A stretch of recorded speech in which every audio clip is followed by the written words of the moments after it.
the Truth Uncompromised Show. I am your host, Rhonda.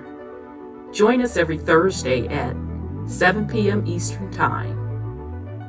Truth is peace. Truth is freedom.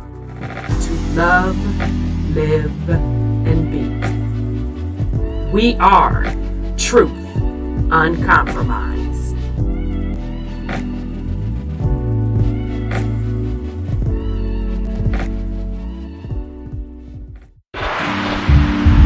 We are in the age of truth, freedom, love, prosperity, abundance, and peace. Welcome to Truth Uncompromised.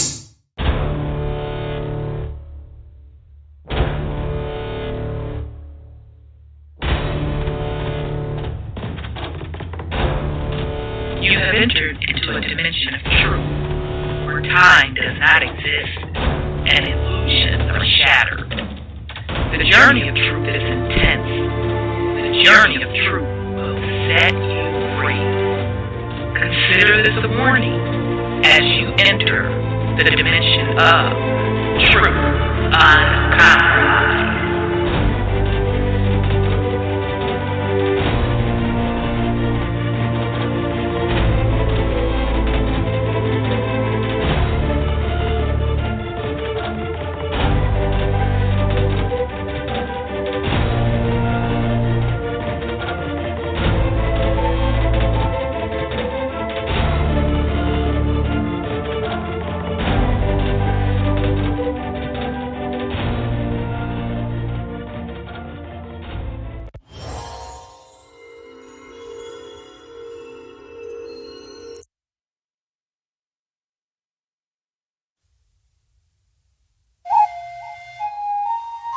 Still unamalgamated. Heartbeat, the sound of the bass drum. Come with your best shot, I'll take one. Rumble in the jungle, I'm a lion. Stand up for your Muslim nation. Hey, for these generations, we the people lost but not forgotten. Tribal rivalry is the problem. One love, the key for what we locked in. Don't call me a doctor, but I will be your medicine man. We're all from the melting pot, so everybody in the crowd is a Native American. Like me, what can't you see? The enemy is a L-I-E. One family tree, we are. The truth is like smoking Joe, and so far the bigger they come, the harder they fall. Bring on the giant, I'm ready to brawl. Don't give it up, flowing in my veins like a champion. I feel that I will never surrender. One with the solo warrior, I will remain a contender. One with the solo warrior, I will.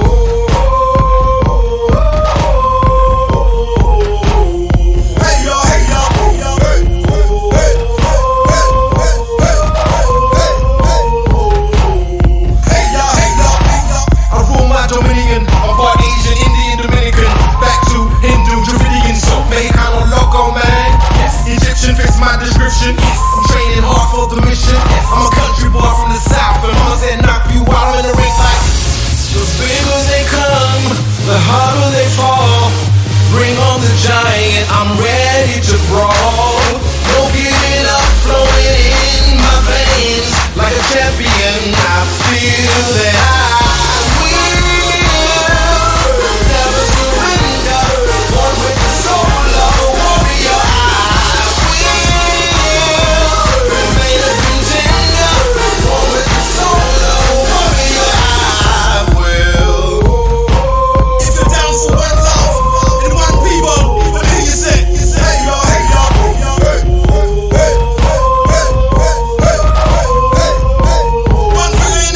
hey y'all.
All right, fam. Welcome to the Truth Uncompromised show. I am your host, Rhonda, and tonight is, clicked the button too soon.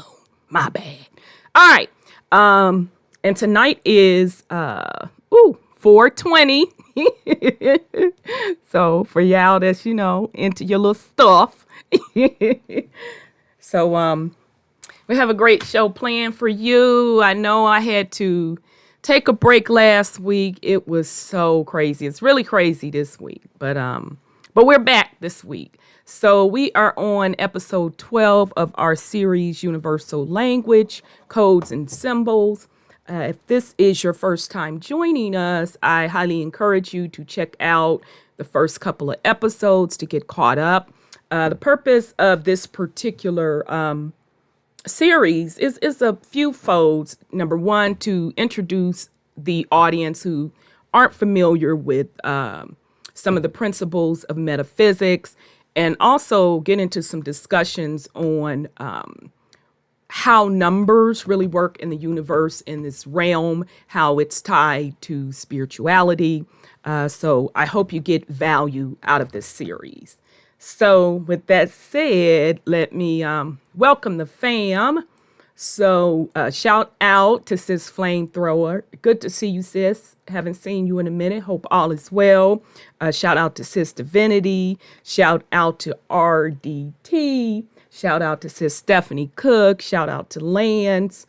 Shout out to Sis Alicia. Shout out to Queen Ottawa. And thanks again, Queen, for joining us on Pretense of Justice on Monday. That was another rough show. Dr. Carmen Johnson had on as guest a family that lost their son to gun violence. He was 15 years old. Ooh. It was a hard interview, you all. So thanks, Queen Ottawa, for joining us and supporting that platform. Shout out to Sister Carmen Johnson, and shout out to her organization, HOT, helping others to transform. And that particular organization, she focuses on helping those that are incarcerated, formerly incarcerated, or in the process of going through the system. They do a lot of great work over there. Literally, they get into legislation. They also literally, she sits in the courtrooms. She's one of the advocates that pushed for cameras to be in the courtrooms. I think she quoted this Monday. Dang, I forgot how many cases that she sat in on. It was really, really a lot. So shout out to the HOT organization, all of the board members, and Dr. Carmen Johnson, who really, really, truly, truly dedicates her life to some great work. Okay, so with that said, before I bring on Sis, because I don't want to forget, because you know how we get to run in our mouth. So I do want to send a special shout out. It was my birthday week. Well, I don't celebrate in weeks anymore, but my birthday last week, it sucked for me because I was caught in a 2-day meeting. Yeah, I was tired. It was a hot mess last week. So, shout out to the BCU fam. Shout out to LTC. Shout out to Treese Bear. You all really, really brightened my day because I was exhausted. I was literally caught in a meeting all day. I was so tired. I was on my way walking in the building, and I heard somebody saying, "Hey, miss, can I talk to you for a minute?" And I was just so exhausted. I was like, look, I don't have time. I didn't even look that person's way. So I kept trying to walk in the building. And the person was like, miss. And I just kept walking. And so here they called my Indian name. And I turned around. I'm like, oh, hell no. That was my sister. She was like, what's wrong with you? You didn't even recognize me. I'm like, girl, I didn't even look your way. She's like, happy birthday. So it was a rough week last week. So shout out to the BCU fam. Just real quick, just want to thank you all. It meant a lot. I had a lot going on last week and this week. So thanks, BCU. Love y'all. Okay. So let's go ahead on and get started. We're going to bring Sis Sandra in. I do have a couple things I want to talk about. We're going to have to get on these babies clowning up in these streets before we get into topic. So let me bring on Sis Sandra right quick, and we're going to get started. So let me see. I think, Sis, you should be able to unmute yourself. But you're good. Peace and love, sis. Peace and love to you, Sis Rhonda. How are you doing? I'm doing good. How are you? I'm great. Thank you. Good. Good to hear your voice. Yeah, good to hear your voice, girl. You know, we couldn't be on last week. And if nephew knew I come on, I saw where he had dialed in a little Zoom. I'm like, oh, he must didn't check the community page that we weren't going to be on today. So, yeah. Well, last week rather. I kept checking myself because you said you didn't really know. So. Yeah, I thought I sent you a text. No. Oh, damn. You know what? I think I sent it to your landline because I got up that morning and I text you and Sean. Let me record because I be the main one with an attitude. Recording in progress. Yeah, I text y'all early in the morning before I had to go yet again into another marathon meeting to let you know. So I'm sorry. I texted the wrong number. I wouldn't have left you hanging like that. So. No, I can just check and see if a show was posted. That was cool. Yeah, but you know how that is. I don't like to leave people hanging like that. So thank you. So how come I can't see you? I'm not for this foolishness with Zoom today. Okay, I see you. I can't hear. Okay, I don't see you guys. Oh, I see you. Yeah, I do. Okay, there you are. So you have any go ahead on with the fuckery. I got a few things because, we was out last week. So, it is what it is. It's really ratcheting up a lot of stuff. And you talk about justice. It's, you have to say it's just us. That's how you do justice. Because this is a 3-tier system. They think it's a 2-tier system. But it's really 3 because we've been getting unjustly treated for years. I mean, for centuries, probably. And now they're getting the treatment that we're getting, and they're really not feeling good about it. So I was just, that was one of the things I wanted to talk about, is that this government is kind of like, they call it weaponized against the people who are conservative and who they don't like. And so what's good for their family is not good for your family. But I just look at the fact that we've been treated like that for years, and I look at, I'm going to get to that Hunter Biden's laptop thing. Okay. Yeah, I know, but see, and please talk in code on that because, Okay. But I'm not really going to talk about that part of it. Okay, good. I'm talking about the taxes. Okay. Mm-hmm. They had concerns about the undercover money that he had reported.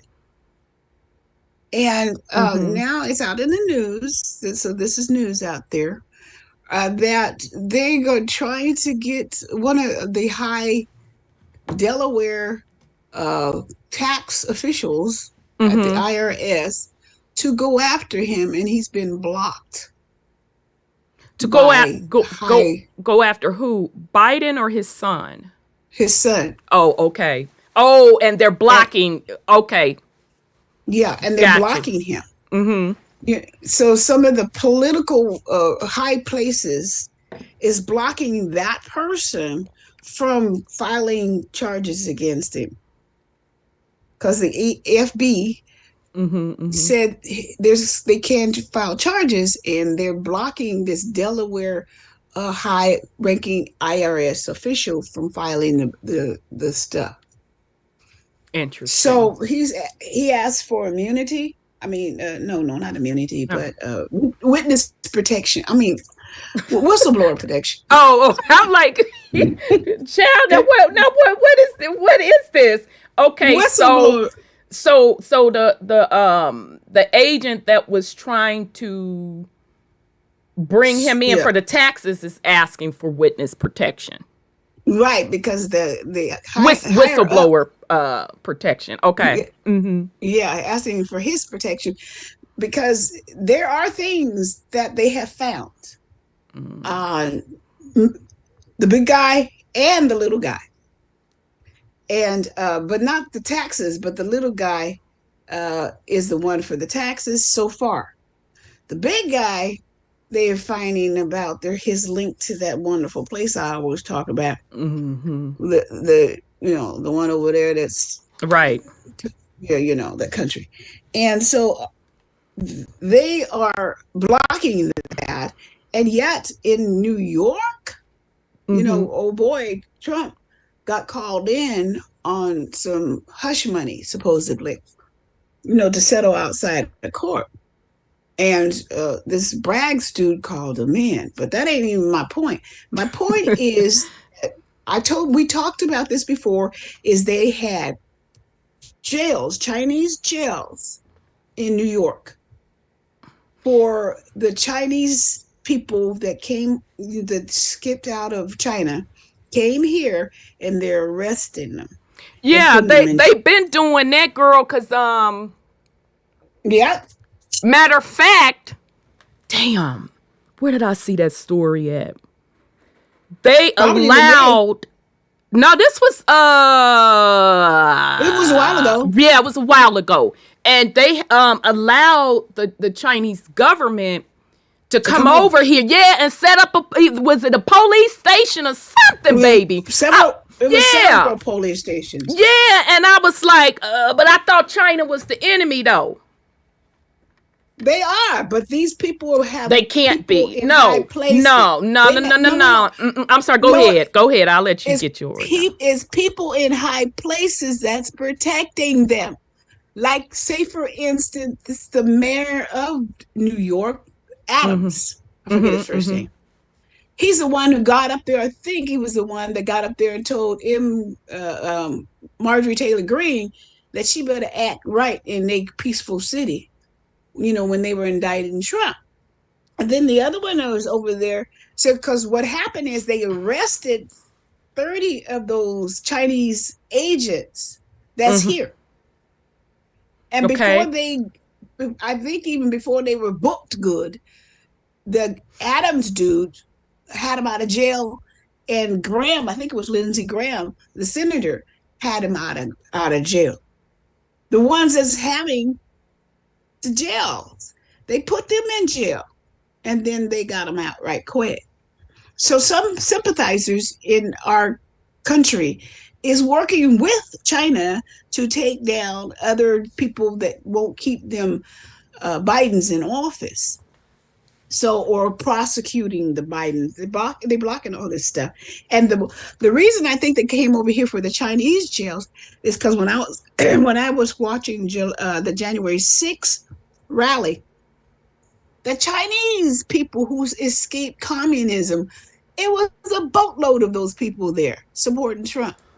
The next thing you know, they have all these jails trying to control them over here because they don't want them to say too many things about China here, or they're going to, do harm to their family they have at home. That guy remember they burnt the man's building in New York? No, I don't remember that, but okay. They arrested him. The FBI arrested him on fraud, and the high-rise building was on fire. They have him in prison now, or in jail, and they're charging him with fraud. I think his name was Gu or Go or something. And so they're charging him with fraud because he's telling the playbook of China to our American people and this country's people. And so he's in jail without, like they have the January 6 people in jail, doing them the same way because China asked for that favor.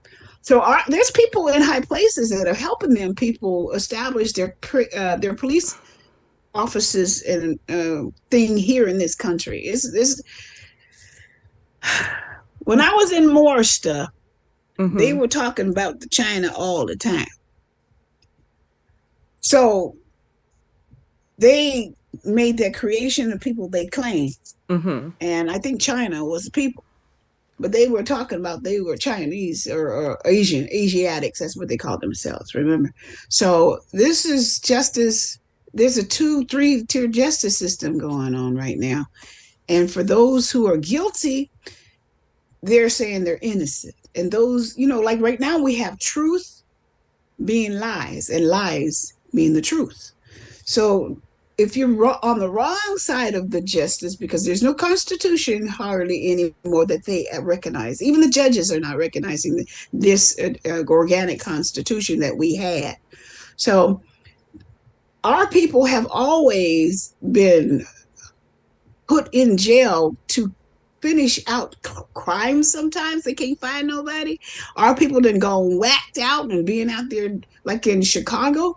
The kids, I don't even know what they're. Yeah, we're gonna talk about that. So hold off on that. Let me get in because you jumping from subject to subject because I wanna. I mean, there's so many. I know. But let's focus on the China stuff because that's what you started with. Here's my point with that. If people don't understand that it's the same worldwide system, I don't know what to tell them. It is. Because they claim that, China is an enemy because, they steal secrets. They're a threat to national security, this, that, and the third, 4, 5, and 6, because they partnered with Russia. But yet, you allow them to set up police stations over here. Anything beyond, let's start with that. I don't care about the other stuff. I'm going to be real honest. I don't care about Biden's, none of that stuff. I don't care about that stuff. Even the Trump card stuff, I said what I said on that because if the whole Trump stuff was really about these women, that's stupid to me. So it is. I don't really even care about that. I was just making a point how it was bull crap. The bigger issue is if China is the quote, quote, enemy and they are a threat to national security, why are they allowed to have police stations over here to arrest their folks? So that tells you they gave them a certain amount of jurisdiction, but they're supposed to be the enemy, right? See, that's my concern. That's the concern right there. That proves that this is really a one world government system. Period. Now they can play around with everybody else in the media, play these games like, China's the enemy, Russia's the enemy, da-da-da-da-da-da. But see, they ain't fooling me. Right. So all of that other stuff, I don't give a damn about. Why is China allowed to set up police stations over here to arrest their people? Now, if you've ever been to China, they don't fucking play. Do you understand me? I've never been so scared in my life going through customs. They don't fucking play. So it makes no sense. They say one thing and they do another. And the American people do not have the attention span. They do not want to do any type of research. Whatever they tell them on that TV, on mainstream media, that's what they are concerned about. And for the quote, quote, patriots,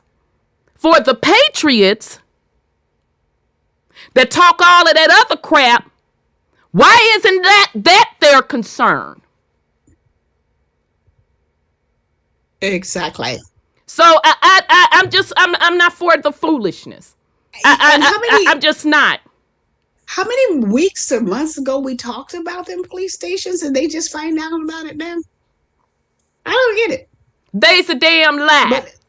But keep going. No, anyway, it's a different system. They're doing. I mean, like I said before, they got to give Benedict Arnold an apology because I believe they're being bought. Now that's what I believe because money talks. BS walks, okay? So I believe that's the old school one, sis. Say that again, sis. You know that was my grandmama and mama and them stuff. Say it again, sis. I said money talks and BS walks.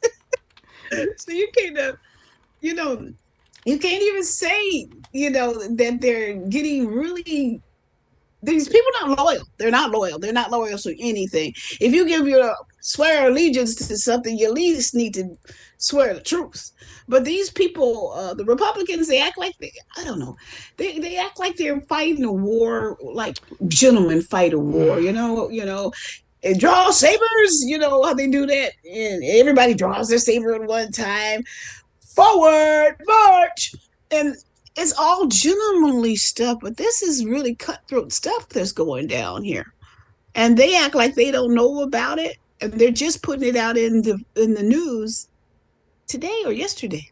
Yeah, but okay. What was that? Was that last year, or could have even been the year before? We've been knowing about them setting up them police stations in New York, them Chinese police stations, and somebody put in the chat storefronts. Yeah.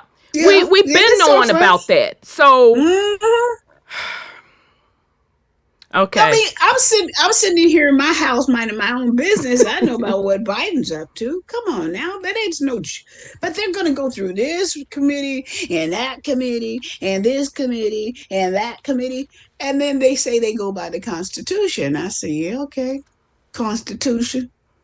Y'all guys they're just playing people. Again. They're not doing anything about anything they finding out about. What are they doing about it? Again. Anybody in political office, whether it be at the federal level, whether it be at the state level, whether it be at the county level, whether it be at a municipality, you have an oath, or they rather have an oath of office. Okay, that they must swear by. Right. The Constitution ain't involved in that. They ain't even swearing to their oath. So they just. I think people need to read some of those oaths because the oath is to the corporation. I keep telling y'all, this is not government, it's business and it's corporations, and it's ultimately controlled by a handful of families. Right. So there is no patriotism and all of that other crap. It's a distraction. And as long as the public, and I'm calling the patriots out, as long as the public, well, the mass public, we can forget about, okay? Just forget about the where are we at? 95%. Just forget about it. I'm not including them in this conversation. Talking about the 4%. Mm-hmm. And the 4% that includes, people that say they're the patriots, they're the truthers, this, that, and the third. As long as they keep spewing this bullshit, and not all of it is intentional. Don't get me wrong. There are some sincere people who that's the information they feel that's relevant. That's what they go after. But to me, some of them purposely spew bullshit in that truther community. And I have to Yes. call the Patriots out as one of them. They want to hold their drogs onto that Constitution. And it's not about that Constitution. I don't know how many times I have to get up here and say that. This is a worldwide system that is about business. Okay? They have commoditized the entire world. That's what everybody should be focused on. At a minimum, the 4% truthers. So it's not acceptable to me for truthers to be focusing on that. Why aren't they focused on this is a one world government? Because they'll spill that. The one world government is coming, it's coming, it's coming. It's been here. Why aren't they focusing on that? So I don't want to hear none of this crap about the Constitution is, Biden doing this, Biden doing that. Baby, let me tell you something. As long as they don't mess with these people's ends, they don't give a damn.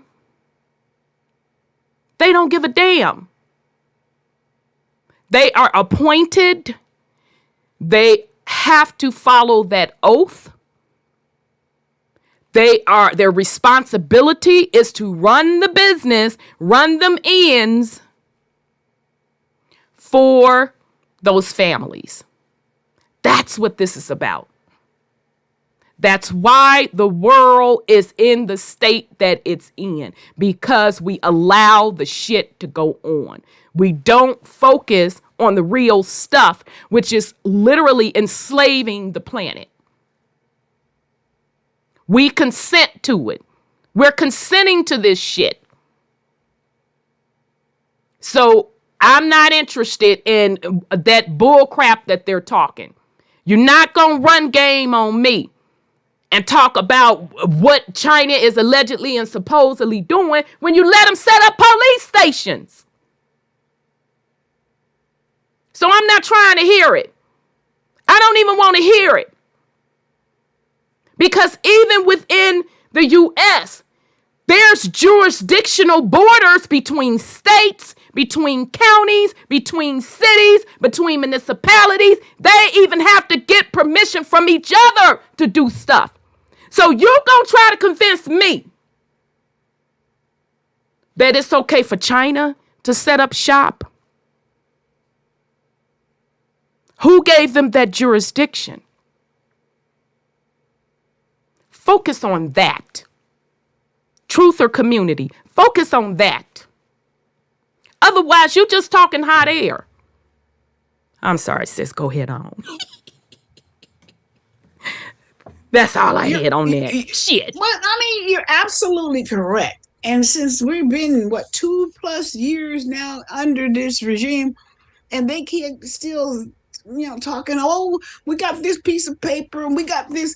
And I'm going to tell you something I just heard before I got on thing here, is that something's coming up real quick on your houses.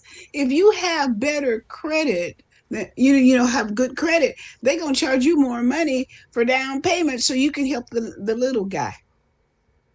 I'll say, yeah, okay, the little guy. They're putting that money, you're going to have to pay 20% now as a down payment on a house, so that they can pick up the ones, credit for somebody else who wants to buy a house. So I said, what the hey? Are you serious? Well, it's so. I'm sorry. Go ahead, sis. I didn't mean to break. No, you go ahead. You say what you have. Right before I jumped on the air, this gentleman, and it just came across my feed, was talking about the financial institution. And matter of fact, I got something on BlackRock. Shout out to Nisi Poo. I got 2 things on BlackRock. I've been holding one from last week, and then I saw something come up this week. But anyway, that gentleman was saying that banks, well, actually two different people were talking about the banks. Here's what's going on. Now, we've been telling you all with the gateway to a new economy, what's going on. We told y'all way in advance that inflation was going to hit. We told you way in advance that interest rates were going to rise. When interest rates rise, they are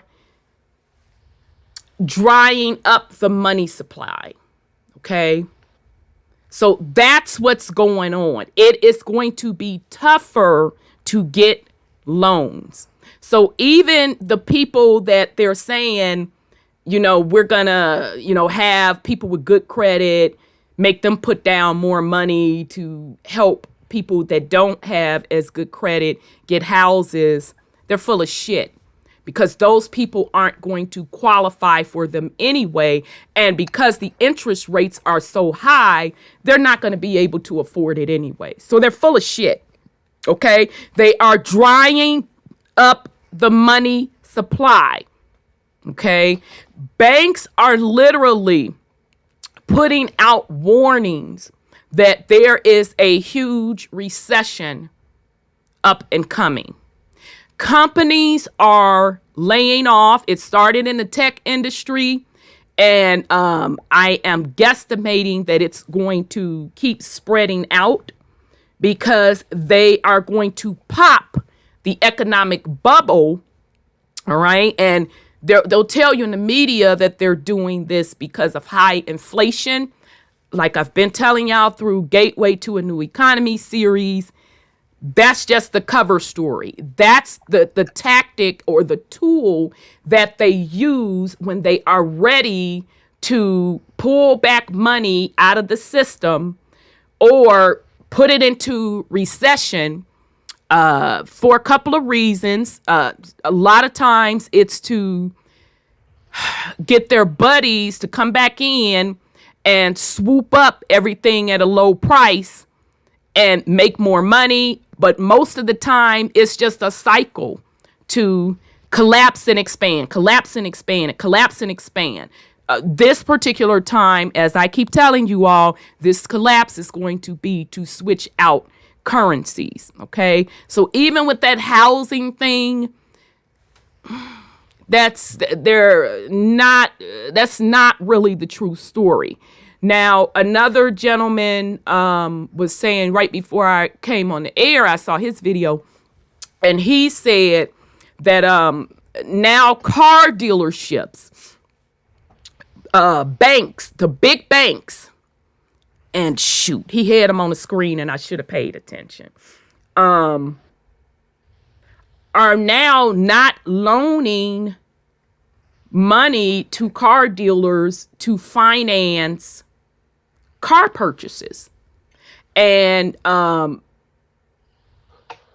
he talked to one of the dealers, and the dealer said that the major banks pulled back and said they're no longer going to finance any deals through his dealership because banks are tightening. They're tightening their money supply. And they said that he said he was told that they're only going to finance $25,000 for cars. Okay. So if anybody's bought a new car recently, you know that ain't cutting it. 25 grand. Okay. So whoever got that background noise, you need to mute. I'm muting you, Brother Sean. So yeah, that's what's going on. They're contracting the money supply because they're getting ready to pop this economic bubble that we are in. Okay. So the other guy said that banks put out a warning saying that they set aside, I forget how many billions, y'all. Billions to get prepared for people defaulting on loans. So if you're sitting aside billions for defaulted loans, that means you know that a deep recession / collapse is coming. So that's what's really going on with the money supply, housing. Now, it'll be interesting with housing because housing is way, way, way out of control, way, way, way overvalued. So I don't know how low they're going to crash that market. Okay. So I don't know if it'll be another 2008, 2007, 2008 situation with housing. But make no mistake about it, across the board, they are drying up the money supply. And they're going to tell you in the media that it is to combat inflation. Yes, textbook, from a textbook perspective, that is absolutely correct. Okay. Now, also from the perspective, which they don't tell you in the textbook, how we got into the situation with inflation, it was because of the Federal Reserve, which is a private entity, was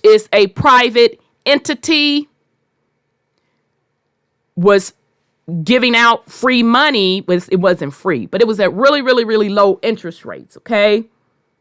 So that's how the housing market got the boom in the first place, because interest rates were, 3-4%. Okay. So a buying frenzy, and that's why they call it cheap money, because it's cheap to borrow money at those rates. So that's where all of this spending came into play, why the housing market heated up, et cetera, et cetera. The Fed caused it. That's how they control the money supply. They expand it and collapse it. Expand, collapse. Okay. And, shout out to a lot of the real true financial people that pull the data from hundreds of years, and you can pretty much predict the expand and contraction cycle. Okay.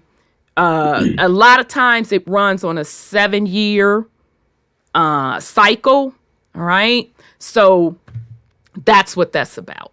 Okay. So I don't want people to be blindsided. I'm sorry. Go ahead, sis. That's what Janet Yellen is coming out there. Child, I was shocked they drug her old ass.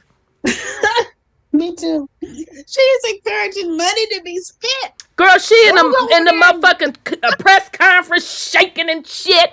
I'm like, where the hell y'all go get this lady?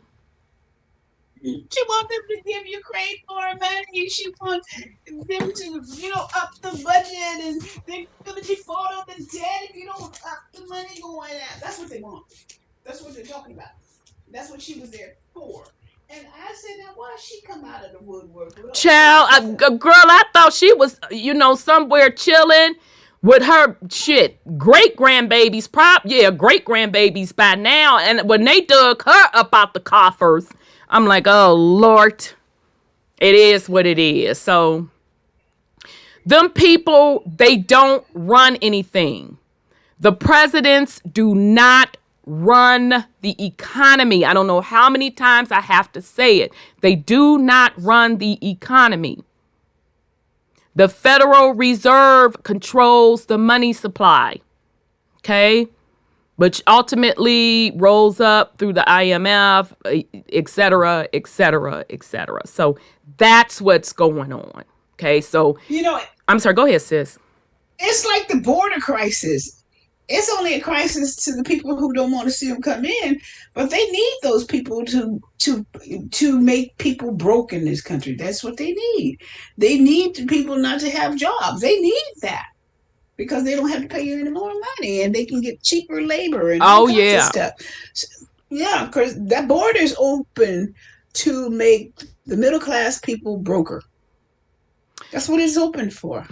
And this lady said, one of the senators or whatever she is, said, we need the brown people to come over here, the Mexicans and everything, because who's going to clean our houses? Who's going to, cook our food and stuff?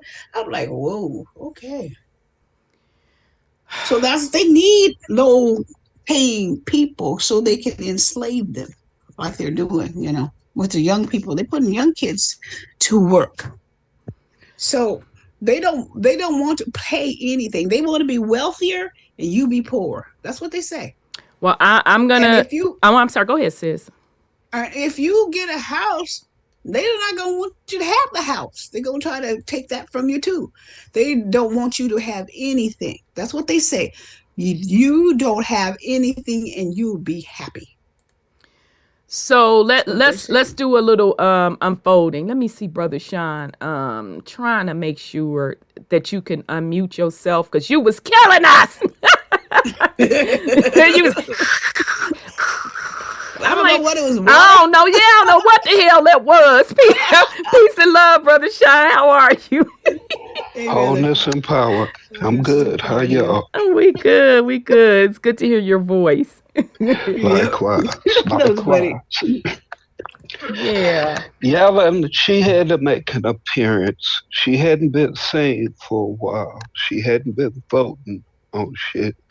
And they got to speaking up on that about why she ain't been seen. Mhm. So I guess they had to dig a clone or something about pull something out the crypt.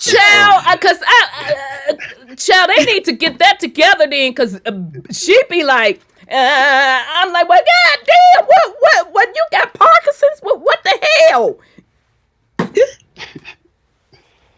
Yeah. The whole thing with China, I mean, I don't even see why anybody's surprised at that. I mean, all you have to do is look at the fact that the Asian people are pretending to be the Native Americans. They pretending to be the Mexicans. They every goddamn body. So Yeah, that's true. I mean, You can look at the eyeballs and tell who they are. Not the eyeballs. Yeah, I mean the Mongolian fold. Oh yeah. That the little slant. Okay, I thought you meant the literal eyeballs, but I'm with you, sis. Go ahead, Brother Sean. and anybody that think that they ain't unified, Child, you was a dumbass. Yeah. They couldn't take us down one at a time. Exactly. Or 2-on-1 or 3-on-1. It took the whole goddamn universe to take us down. Pig. We that motherfucking bad. We are that much the shit. But y'all don't want to see that. You scared of that responsibility that comes along with being the baddest motherfucker on the block. Right. Because if you was the baddest motherfucker on the block like you used to be, would none of this bullshit be going on? All of that part. All you motherfuckers who say that y'all warriors, majority of y'all, I just see y'all bang on these keyboards or each other, and for all the wrong reasons. Right. You ain't banging on a motherfucker that look like you because he done sold our people out. You banging on a motherfucker that look like you because he done sold 1 or 2 more rocks than you. Ooh, well, damn. I know that's well, true. Damn. Child. Because he looked at your broad. Y'all going to war for all the wrong shit with all the wrong motherfuckers. I agree with that. That's right. The first war that you should be fighting should be with your punk ass self. Figuring out why the fuck you so goddamn weak. That's your first fight. Beyond that, you got to figure out who your enemy is. Right. You know where you fucked up at. All of that part. I wasn't with you when you did what you did. Remember that song? Why did you do what you did? When you did what you did. Within such and so. Jermaine Jackson's crying ass shit. But go ahead, Brother Sean. I mean, I don't blame nobody for my shit. Right. I ain't asked none of y'all to ride with me when I had to go do what I did. Oop. Oops. So I don't expect another motherfucker to bail me out of shit. Right. That part. Yeah, so keep that in mind when y'all get to asking motherfuckers to bail you out of shit. Right. Did you listen when the motherfucker told you don't do that stupid ass shit? Right. No. But you come back crying, begging, help me, help me, help me. They didn't got me, they didn't got me. Right. But you put yourself in that predicament. Absolutely. Quit Absolutely. faulting everybody else. Get your shit together. Playtime over. It's been over. It's been over. Long time. over. Yeah. If you ain't already got something off to the side, you pretty much fucked. They didn't already showed you that they didn't fucked up everything. Motherfuckers worried about stupid shit and they still setting chemical plants and shit on fire. Mm-hmm. Oh, did you Right. hear about Texas? Yeah, that's what I'm saying. Yeah. All this shit they doing is near farmlands. That's the part people ain't paying attention to. Yep. 18,000 cows were killed. Yeah. But all this shit is being done by waterways, farms, etc., etc.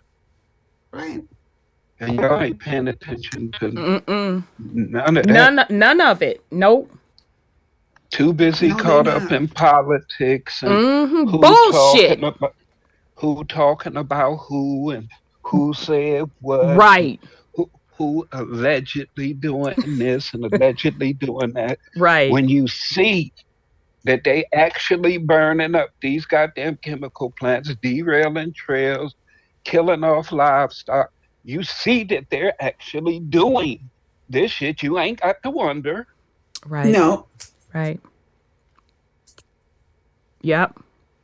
They saying, look at this finger.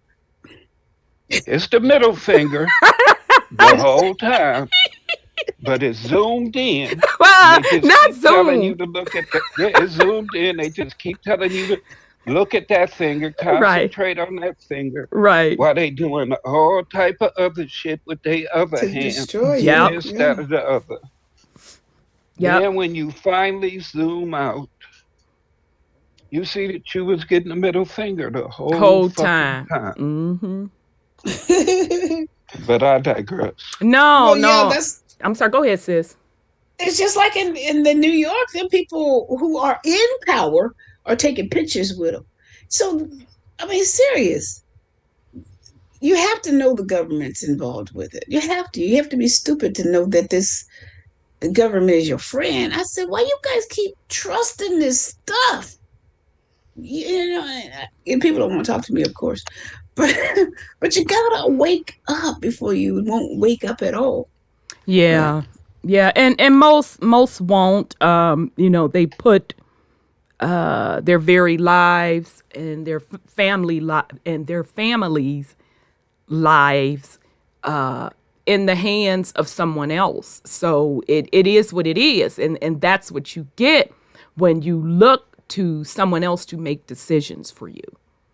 I know. That's what it is. When when I was talking about sovereignty, I wasn't talking about it in the sense of what the truthers were talking about, and with the paperwork and with the this, and you turn around and you say that. I'm talking about sovereignty from the point of being self-sufficient.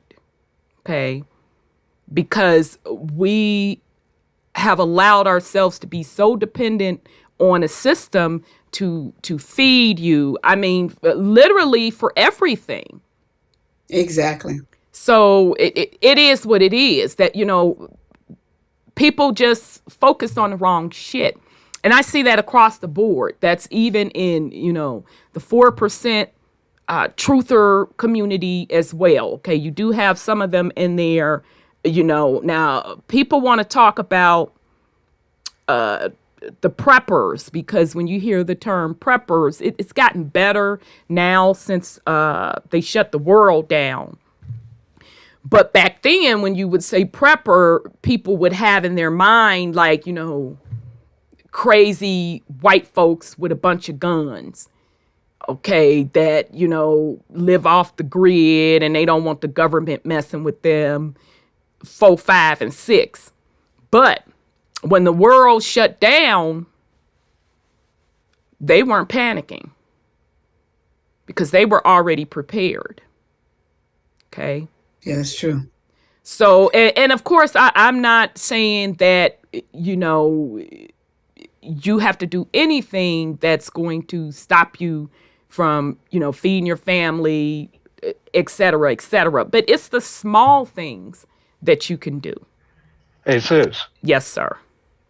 instead of selling them stamps, they can go ahead, stock up, quit going to the club. Not the club. One less bottle ain't gonna hurt. Let's out be eating out at the drive-thrus too. It's really not that difficult. It's just It's really a not. matter It's of discipline. what are you willing to sacrifice that you actually don't need? Exactly.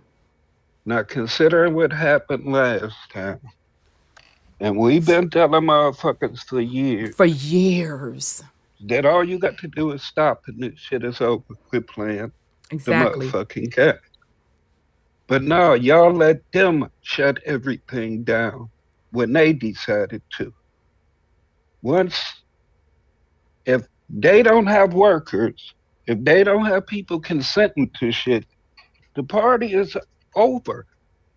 Any company that has experienced a worker strike, that's cost them every minute that motherfuckers on strike. All motherfuckers got to do is just quit. We do everything to each other. They don't come lock you up. A motherfucker that look like you come knock on your door, kick your door in, and lock you up. Sometimes it's a motherfucker a motherfucker you went to school with. Be like, ain't you such and such that used to pee in the bed? I know you ain't gonna. You got the right to remain your punk ass, blah, blah, blah. Exactly. The motherfucker you fucked with in school. Right. And they waiting for that get back. Right. Exactly. But it's us who do it to each other. Plenty of motherfuckers won't get up, won't go to work, won't do shit anyway. Right. Why is it motherfuckers couldn't have decided that, let's just say for 3 days, the type of weekend that niggas love anyway, Friday, Saturday, Sunday, and Monday morning. Just say you ain't doing shit. Nothing. Ain't turning on the TV, ain't picking up your phone, ain't doing nothing that another motherfucker could profit off of in any way, shape, or form. The party over. Everything gonna shut down. They can't get enough immigrants in here and trained to do the amount of jobs that ain't gonna be being done. And how many of your so-called white friends gonna do the same thing? Because it's a good percentage of them that think they black anyway, so-called black anyway. Right. So they gonna be like, my nigga ain't going to work, so I ain't going to work. My peeps, my bruh and them, they say fuck this day. So it's gonna be a bunch of them saying fuck this day. Everything fucking shut down for niggas not doing shit. Ain't nobody got killed. You're sitting at home with your babies, able to spend some time with them. learn them something proper other than the man's education that you claim to hate so much. But this shit is real simple. But y'all can't stop. You scared. I guess that's where that fear come in. That they figure that they can't survive without Zaddy. Daddy got to take care of everything. What else gonna do if ain't no government to give us cheese? Right. Nope. Good points. And in the meanwhile, while we over here being the punks that we are,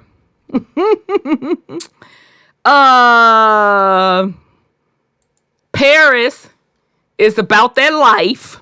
Let me bring up this article. Now, Paris stay on child. It could be they got looked at wrong. They fencing a protest over there. So Paris had a protest over BlackRock. So let's look at this article from CNN. They my heroes. Who, Paris? Yeah, because they when them people get riled up, they give no fucks. They no fucks are given. You understand me?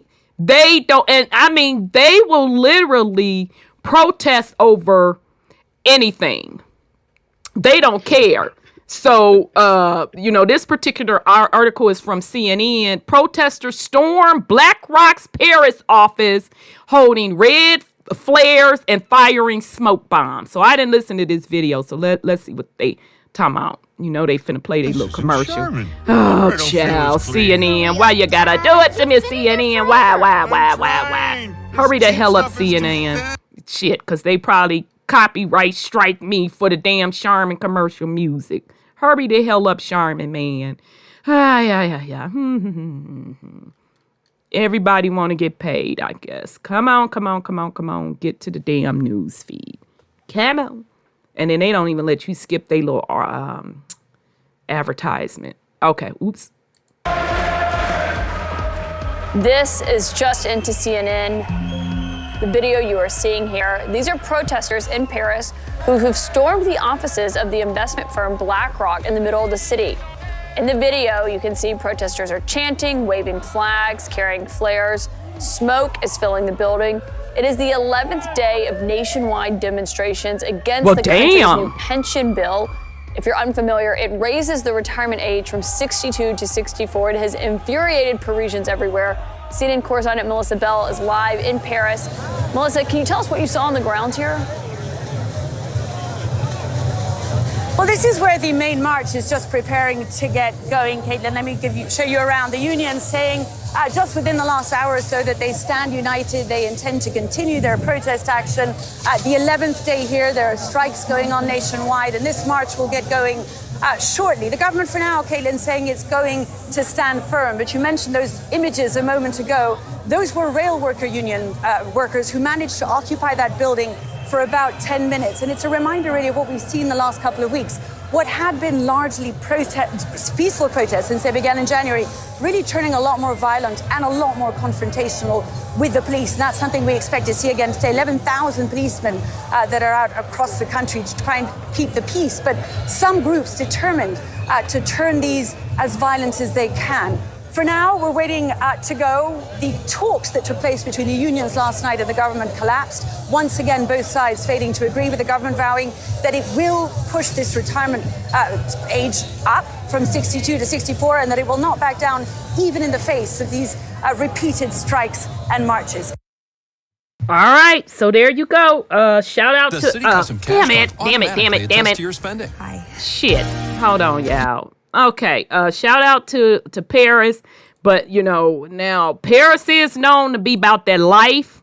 They don't play, honey. It could be the bread's not fresh. Protest. But that is really, really legitimate. And again, we've been on BlackRock over here for quite a few years. We dug in a couple times and showed you the history. of that company, how big it is, how it's a conglomerate. BlackRock has its hands in so many things. It's really unreal. Recently with this particular housing bubble, they have been quietly buying up a lot of housing. Okay.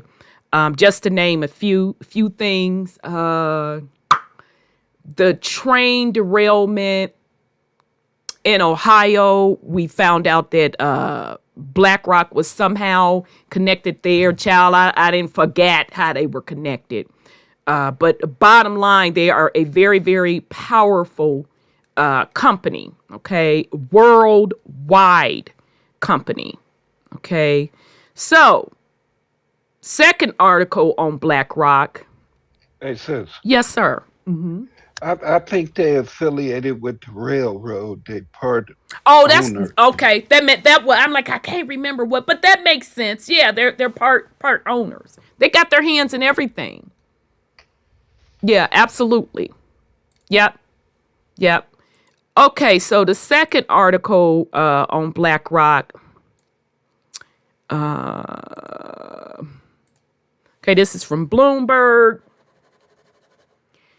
BlackRock ditches 60/40% portfolio in new regime of high inflation.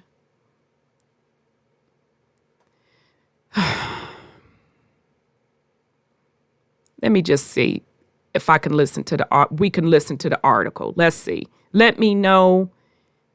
Y'all should be able to hear it. So let me BlackRock ditches 60/40 portfolio in new regime of high inflation.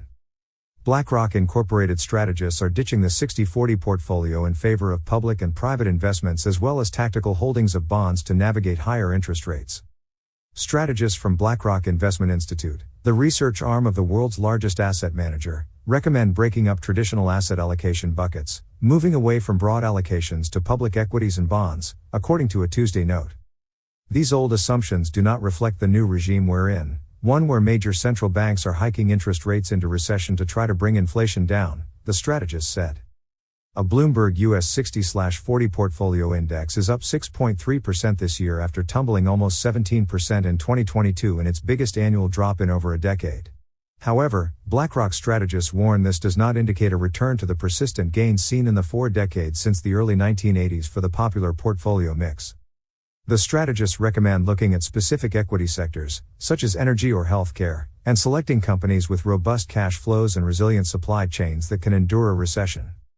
We believe in a new approach y'all to caught building that. portfolios, where strategic views Damn, need to be I more can't pause it. granular, I'll wait. across sectors and within private markets, to help build more resilient portfolios in the new regime, they said. Investors should rethink fixed income allocations given their returns are increasingly tied to equity performance and no longer provide the portfolio ballast they used to, according to the strategists.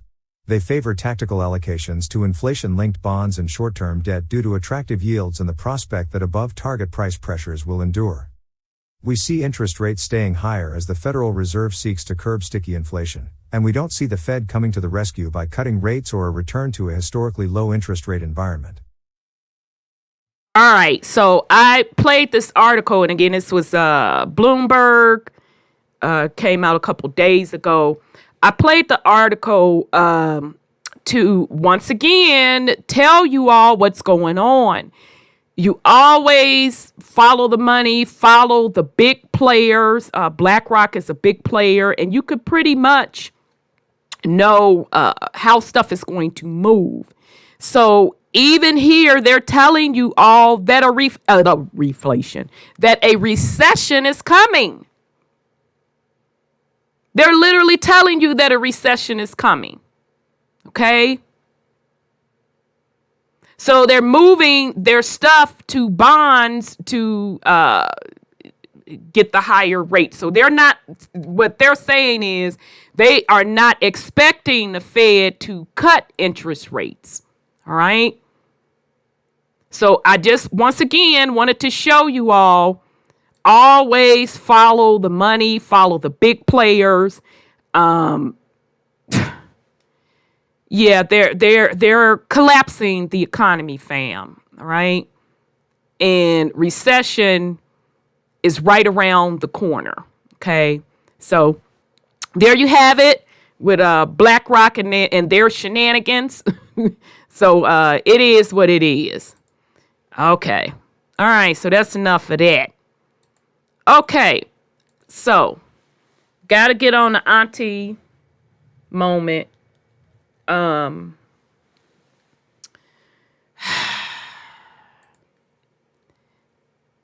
These babies, this shit is bad, y'all. Chicago was in the news a couple days ago where the teenagers pretty much shut down town.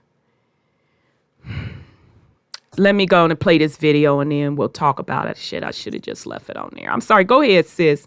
Do you have something to say while I'm trying to get this video together? I saw that too. And did you see a lady walk out there with them kids out there? She must have been out of her mind. That one lady they jumped on and beat her up. I said, what's she coming out there like that? I would be afraid to come out there with all them kids. But she had enough gall to do it. I just, what frustrates me, and that's why I have kind of separated myself from what they're calling, quote, quote, the black community, because it's so toxic. Oh, shit. Let me stop this video. It's so toxic. And as the quote, quote, black collective don't want to be honest about it. It's just as simple as that. We don't want to really, really be honest about what's going on in the black community, quote, quote, black community, which it really ain't no community. No, it isn't. And Morgan Freeman said something about that too. He said he hates it when they call it black, our Friday, February, Black History Month. He said that's insulting. He said, what is that? So, we're not really those people because that's the label they gave us. And and I'm not even with that they stuff because quote quote it's being allowed. My point with the so-called not community is that the problems that are faced with a lot of it is really it's family issues. We don't want to be honest about it. We just don't want to be honest about it. They won't teach your kids better. Right. So let's play this video. They out here acting a damn fool. Yeah. Just damn embarrassing. Man, I could have never gotten away with no shit like this. But here we go. Shit. 3 days removed from the chaos, Michigan Avenue bustling with people, Millennium Park peaceful and safe. But last weekend, a stark reminder that warm weather can draw crowds of young people, with some of them bent on causing trouble. Nobody in this building really goes outside unless we have to walk a dog, because everyone's too scared. Jeff Horvitz loves his view of Millennium Park, but says what happened on Michigan Avenue last weekend is likely to scare people away. Absolutely. We have friends up north. They won't come down. My own children, I have 3 daughters in the suburbs. They refuse to come down here. So it's horrible. Horwitz and some city leaders concerned about the apparent lack of preparedness on the part of Chicago police to deal with the unruly crowds downtown and at the 31st Street beach over the weekend that resulted in 3 people being shot. We didn't have a tactical plan in place. There was a lot of confusion about who was able to make decisions, and there's a lot of decisions that have to be made in a situation like that. Do you stop CTA trains? Do you close CTA stations? Do you close streets? Do you engage in a foot pursuit? Former Police Superintendent Eddie Johnson getting a lot of feedback from rank-and-file officers involved in dealing with the downtown disturbances. What I'm hearing from cops are that, these young folks are taunting them. Ha, ha, ha, you can't chase me, you can't do this. He says the new restrictive foot pursuit policy contributing to cops feeling like their hands are tied. Damned if they do, damned if they don't. They want to do something about it, but they don't want to get in trouble. They don't want to lose their jobs. But the ACLU says it's training, not policies, that need to be improved, adding police should not be caught off guard by warm weather trouble. Police can disperse crowds. They can, if they need to arrest people who are engaging in illegal behavior, they can do that. Nothing's stopping them from doing that. Chicago police say their top priority is the safety and well-being of residents and visitors, and that those engaging in criminal behavior will be arrested and held accountable. The next warm weekend night may put those promises to the test. Greg Wall, ABC 7 Eyewitness News. All right, so there you go. 3 days removed from the chaos. There you go. Babies in Chi-Town cutting up.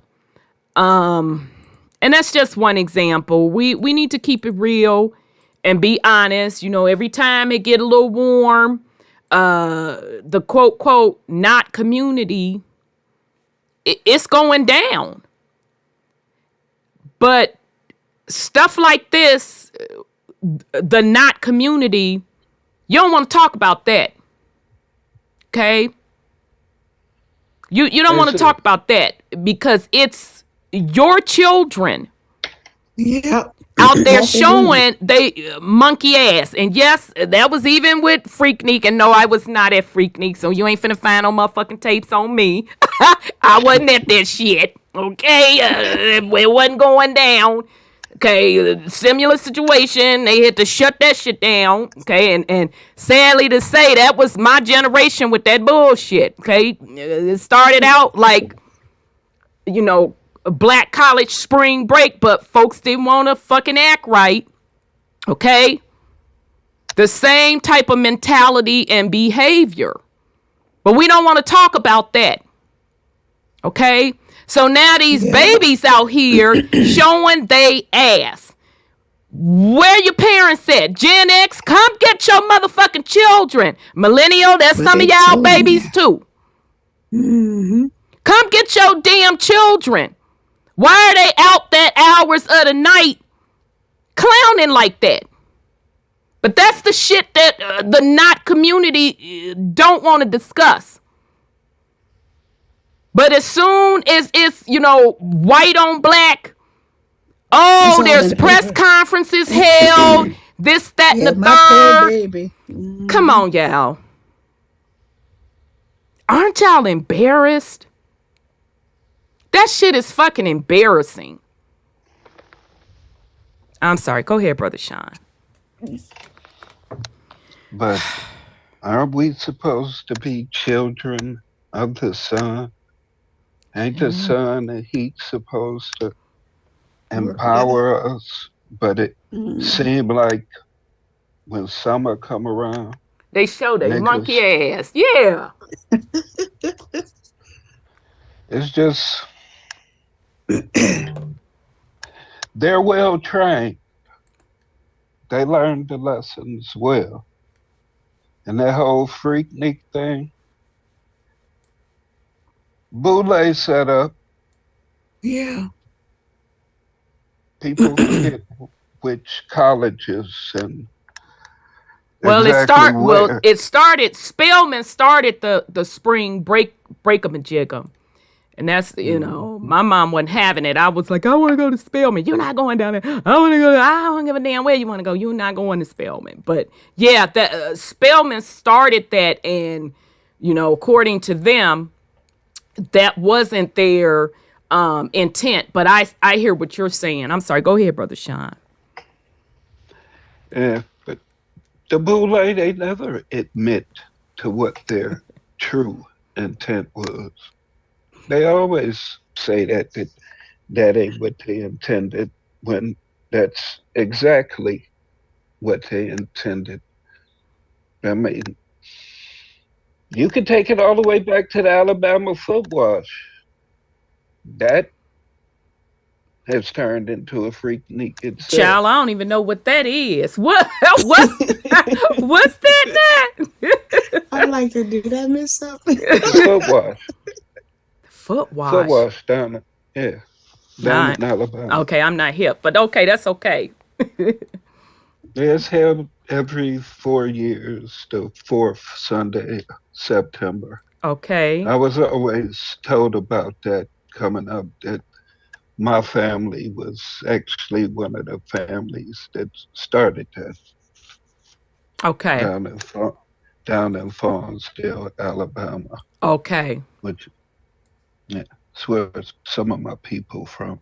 Okay. But that ain't what it used to be either. So I'm not even interested in attending now. Wow. Our people just everything we had that was of our culture, we let other motherfuckers take it over and turn it into shit. We took no honor in none of our traditions and embraced everybody else's, or infused everybody else's shit into our shit, and just accept everything and anything. Mm-hmm. And those babies that we saw doing that shit in Chicago, that's a direct result of all that bullshit that people embraced. Yeah. Yeah. Killing part about it, mm-hmm. in some of those cases, you can't even blame the parents. They work and the child have to go to school or whatever, or have to be in that environment. Your child has to go to the store or wherever, have to leave out the house. And if you ain't running with the hood, that's your ass. That's a good point. I mean, this shit is... but it's that's a toxic culture overall. Exactly. Yeah. And at some point, the so-called warriors got to stand up and be warriors. Right. And clean it up. Yeah, because the first fight motherfuckers don't want to have is what they see, they relatives, they friends. Back in the day, I had to fight one of my friends to stop him from going to do something stupid. Yeah. We'd literally fight. By the time we finished fighting, a motherfucker too tired to go out there and do some stupid shit. Yeah. You got time to sit up and think about it. Yeah. Saved him. I'm just saying, if you say you love a motherfucker, if this your bruh, if that's your sis, this, that, or the other, and you actually care about this motherfucker, you love this motherfucker, I die for this motherfucker, then why won't you fight that motherfucker and stop that motherfucker from doing some stupid shit? Right. Why won't you pull the motherfucker's card when they motherfucking wrong? Right. Right. What, you scared? I mean, if a motherfucker gonna do something to you for telling them that they wrong, that ain't the type of motherfucker you need to be around. That you need to be around. Yeah. Yeah. But a lot of people, would you say that a lot of people just group together to uphold each other in bullshit? Yeah. Yeah. Yeah. That's what's happening. And the so-called authorities now are encouraging it. They telling them that you're not going to get in trouble. True. You can do this. Yeah, yeah. Okay, so for the younger folks, you know, we be like authorities. So police, shit, authorities. Okay, you get over a certain age. Back up in the day, it was the po-po, the police, 5-0. Right. And baby, when you get you some little assets and your nerves is bad and you done settled down and you just want to be in your garden, now I'm going to call the motherfucking authorities. It's the authorities. Go ahead on, Brother Sean. I had to clarify for the youngins, the authorities. Keep going. Just because somebody tell you to do some fucked up shit, don't mean you should do it. Right. There's a reason why they doing that shit. Back in the day, you had older motherfuckers having younger motherfuckers do a lot of shit because there wasn't no charges. Right.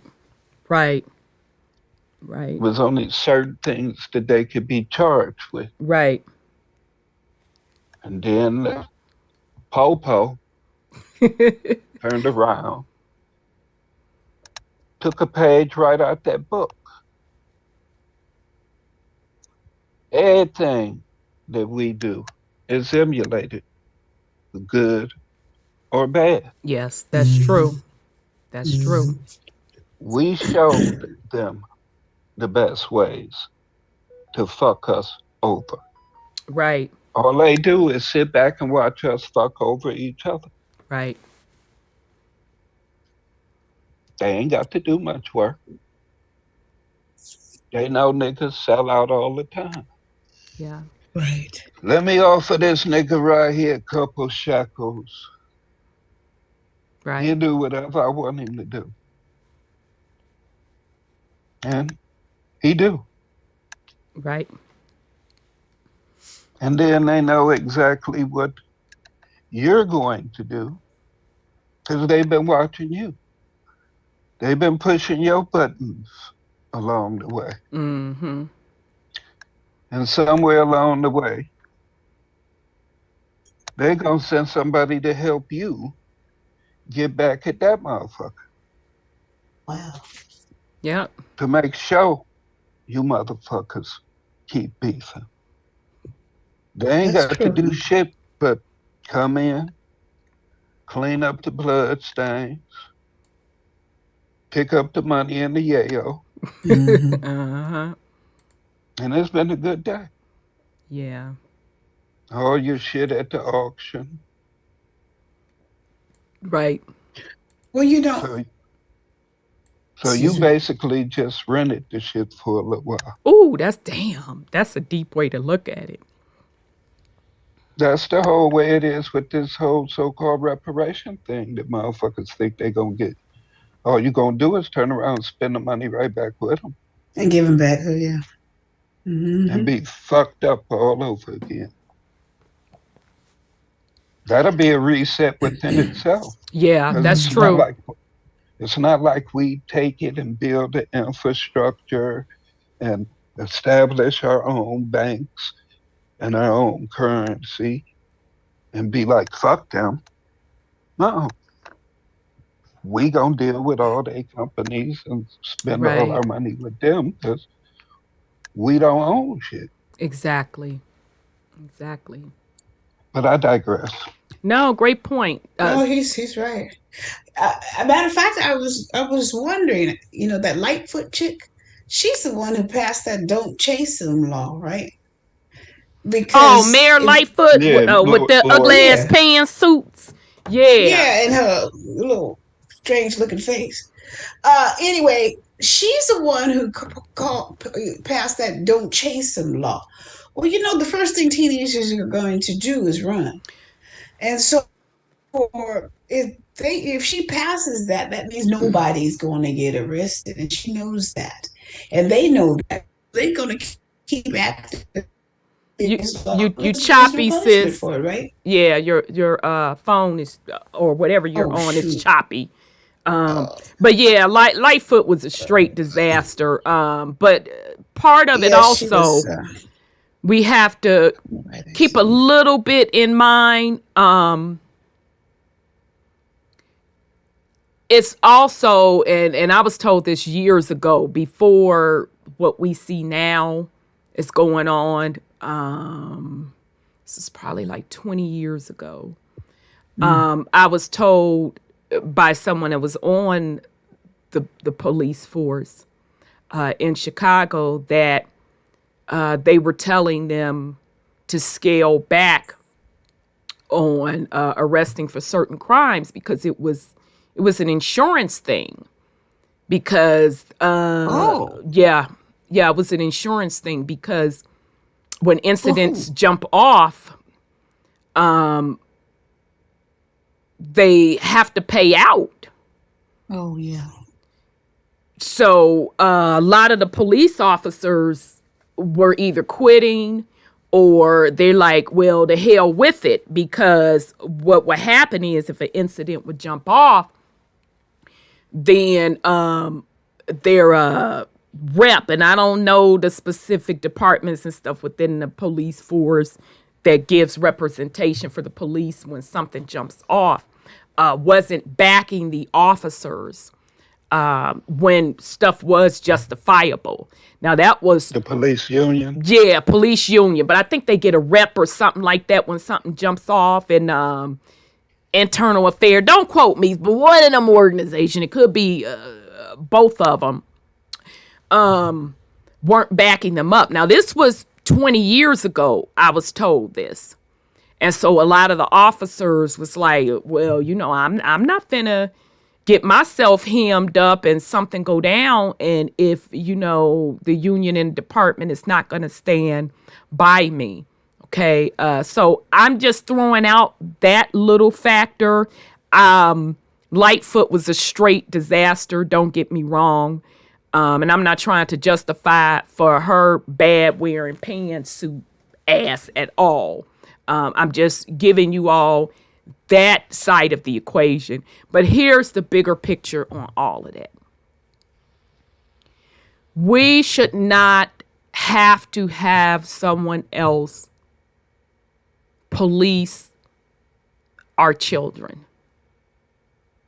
And if we really, really, really want to get real about it, we should not have to have the police or the authorities police the neighborhoods. That's how sick the culture is. We have such a dependency on a system that's not in your favor, but because we will not deal with what's really going on at the root of the problem within the not community. So all of that would be a non-motherfucking factor if we were regulating within the not community. See, those are the conversations that don't want to be had. Do you all understand that the not community is so toxic that Walmart in Chicago, I got to call you out again. Walmart then threw up the deuces in a bunch of the neighborhoods. It was some Aldi's. It was like, deuce, we out. We out. We can't sustain the losses of the stealing. Sis. Yes, sir. They said they've been in the red the whole time. That blew me back. So they wasn't making no money at all. And here's the thing. Why they hold the press conference pissed at Walmart? And y'all know I can't stand Walmart. I don't do Walmart. It's too chaotic for me. My nerves is bad. Baby, I ain't got time to be walking down the motherfucking 197 aisles to get what the fuck I need and then standing them long ass lines. And I don't do Walmart, okay? So I ain't never on their side. But this time I'm on their side. And after that, they closed it down That's when the quote, quote, not community had the audacity to step up and say Walmart is in the wrong. Really? So Walmart's supposed to just be in the red because you don't have the discipline within the not community to build your own shit. Walmart them don't owe you anything. And neither does Aldi.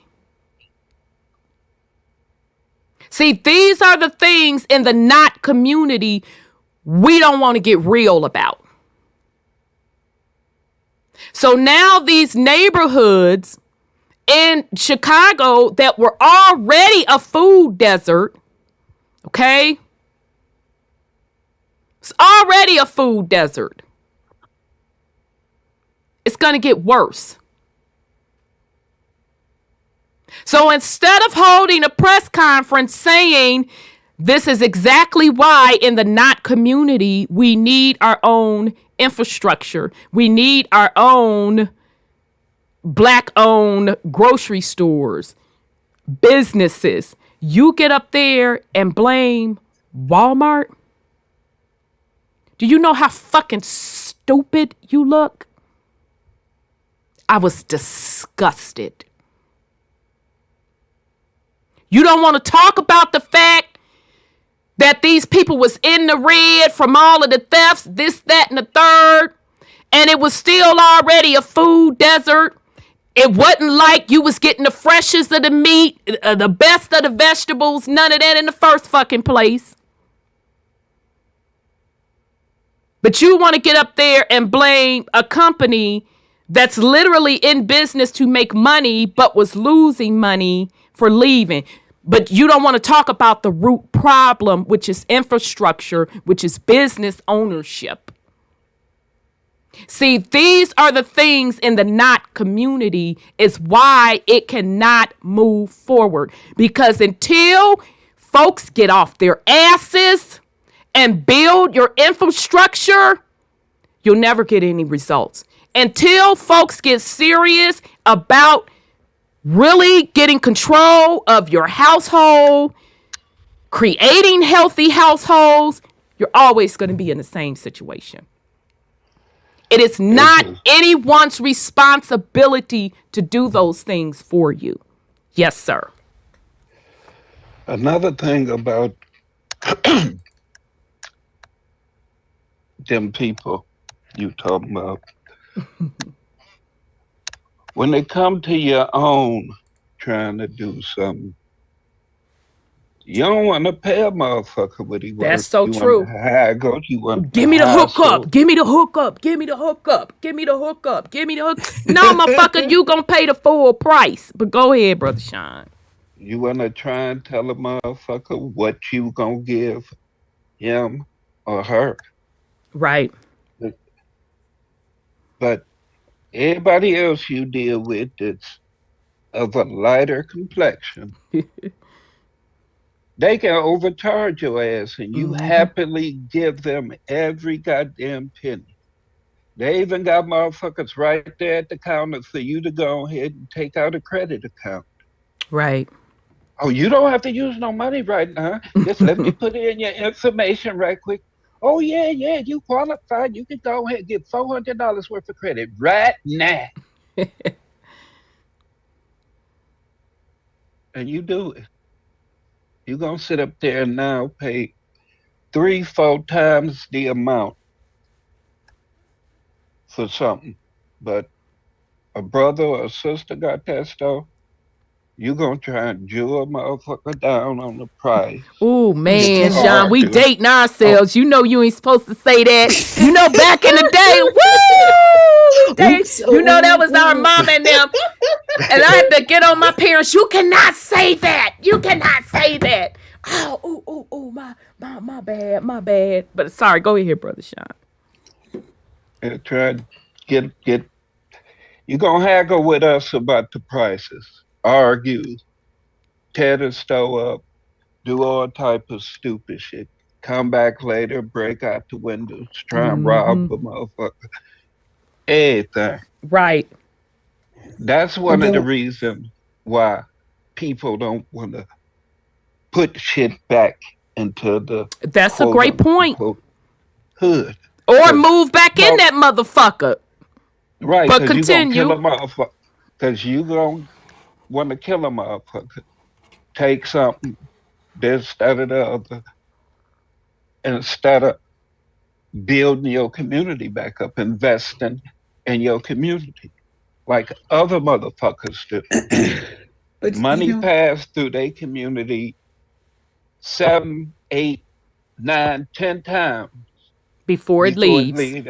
Before it leave that community, and when it leave that community, it's probably going to the goddamn bank. Yep. One of their banks. And how many times does it pass through the not black community? Oh, not at all. It don't pass at all. Unless you didn't went in that community and spent some, and the only thing you getting back is your change. Well, I take that back. Unless you the weed man. That's true. They got it. So correct. Right. So, but I digress. No, great point. Only last thing. I'm sorry. Go ahead, Sis Sandra. I just had one more auntie moment in the end. We're gonna move on to the topic. I'm gonna put a little one in there. The community is the children and the family.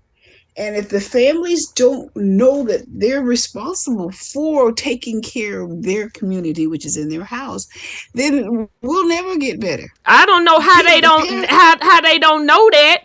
Didn't you procreate your demon seed? Shit. Exactly. And they need to be responsible. I was really tough. I can't tell you the heartbeat I was. You were supposed to be. And one of the things I used to say, I'm getting you now so the police won't have to. Right. No fucks was given, baby. None was given. None. You not finna tell me what to do up in here? None of that. And yet I told a police officer once, I said, don't come to my house anymore because I'm going to take care of this. You don't have to come to my house because I'm going to tell you right now what I'm going to do. And he said, yes, ma'am, you do what you have to do. But nowadays, you can't touch your children. You can't discipline your children. You can. They gonna call the police on you. Well, baby, go on and call, goddamn. Right, go on. Don't threaten me. That's one thing about me. I do not fucking like to be threatened. Don't threaten me. No. Okay, all right. I know I'm laid back, whatever the case may be. Don't threaten me. Yeah, but you have to love your children enough to discipline them. You can't just let them run wild. They were born heathens. So they don't even know how to eat, talk, walk, go toilet. And then you're going to let them go and do whatever they want? Are you crazy? You have to train the child. But that's not what people are teaching anymore. It's crazy. It's a new day. Right is wrong. And wrong is right. Yeah, it's crazy as hell. The last auntie story I wanted to bring up, child, I saw that viral video. Everybody kept talking about it. About that girl swinging on that doggone teacher. Oh yeah, in the floor he knocked her out. Oh yeah. And so the teacher was about that life and started fighting with the girl. And just when we jumped on the air, I saw where, cause she was substitute teacher. Oh yeah. She wound up, I think she got arrested, if I'm not mistaken. The student got arrested. No, the teacher. Oh, the teacher? Oh, that must be another one. So, your child, your demon seed, swings on me. And I'm supposed to take that. I was like, wow. Brother Sean, when you was in school, in elementary school, now I don't remember it in high school, did they have where the teachers could paddle the students? Oh, yeah. Okay. Uh-huh. Yeah, we're Yeah. Gen Xers. Yeah. And and it was mainly the boys, because y'all was always cutting up. And the parents never said, no matter of fact, if we want to keep this shit real funky, you would prefer the teacher to paddle you. Because you let your mom have to either come up off her motherfucking job, baby, or you interrupting her stories. Oh my God, that was terrible. You getting fucked up right up in the classroom. I'm telling y'all, that's the way it used to be. I remember in, elementary school, this one guy's mama, he stayed cutting up in class, y'all. He stayed cutting up. Baby, his mama swung up in that classroom. She did not even get dressed. Y'all remember back in the day, mom and them had that motherfucking pink robe that zipped up in the motherfucking front. And remember them pink sponge rollers? And she had her pink house shoes. Baby, she came right up in the little classroom with that and whooped his ass in front of the whole class. And the teacher just sat back, and we was just sitting back, and everybody, we was all like, well, shit, let me go on and get this notebook, because goddamn it, you should call military police. It's going to be on. That's my ass. Let me start paying attention and do my work. So for that point forward, we call him Pink House Coat. So the point being, I was shocked. Now, these weren't elementary. The girl that swung on the teacher, that was high school. But I'm like, you bold enough to not only swing on an adult, but to swing on the teacher because you want your motherfucking phone back that you ain't supposed to be having in class. You're supposed to be focusing on your work. But see, had your mammy taught you that, you wouldn't have dared pull what you pulled. That's the crap I be talking about. Yeah, that's true. It's nobody's responsibility to be sitting up here tussling with people demon seeds. It's just way out of control. My mouth just dropped. Who wants to come to work to rumble with a child? And I'm sorry, back in the day, the rule was you swing on an adult, I'ma beat your ass like an adult. Okay? All that child shit go out the way. I'm just gonna beat you gonna get this adult ass whooping.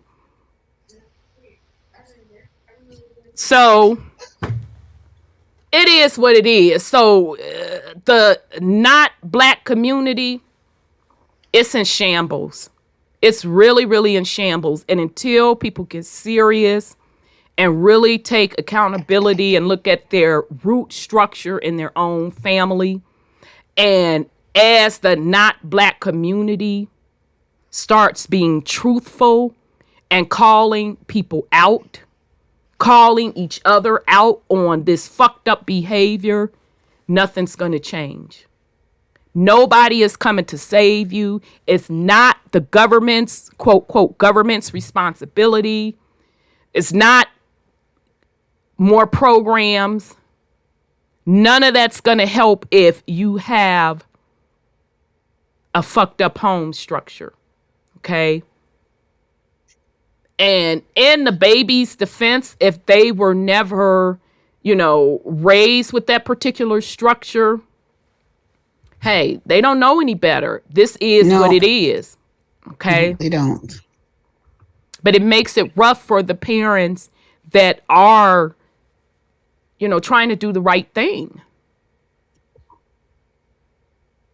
So that's all I got to say about that. It's just a wreck, and it's damn embarrassing. I'm sorry. Go ahead, sis. Well, I think it was in New York. People were protesting because a melanated young man went into a store, and he started swinging on the owner. The man was sitting in his chair because he was kind of like disabled in the store, and the melanated young man started beating on him. And so I don't know how it happened, but the man got a gun and stuff and shot him. And so they put the man in jail. And I said, The well, disabled man in the chair. yeah, Yeah. he just sitting there. They put the man in jail for shooting the guy. And I'm sure these Sharptons and all these other crazy people out there protesting because, they put he shot the guy. And, but I'm like, that's somebody's child acting ugly.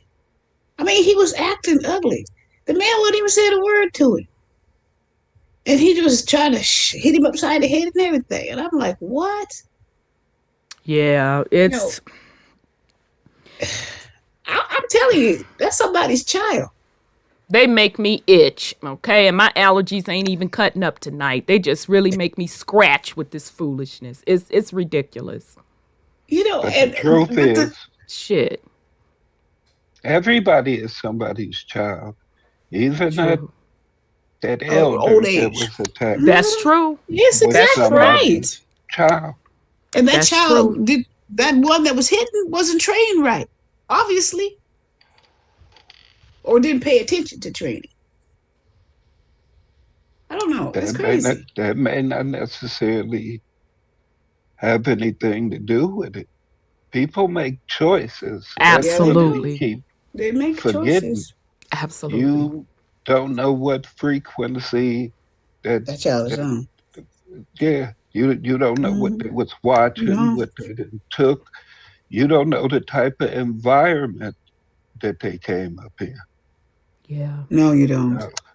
If a child is fighting their parent and disrespecting their parent, what other adult are they going to respect? None. Or if the parent's sitting up, Let me do it. Disrespectful, or you know what I'm saying? They're not parenting, or if the child grew up seeing the parent and doesn't look up to them as a role model, like, well, you can't tell me nothing because you do X, Y. It's just a mess. It's just a mess. And we're not being honest about it. We're really not being honest about it. Yeah, that part, the hard reality is sometimes you have to put your own away. That's part of your legacy. That's what you brought into this realm.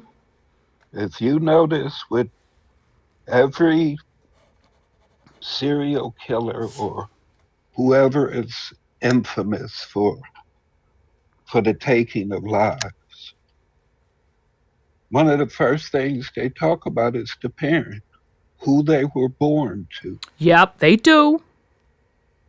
So right off rip, the parent is being shamed and blamed for bringing this menace into the world. Right. Now. Right. I'm sorry, go ahead. I didn't mean to cut you off. I understand that we love our children.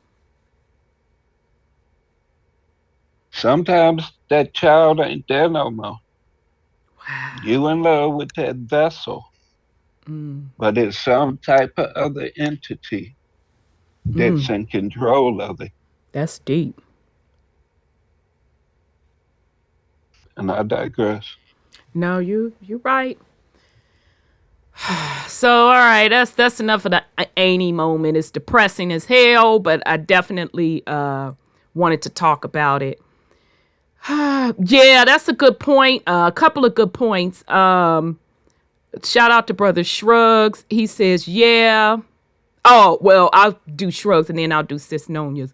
Yeah, they weren't supposed to be born. Their parents wasn't supposed to be a part of the breeding stock. Yeah, some people, it's like, y'all just out here fucking to be fucking and having children in the process while you fucking to be fucking. And I just don't get that, but whatever. But yeah, great point, Brother Shrugs. It's just people don't take into consideration who they're having children with. That shit is important. Genetics are important. That shit is important. Sis Nonya said all children 12 and up out here have guns. I'm assuming you're talking about Chi-Town. Hopefully in the South. In the country. No, Chi-Town ain't the country. I know it. Yeah, you need a gun in the country. Yeah. Rattlesnakes. Peace and love to Indian Carter says, my son got one time to disrespect me. They ass gonna turn into a flying object. I know that's right. You get fire knocked out your ass. Shit. Yeah. Who the hell you talking to? And it is. I'm sorry. Go ahead, sis. It is love to discipline them. It's dislike when you don't discipline them. You don't like them. It's neglect. It is neglect when you don't discipline your child. You don't. And I'm not talking about, beating them down with violence. No. Discipline includes it's correction. It's correction. It's guidance. And guidance, absolutely. That's neglect when people don't discipline their children. Yes, sir. But look at the omen. Child. The who? Remember that? Oh, that movie scared the hell out of me. That badass little boy. Yeah. He was straight, wasn't he? The devil's seed. Shit. Yeah. That little boy scared the hell out of me, baby. I ain't trying to play that. I gotta lay down like this. You standing over me with knives and shit. No, you finna get the hell up out of here. No, hell no. But yeah, But see, if the father hadn't hesitated, the cop wouldn't have got the chance to shoot him. And see, I don't remember that movie. Because he had him in the church right there, and he had the daggers. And he had him turned over. He had shaved his hair where the marks was, and he was getting ready to stick him with the daggers. Mm-hmm. And he turned back into a little boy and said, "Daddy, no. Daddy, for no." manipulation. Yeah, and he hesitated for a minute.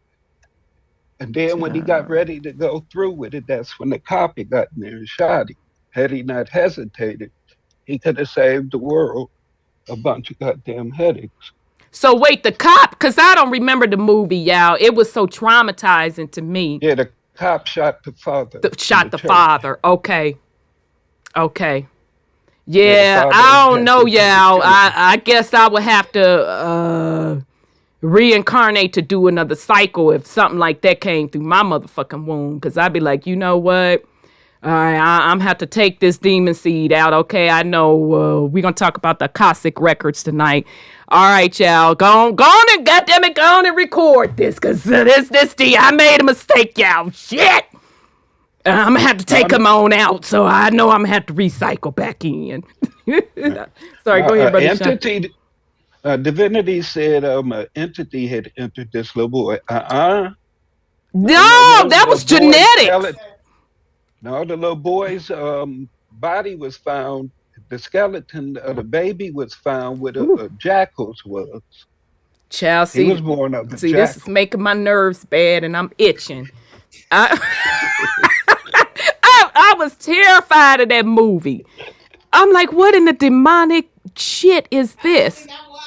I think I only saw it once because I'm not a scary movie person. I like suspense stuff, but all that slasher shit, I'll be like this.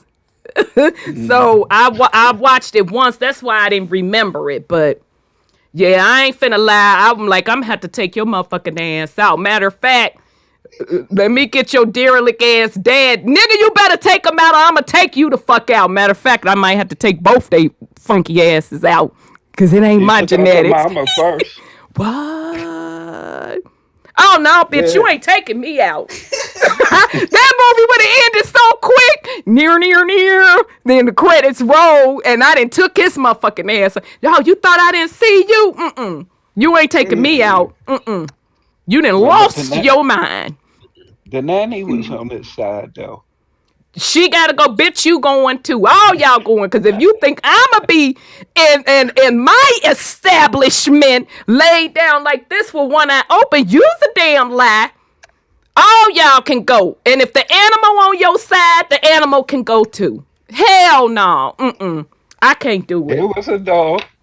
It was a dog too, and he was definitely on his side. So the dog was because it was a Doberman, wasn't it? Was it a Doberman or a Rottweiler? I think it was a rock. A Rottweiler, yeah, because I do remember that. I'm like, damn, even a dog demon. Baby, let me tell you something. Everybody, like I said, I'll be like, on Akasha, okay, universe, I know you recording this. Go on and open up the motherfucking books, because I'm finna wipe all these bitches out.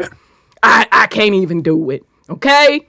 I can't do it. Hell no. Can't do it. Shit. All right, then, fam. Let's get into the lecture. So, let me bring this up. Oh, that now I'm scratching. That movie just, That and that Children of the Corn. That's another one that gives me the willies. Yeah, I don't like that shit. Do y'all want me to put this on the Zoom screen or no? Sis Sandra and Brother Sean. Yeah, if you. But y'all say y'all can't comment when I do that, or what? Well, mine is different within this thing here. I have both of your things going at the same time. Okay, so what about you, Brother Sean? If I yeah, Rosemary Baby, now that horror. No. Did she purposely sleep with the devil, or she was tricked into sleeping with the devil? Tricked. Oh, she was tricked. She was captured and held hostage, wasn't she? I think she was. Yeah. Yeah. No, no. That was to have the baby. Yeah. She was kidnapped. Oh. But wasn't it the conception of the baby was the devil's baby, though? It was full of occult science. Yes, it was, Scotty. Yeah. No, Cosmic Records. Movie. Yeah, it wasn't a cult movie. Yeah, his ass would have been gone too. No, I ain't fucking around playing with you, and especially I ain't agree to some shit. Well, that I wouldn't get no backlash over, because I didn't agree to that. So it is what it is. Shit, you got me faded. You think you gonna use my wound for this demon seed, and I didn't agree to it? Nope. Gotta go. Nope. In the movie, credits gone. 10-minute movie. Who baby this? The devil? Oh no. No. Okay. We finna wrap this movie up real quick. I ain't got time to play with y'all. Shit. I read the credits before I turn there. Right. Shit. Should have hit a black woman in those. What? You say what? Exorcist, all of that. Oh no, I didn't like that. No, you're not finna be in here throwing up, messing up these motherfucking sheets. Hell no. Oh, okay. So you possessed. I tell you one thing. You got 5 minutes to get unpossessed. Goddammit. 5 minutes. That's all I'm fencing to give you. Because I'm coming in here, I'm fucking you up, these entities up, all of that. 5 minutes. Credits roll. in the movie. Shit. Nobody got time for no possession and all of that bullshit. And I'm trying to run a household and you laying around throwing up and spitting vomit across the room and levitating and shit. Listen, I ain't got to. You got 5 motherfucking minutes. You understand me, young lady? I don't give a fuck about you. You better tell them demons to get it together. Demons, I'm not here for it. You got 5 minutes. I'ma come through and clean this bitch clean the fuck out. 5 minutes. It was this one horror movie I saw. I can't remember the name of it, but Aunt Esther was in it. Oh, from Sanford and Son? Yeah. Mm-hmm. She was working for this white family. She go upstairs to go to clean up. And some lights and shit. And some noises going off in the room. Next thing they showed her walking down the middle of the street with her bag. Right! You know black people don't play that? Shoot! She walking down the road talking about black folks usually the first one to get killed. I'm out of this motherfucker. Wait a minute! I don't blame it. That would be so me. Let me tell you something. I probably wouldn't even got a bag. Now, hell, you know what? Fuck that. Y'all can keep this. Buy me a new bag. I'm out of there. Out of here. Credits roll. End of scene. End of movie. Hell no. They got me faded. This foolery. Shit. But that's funny. But that's how black people roll, okay? Y'all know not to put black people in no horror movies with us dying, because I know you lying. Because the first time something jump, even our animals don't play that shit, okay? Our animal, when it's... What'd you say, Brother Sean? What about the crackheads? Crackheads don't even hang around for spirits and shit. They run up at the house. Right, we don't play that. First time something spooky, we be like, we out of here. We running. We just gonna break out running. And when you see one person break out running, we all breaking out running. We ain't got time to ask no motherfucking questions, none of that.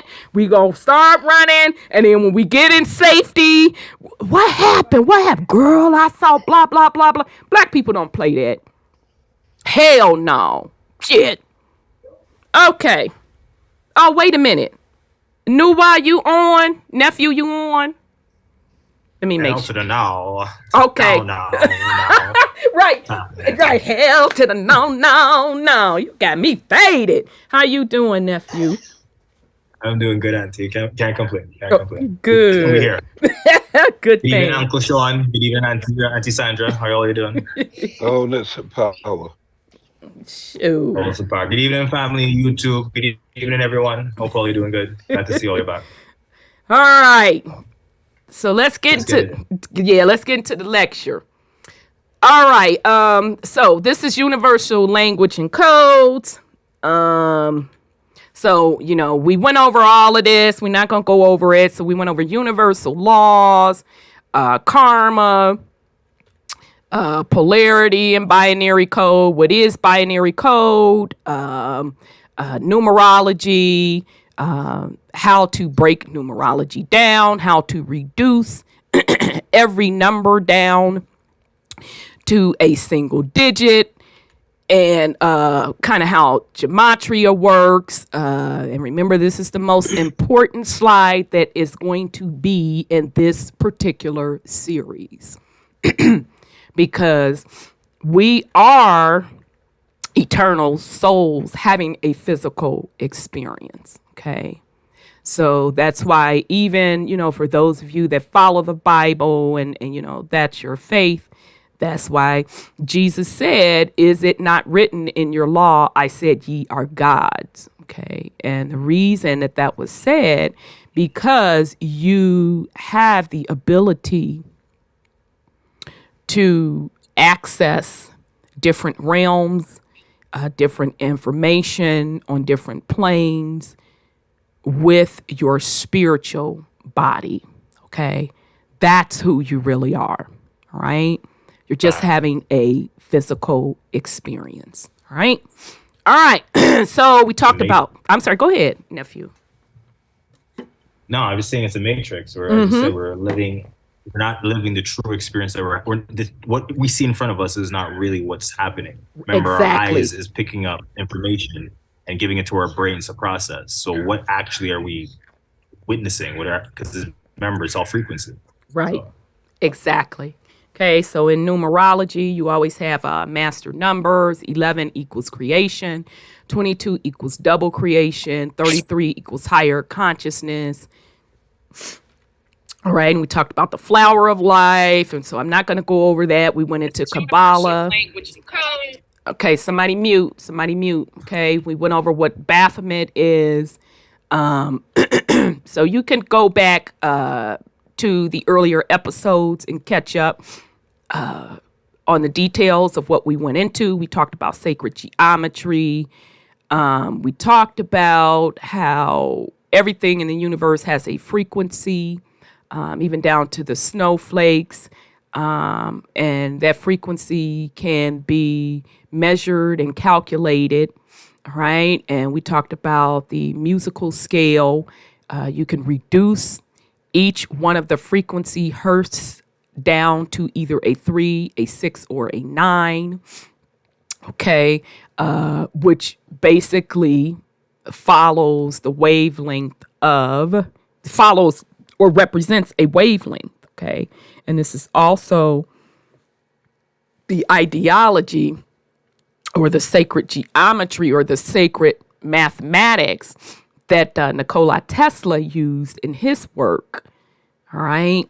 And I say that Tesla did not come up with these things. In my opinion, all he did was take in kind of an ancient blueprint, or maybe a blueprint from one of the earlier civilizations that was reset, and he just recreated it. Okay, now my allergies want to act up. See, that's what y'all get for bringing Damien into it. Shit, who else? Oh, well, that was my fault, bringing Exorcist Lady, and that's what I get. All right. Okay, so we talked about alchemy. All right. So then we got into the Alphabet Boys paper. Okay, I think it's called Gateway Consciousness, where they literally did a study on consciousness. All right. So even they are admitting that you are a frequency vessel. All right. With energy centers. So this particular figure that they're showing with the man with the A, B, C, D, E, F, G, and H, that's representing chakra points, chakra energy fields per se. Okay. All right. Okay. And so then we got into, this is still in the Alphabet Boys study on in the U.S. Department of the U.S. Army Department was the ones that conducted this particular study. And they put this in here about a Black Catholic Dominican, was old boy a priest? Shoot, I don't know what he was. Well, it don't matter. How it is, they're saying that he was able to walk through walls, okay, in Peru in the 1500s, okay? All right, so, this is the gateway process. So, the other revolutionary things they talked about in this gateway process stuff, and you can go online and get this particular document. I highly encourage you to do so and read through it yourself in its entirety. They admitted that holograms can be created through your consciousness, and basically what they are telling you, literally what they are telling you, and they proved it, that your thoughts, your /consciousness, literally, you can create your reality. Okay. So that was interesting. And then they went into the time, space, dimension. So they're admitting that we have the ability through our consciousness and our astral body, we have the ability to travel to different dimensions. So, which means they admitted there are different dimensions. Okay. All right. So then I gave homework to see the occult Disney movie called Soul, which is really a good movie. All right.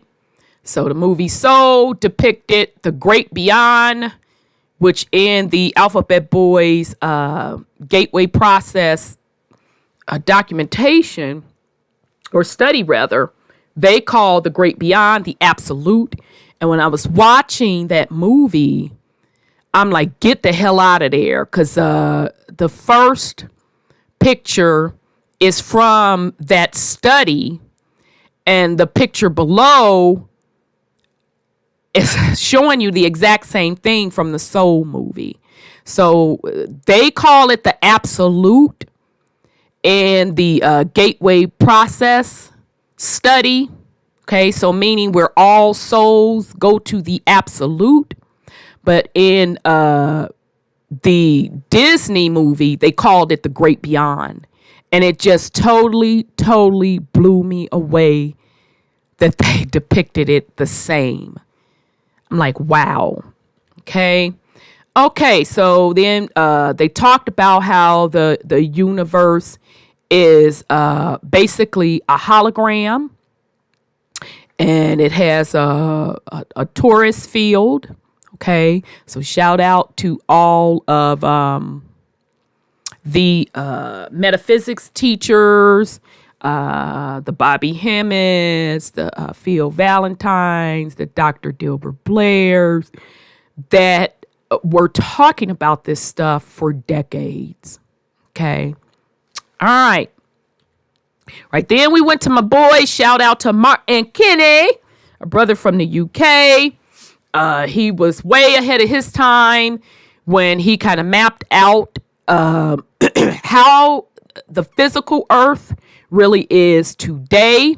Okay. And he broke out how the torus field relates to physically what we see today, and how we're only being shown part of the realm. Okay, so this came from his particular work called Cosmic Egg.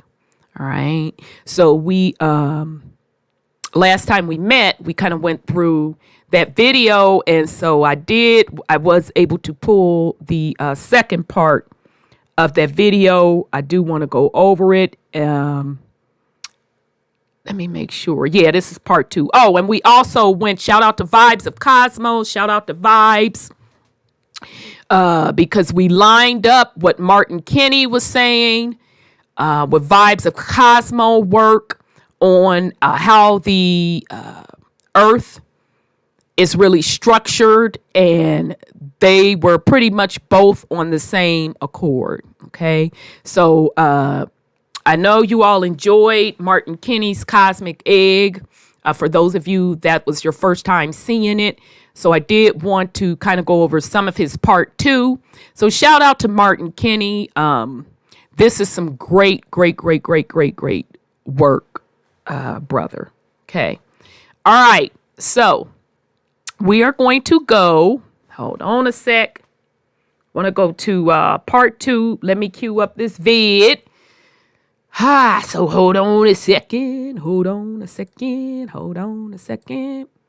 Let me cue up this video for Cosmic Egg part 2, because he went into some more great stuff. I don't know why, and I hope this go ahead on and play properly. I got the right link in here, rather. I think I do. So let me see. I think I do. Yep. Okay, hold on a sec. Fam, let me bring this back up. All righty. Almost.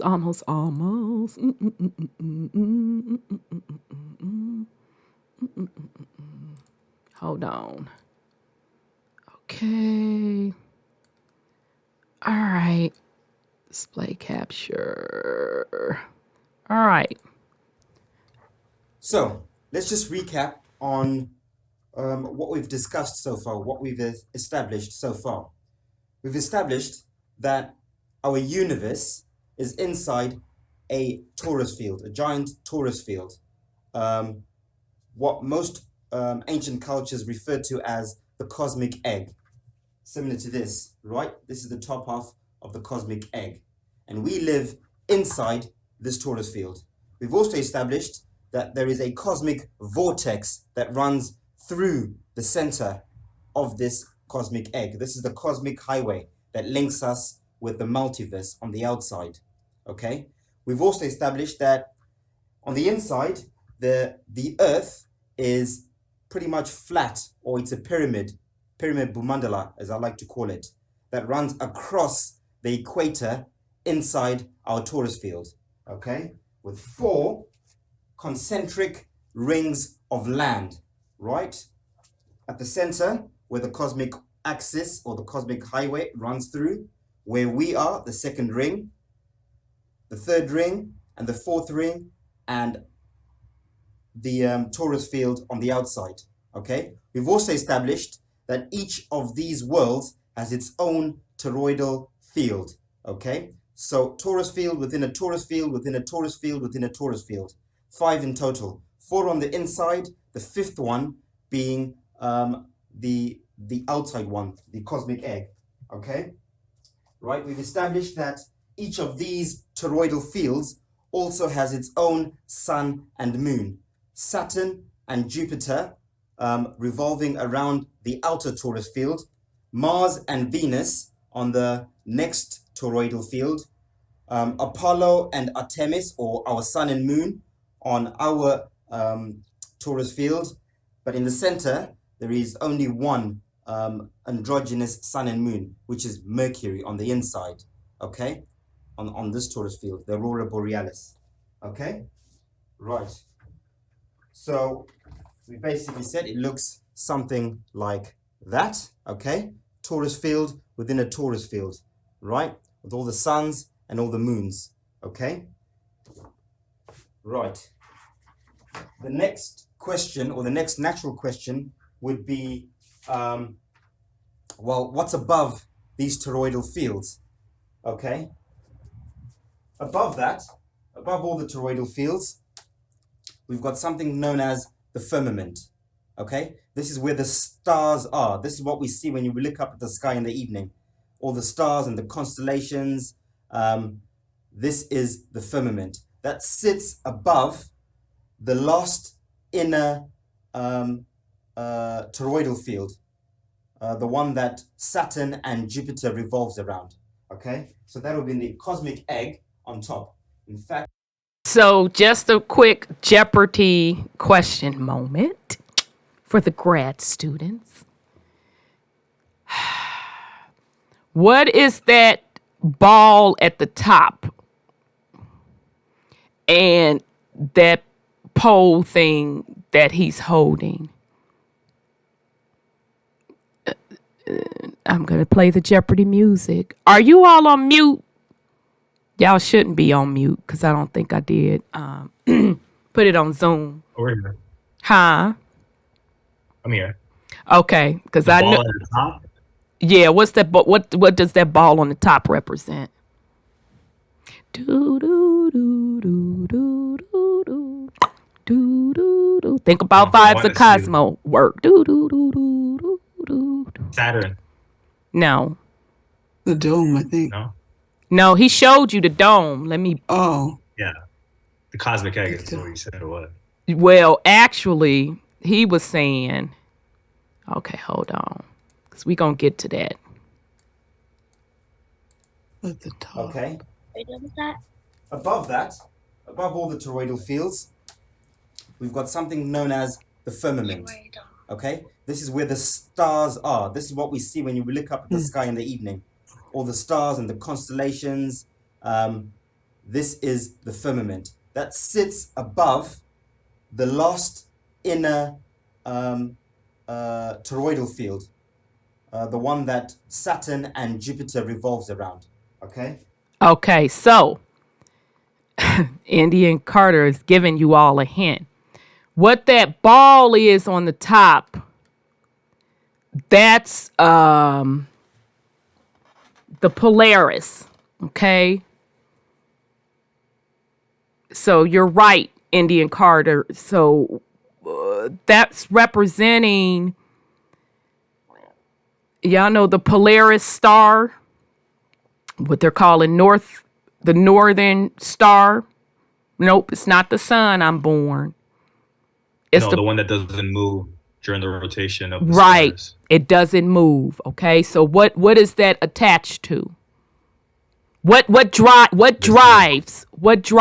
that Polaris? Oh, the black sun. The black sun. So Indian Carter, for however much money you put on it, was spot on. Okay, so now Brother Martin Kenny's not going to say that, but his depiction is spot on. Okay. Yep. So that ball at the top, that represents that Polaris star that you see that doesn't move. And it doesn't move because it has that electromagnetic pull coming from the black sun. Okay. All right. But that kind of tripped me out how he depicts the dome and the stars. But let me shut up and keep going. So that will be the cosmic egg on top. In fact, I'll put it together so you can see it. Full scale on the model. I mean,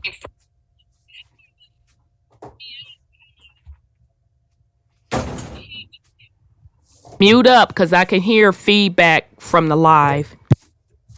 Please bear with me.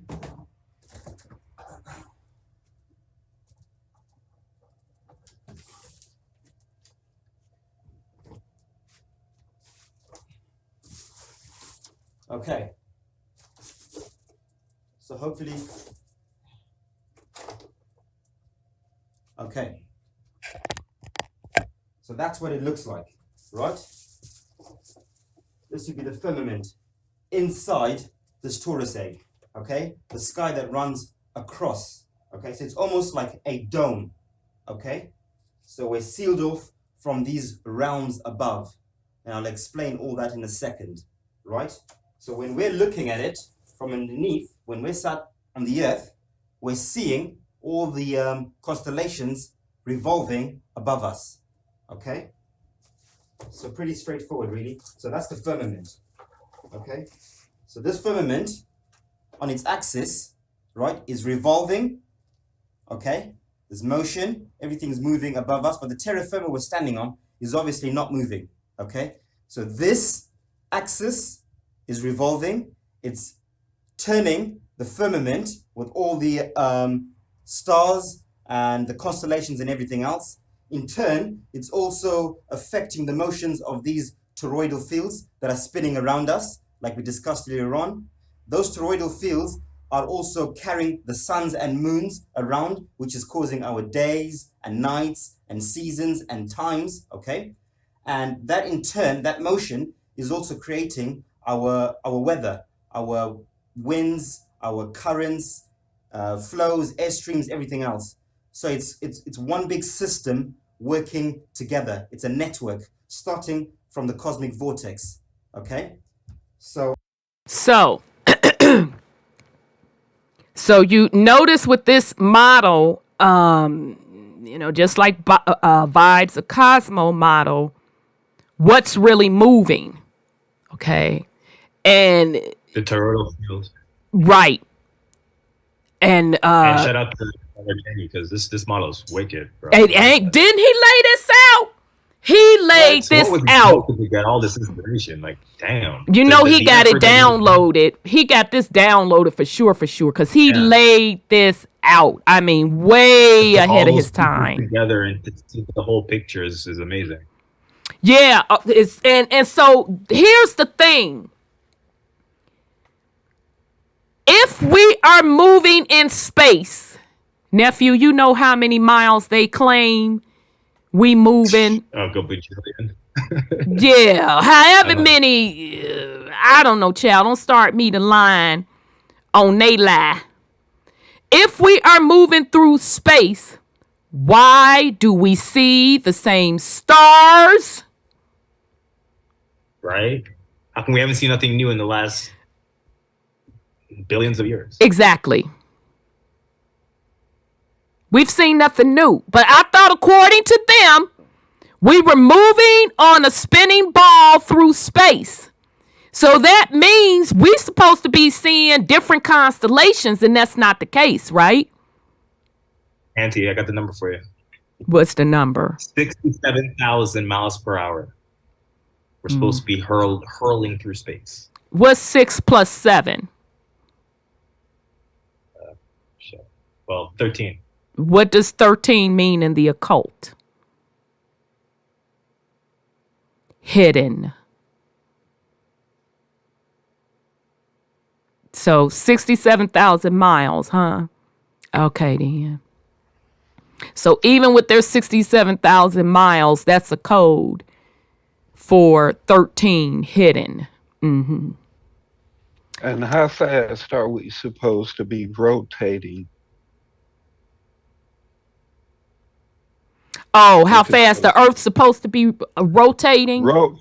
While hurling through space at 67,000 miles per hour. Yeah, I see what you mean. I think it's 1,000 something. Child.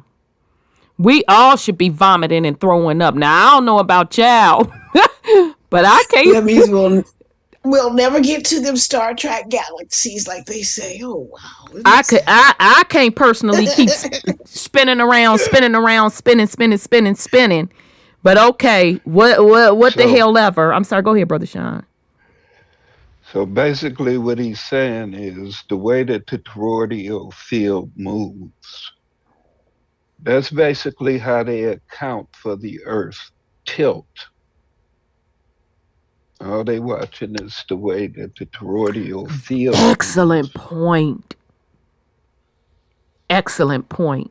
Your son Scotty just verified it's 1,000 miles per hour.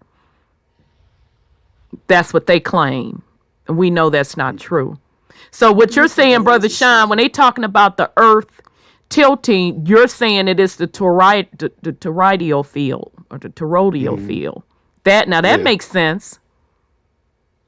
Okay. So I'm just pointing out here that if we supposed to be hurling through space, why are we still seeing the same constellations, this, that, and the third, and we can accurately depict them when that stuff is going to happen?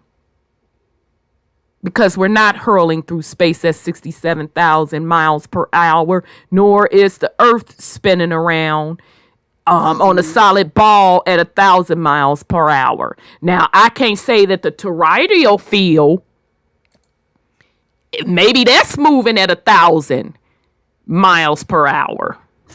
So what they claimed not too long ago was the earthquakes tilted the Earth, and we're not at due north anymore. We're about like 20 degrees off or something like that. So how is that impacting this so-called toroidal field? Because the toroidal field is the tilt.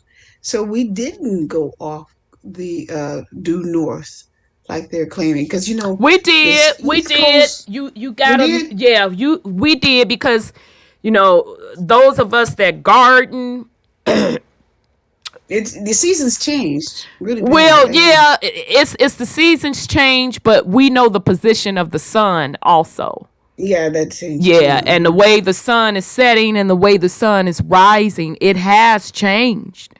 But you have to look at Vibes of Cosmos work, and what that is. You're right, sis Sandra. It is the toroidal field, and the tilt of that Polaris. It's the way Polaris is moving. Okay. And not us particularly. Auntie. Yes, nephew. I'm back. Okay. One thing I want to say, when it comes to the gardening stuff, what I realized, they've tricked us. They have us calculating the sun's movement, but realistically, gardeners, we're watching the moon cycle. Because, like, for example, Easter just passed, and Easter is the first Sunday after the full moon.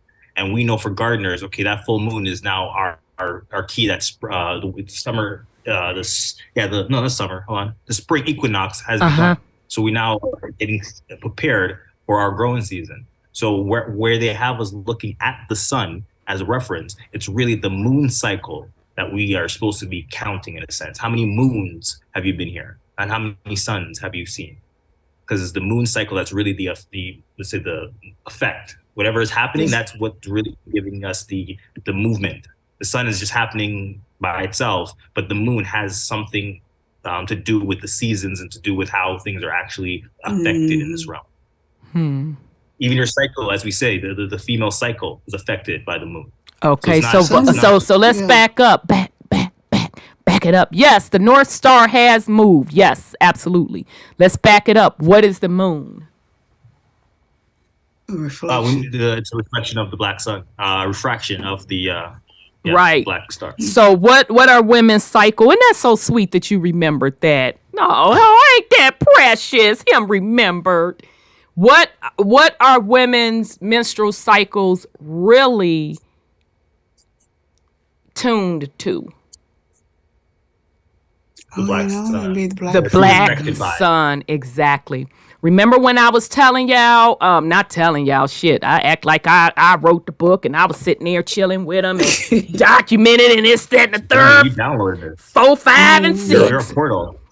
You're a portal of information, Oracle. But I had thought about when I was looking at Vibes of Cosmos stuff, and he was breaking down what the moon was, what the sun was, and the black sun. And I thought about the Book of Enoch. Anybody that's into the Bible, if you're really serious about, really decoding the Bible, the Book of Enoch is an excellent counterpart. All right. So Enoch talks about how he went to the heavens and he saw on that thing. Exactly. I'm so proud of you, nephew. So where would Enoch have to be sitting to see what he said he had seen that did? Right at the base of Polaris. Exactly. See, we some smart mofos over here. This grad school over here. Yeah.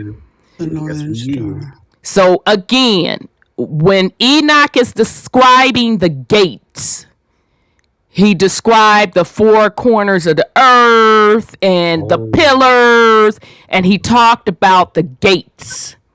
12 gates. Exactly. Auntie doesn't with his depiction, Uncle Kenny's depiction, doesn't those look like gates, like you're standing in front of a gate? Yeah.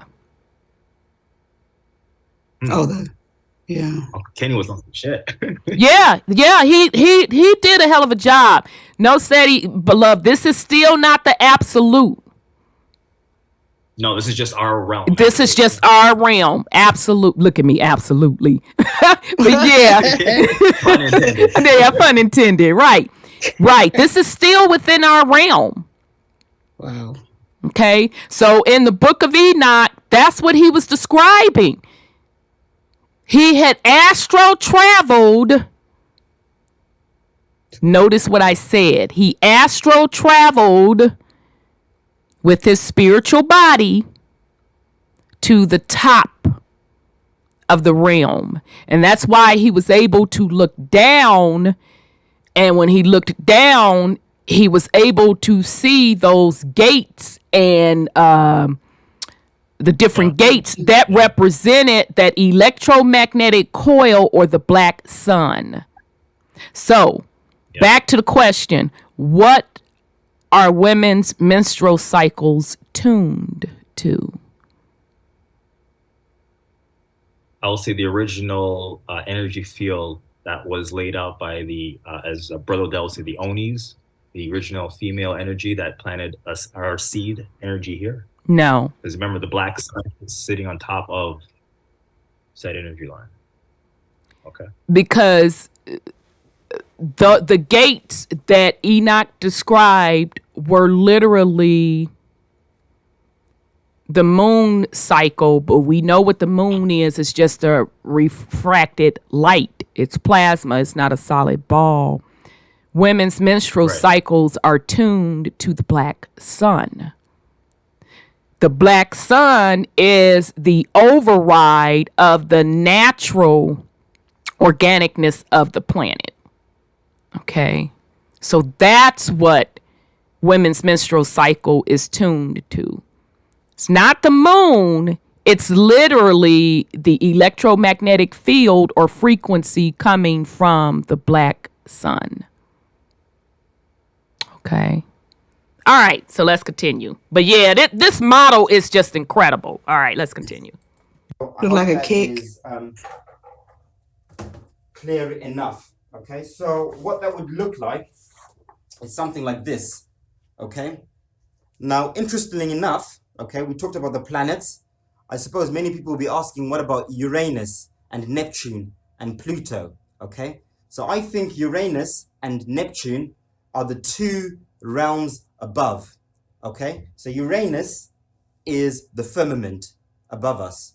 Why am I saying this? Well, Mother Gaia, we all know, is Earth in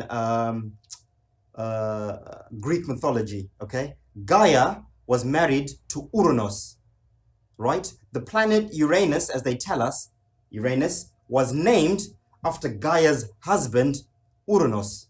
Uranus married to Uranus. These two are married, okay? They go hand in hand.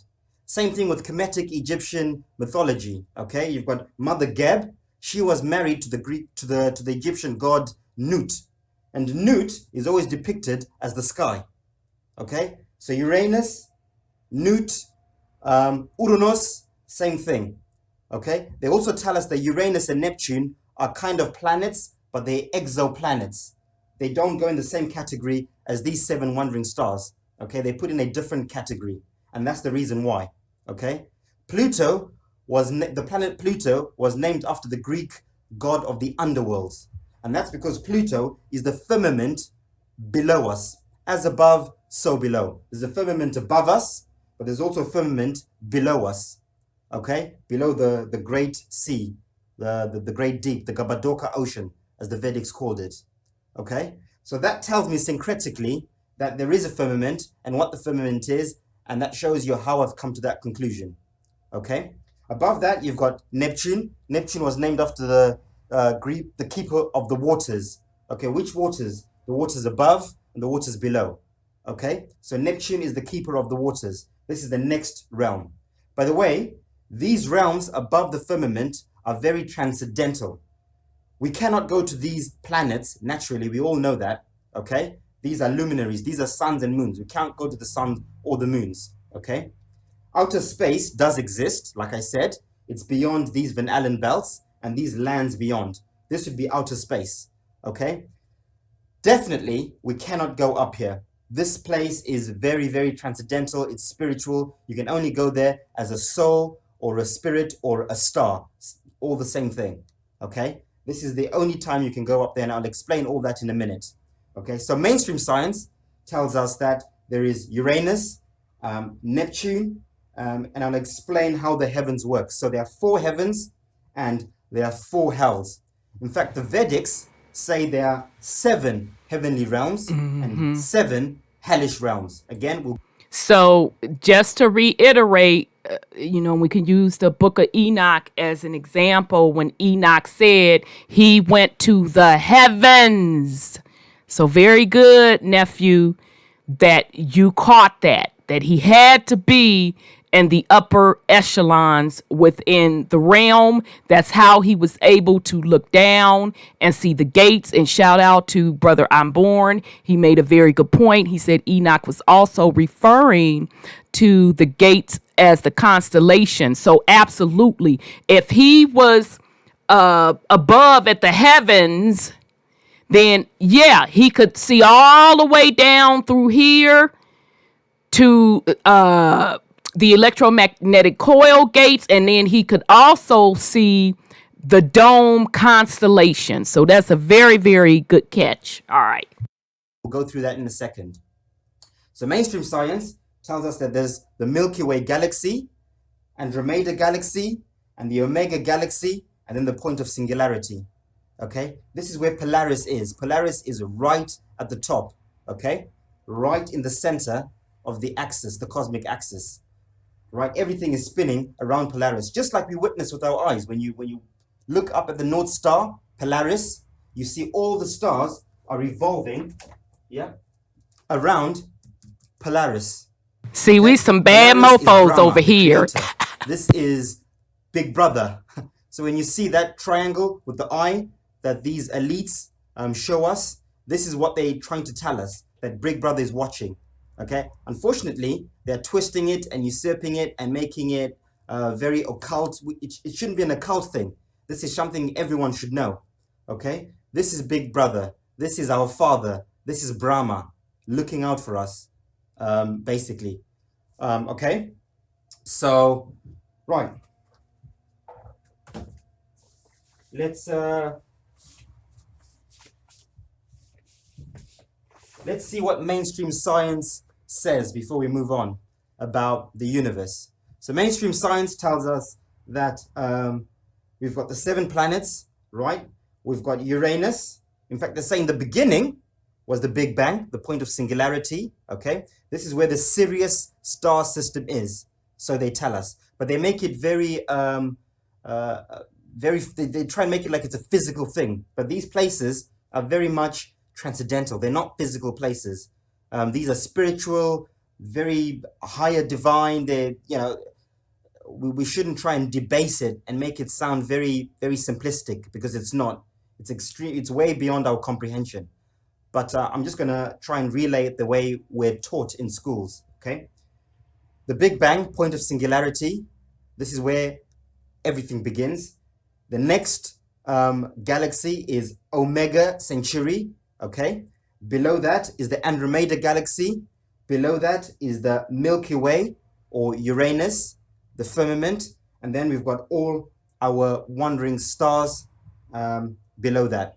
That's what mainstream science says, okay? And Pluto at the bottom. Pluto is always an exoplanet. They debate about whether Pluto is a planet or it's not. Do we count it, don't we? And this is why. Because Pluto is the firmament below us, okay? Right. Let's have a look at what the Vedics say about our cosmology. So the Vedics go into a lot more detail, right? The Vedics say there are 7 heavenly realms and there are 7 hellish realms, okay? The top realm is called Brahma Loka or Satya Loka. Like we said, point of singularity, where everything began, the North Star, God, this is the Holy Trinity, this is where they all began, this is where everything started, like I keep saying. The next round down, they called the Tapaloka, okay? Right? The next round down is the Yana Loka, and then the Mahaloka, right? Or the Sphaloka, Spha as in stars, okay? This is now the firmament that we're showing with all the stars and the constellations, what we see when we look up, okay? They call this axis mundi, or where this point meets, the Dhruva, okay? This is where this is where we see the skies meeting with the cosmic axis, or the pole star, the Dhruva, okay? This is the Meridanda that runs through the cosmic axis, okay? And then they name all the different stars. They call Saturn Sanaisuru. They call Jupiter Brahaspati, Mars Mangal, Venus Sikuru, our sun Surya, our moon Chandra, and Mercury at the center, Buddha. Buddha, why Buddha? Buddha the messenger, okay? Buddha was the messenger of God. I'm going to explain why that is important and why Buddha is the messenger at the center. That's very important. They then tell us that there is a... So just real quick, I thought that was interesting. And I just caught that now when he said Mercury. Okay, so I want to, it's going to be interesting to see what he says on Mercury, because you know we fencing to be up in Mercury retrograde. When the hell do it start? I think it starts tomorrow, or did it start? Anyhow, so if you've been sleepy, like exhausted, energy draining, we going into Mercury retrograde, and when we go into Mercury retrograde, one or two things happens. A lot of times you get really sleepy. You just get tired. Sometimes your energy be off, because that's just your body trying to adjust to this particular energy field. And when we are in Mercury retrograde, it's also communication. So a lot of times when we're in Mercury retrograde, communication is messed up. Okay, we are in it. Okay, wait, what is this? So tomorrow, okay, I was like, is it today? Yeah, tomorrow until May 14th. But, you know, you start feeling those energies. Some of you, I know I did early. I'm like, why am I so damn tired? Although I was busy in my defense, but still, I shouldn't have been that tired. And then I'm like, oh, wait a minute, Mercury retrograde is coming up. Okay. But Mercury retrograde is also communication. Big time communication. Okay. So meaning communication between people can be all messed up. Okay. So if you're arguing and fighting, you have to take a step back. Oh, damn, it's Mercury retrograde. All right, I'm a chill. Then the other point is, I was worn out. Oh, my God. I was like, my sister was like, you want to go out for your birthday? Hell no, I'm tired. I'm going home and I'm getting in the bed. And that's exactly what the hell I did. I was exhausted. And then I remember, oh, Mercury retrograde is coming up. And then the other part is, and they admit now that when Mercury is in retrograde, that electronic devices mess up as well. Okay, so if your phone's acting up, it's usually my phone that be tripping. Okay. It's my computer. Okay, I was going to say, and the internet connection. I got rid of that ghetto internet company.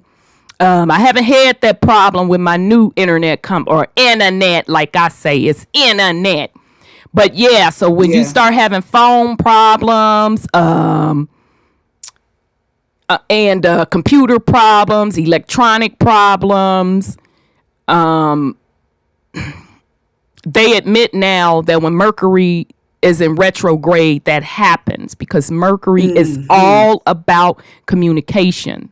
So a lot of people, now I ain't gonna lie, me included, I don't sign contracts during Mercury retrograde, and I don't make decisions during Mercury retrograde because I got to have my shit together because I need to make sure I have a clear communication channel. All right. So just a little bit on that. So let me see what he says about Mercury. I done forgot what he said. All right. Boo Loka, okay? Boo world, the world of Earth, Boo. And this is the Boo Mandala, okay? The earthly plane, right? With the 4 concentric, they tell us they're concentric rings of land on the Boo Mandala, okay? And they name all these different lands, which I won't go into right now, but we'll do that for another video, okay? So these are now the 7 heavenly realms, the Varthis, they call them, okay? By the way, they split this egg into 3 as well, right?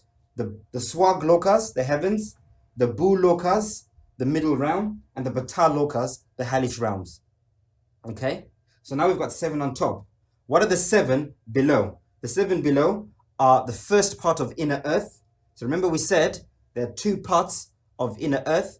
Gaia, Mother Earth, had 2 children, Prometheus and Epimetheus, okay? So Atala Loka is the first part of inner earth. I think this is where all the tunnels are.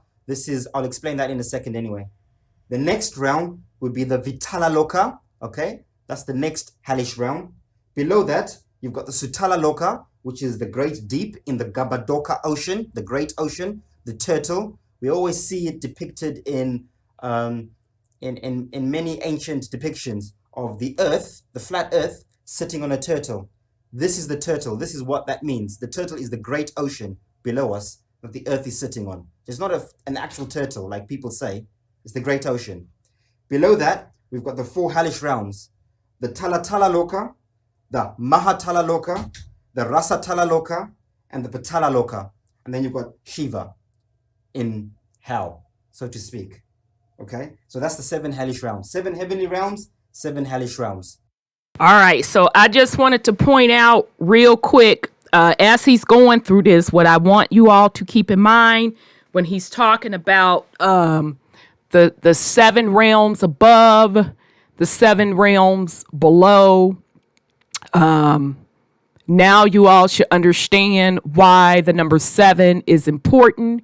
Remember, if you remember in the slides, talked about the number 7 being also linked to your chakras and representing that God body. Okay. Now, this is what I want you all to keep in mind. And Brother Sean pointed this out. And so did Brother Odell. Shout out to Brother Odell. You are beyond 7 realms. Okay. So if you are beyond 7 realms, but you're only utilizing these 7 realms, that keeps you enclosed in this particular universe.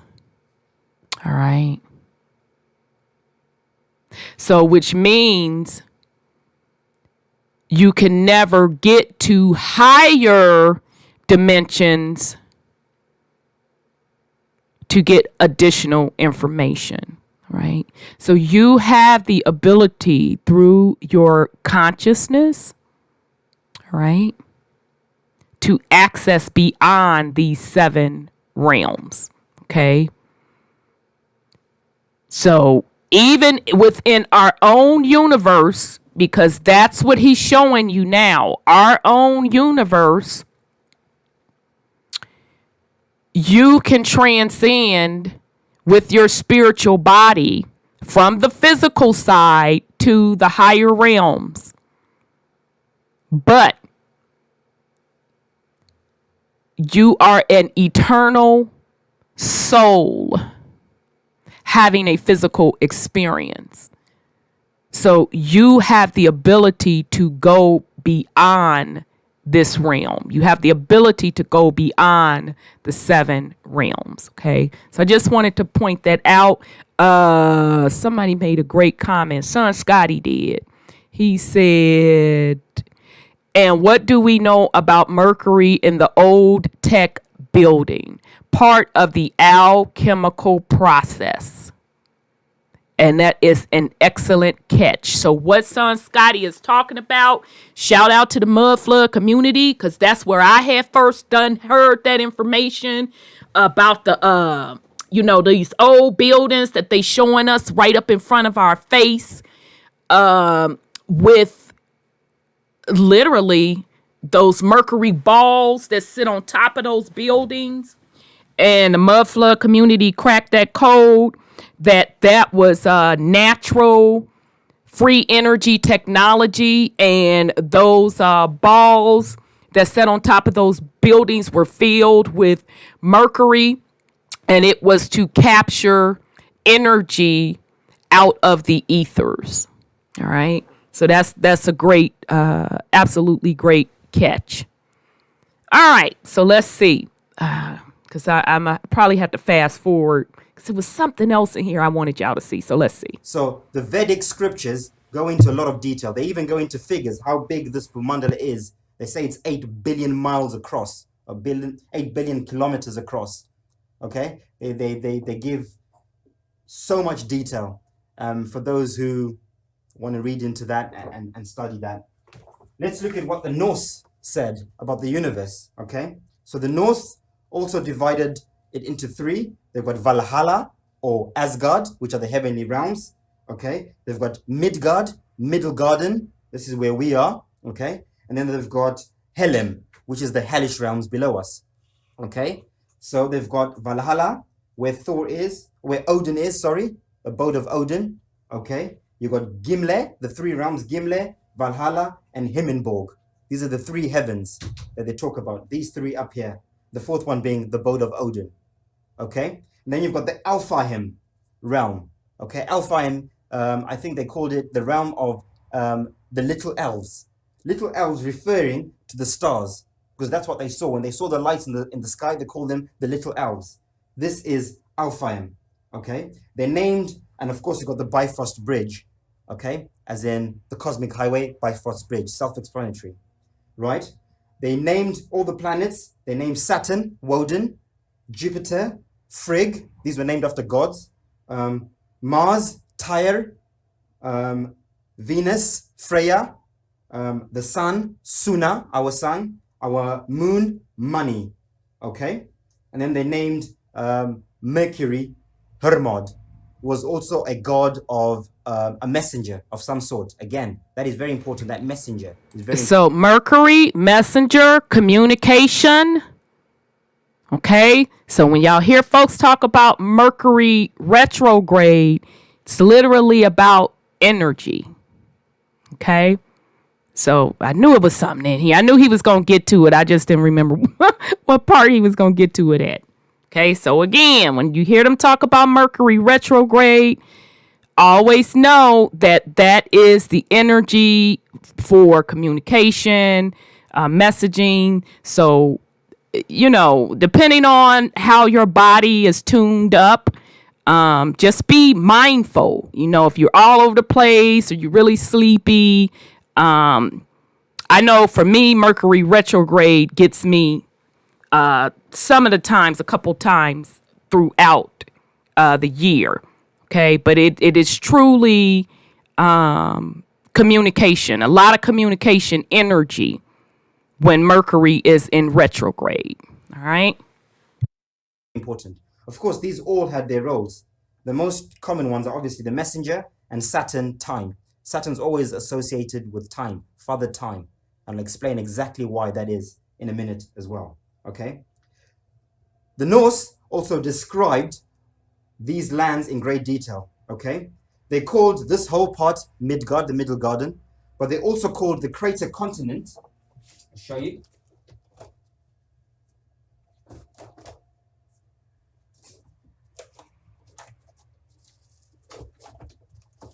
They also call the crater continent at the center Midgard, the Middle Garden, right in the center. Okay, so where Eden, where Shambhala is, that's Midgard. Okay, as you can see, right? Below that, they called Inner Earth, inside the Pyramid Bumandala, the realm of the Svartalem. Okay, Svartalem meaning realm of stone spirits or dark spirits. I'm sure you can decipher what that means yourselves. Okay, and then you've got Aiga, which is the great deep, mother of the great deep, mother of the great oceans. And then you've got the realm of Loki, the bad guy, right? Loki at the bottom, Helem, right? So these Nordics, the Norse, they describe these lands in very great detail. Midgard at the center, the Middle Garden, naturally, okay? This is Vanaheim, the land of the Vanir.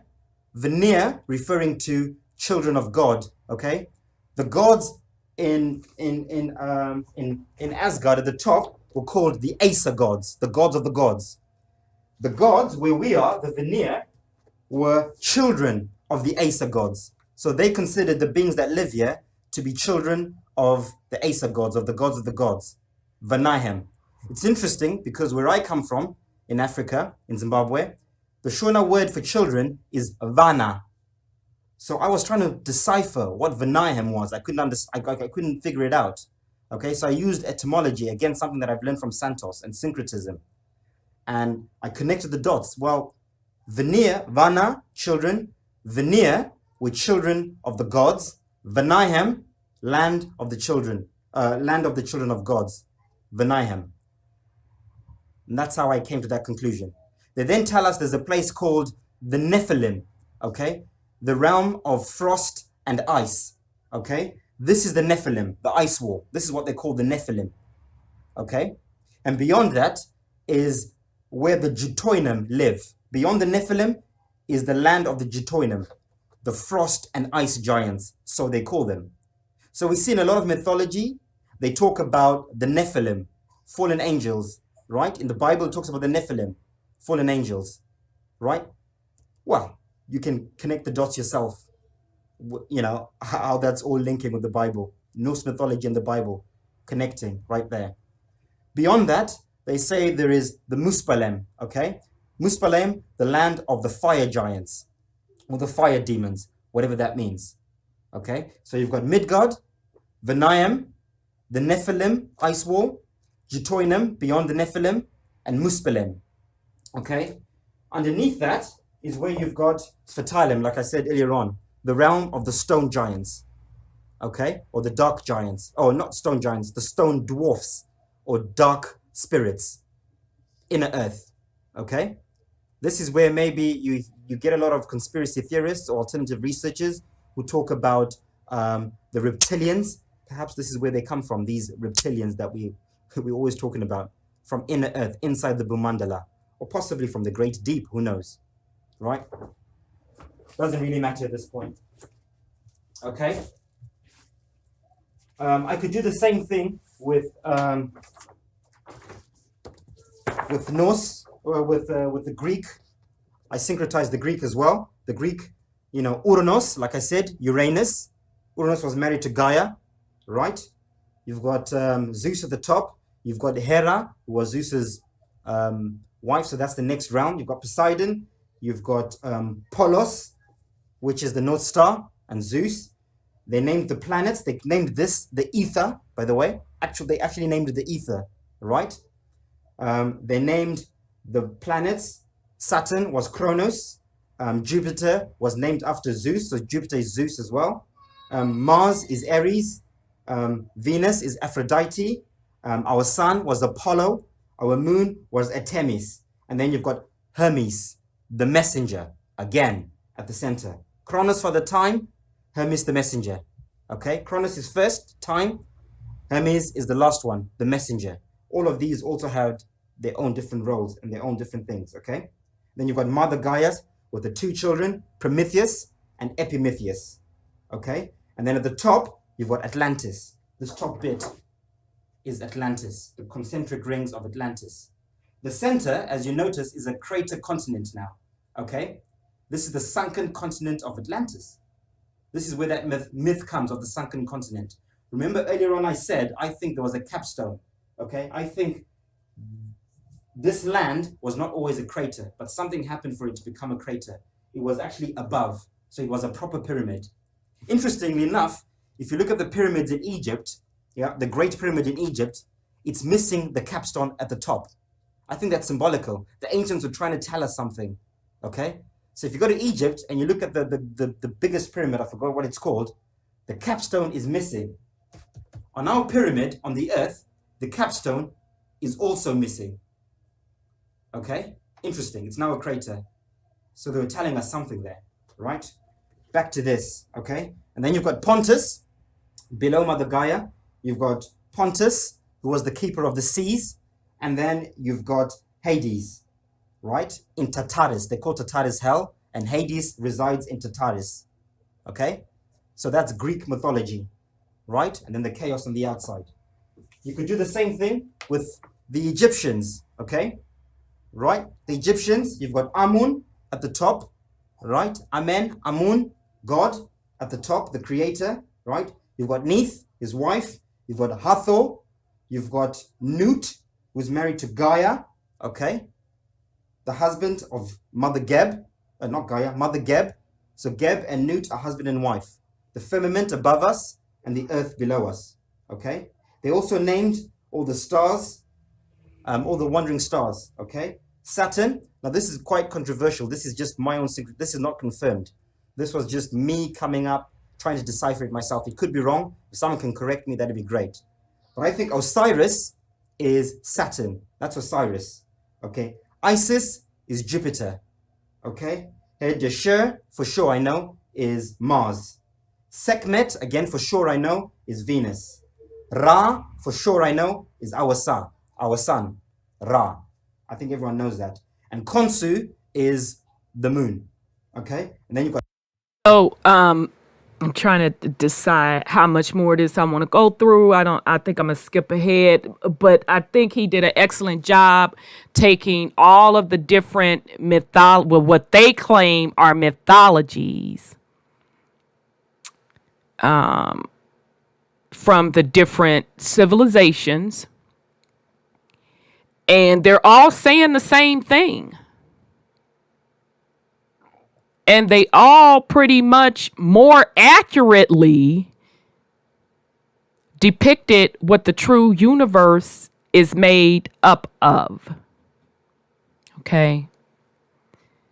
So I wanted to point that out.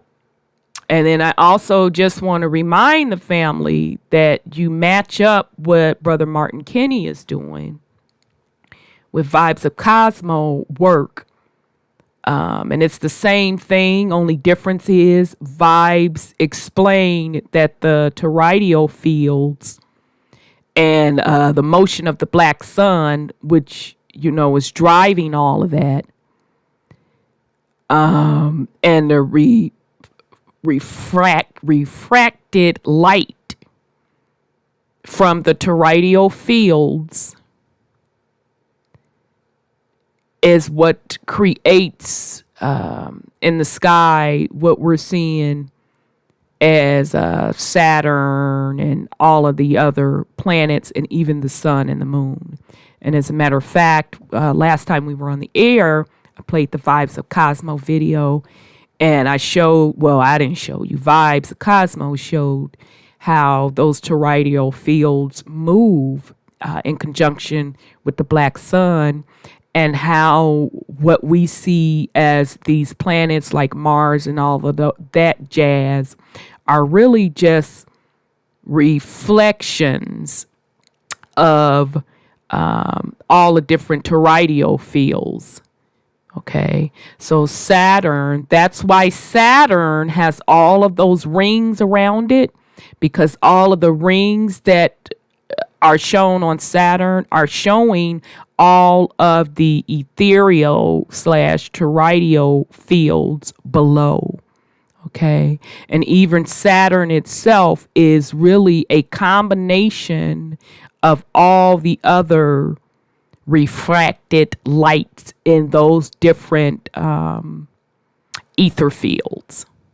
Okay, so we've been on Vibes of Cosmo probably for 2 years, maybe this is the 3rd year, and putting this particular series together, when I was going back through the gateway process stuff, and as soon as they said toroidal field, and something triggered me to think back to Martin Kinney's work, and I'm like, oh snap, Martin Kinney was really saying the same thing as Vibes of Cosmos. Okay, so I did want to point that out, and just to remind the family that even when we're looking at Saturn and all of that, that is still a reflection of the different ether realms.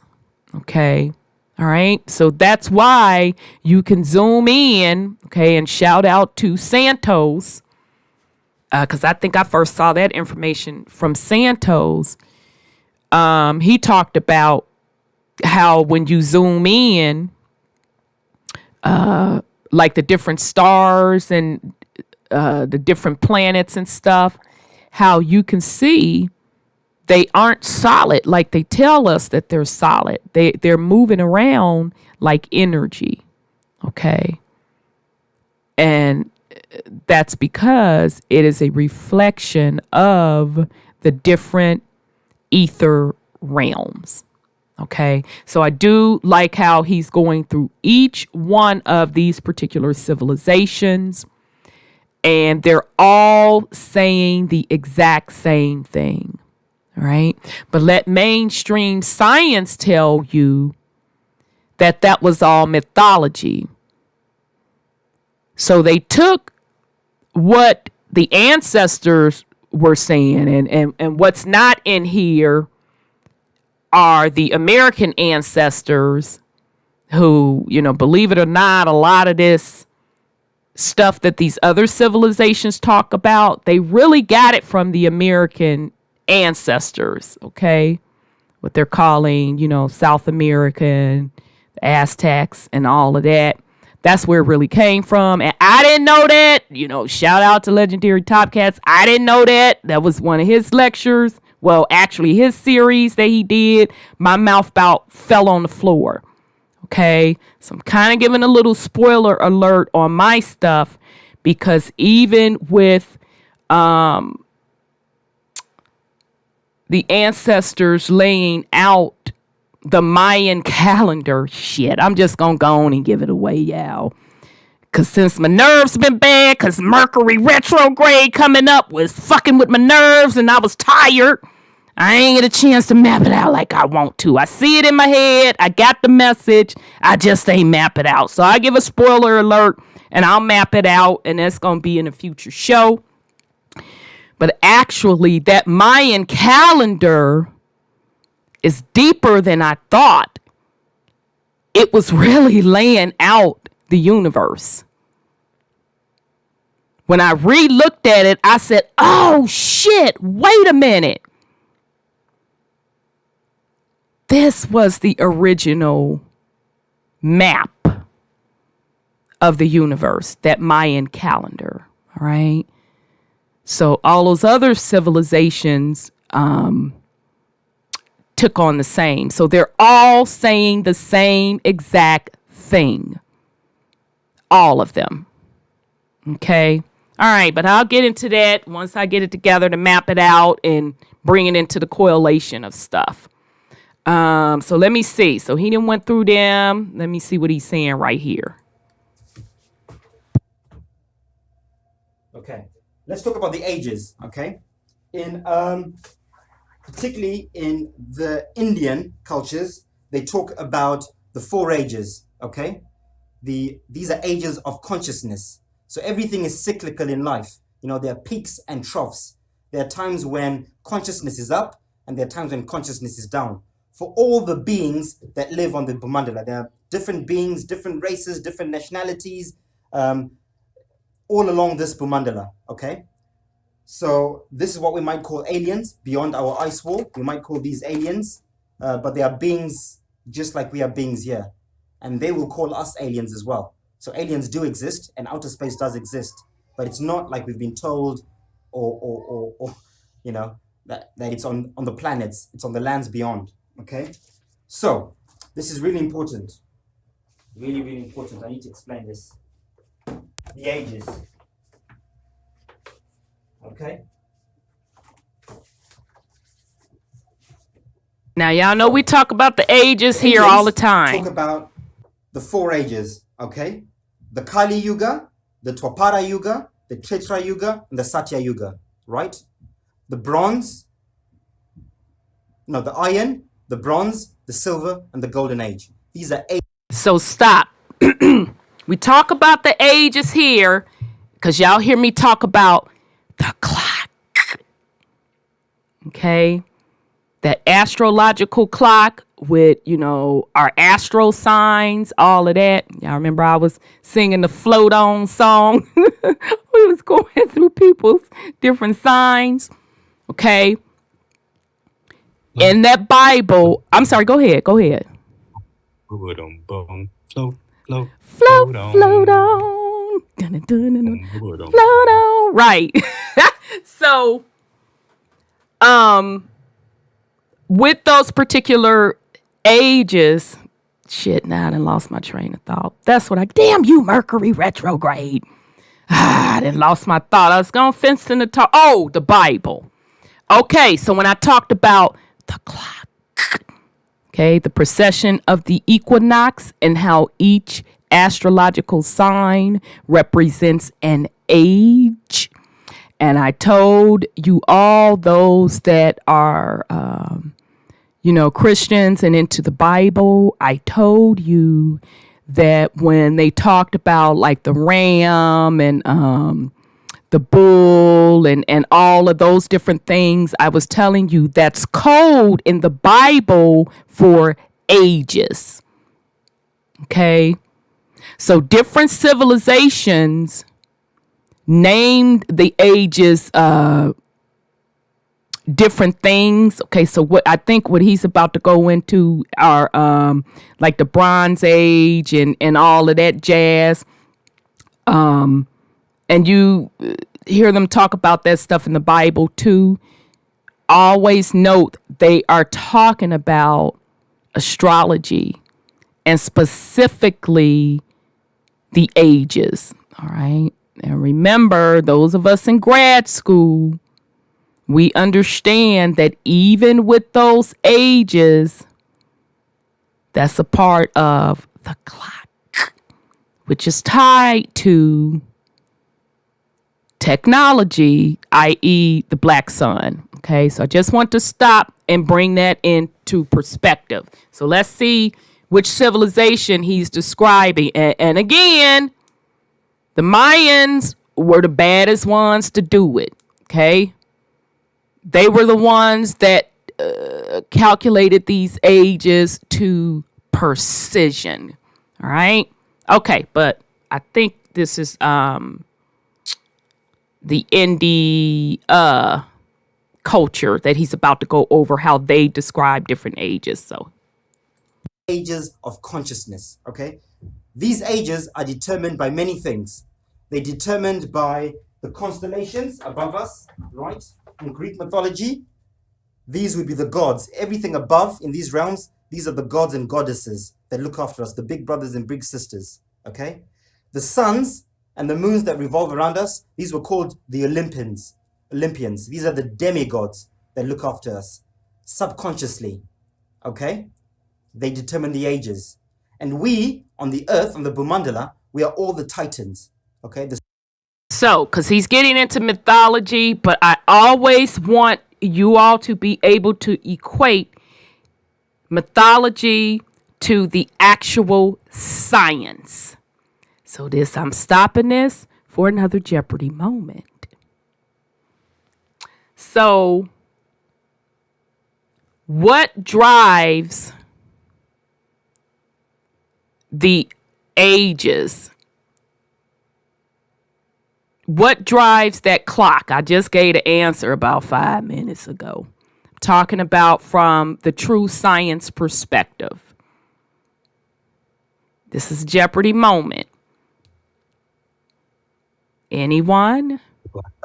The black sun. The black sun. Absolutely. Okay. I never want you all to forget that. Okay.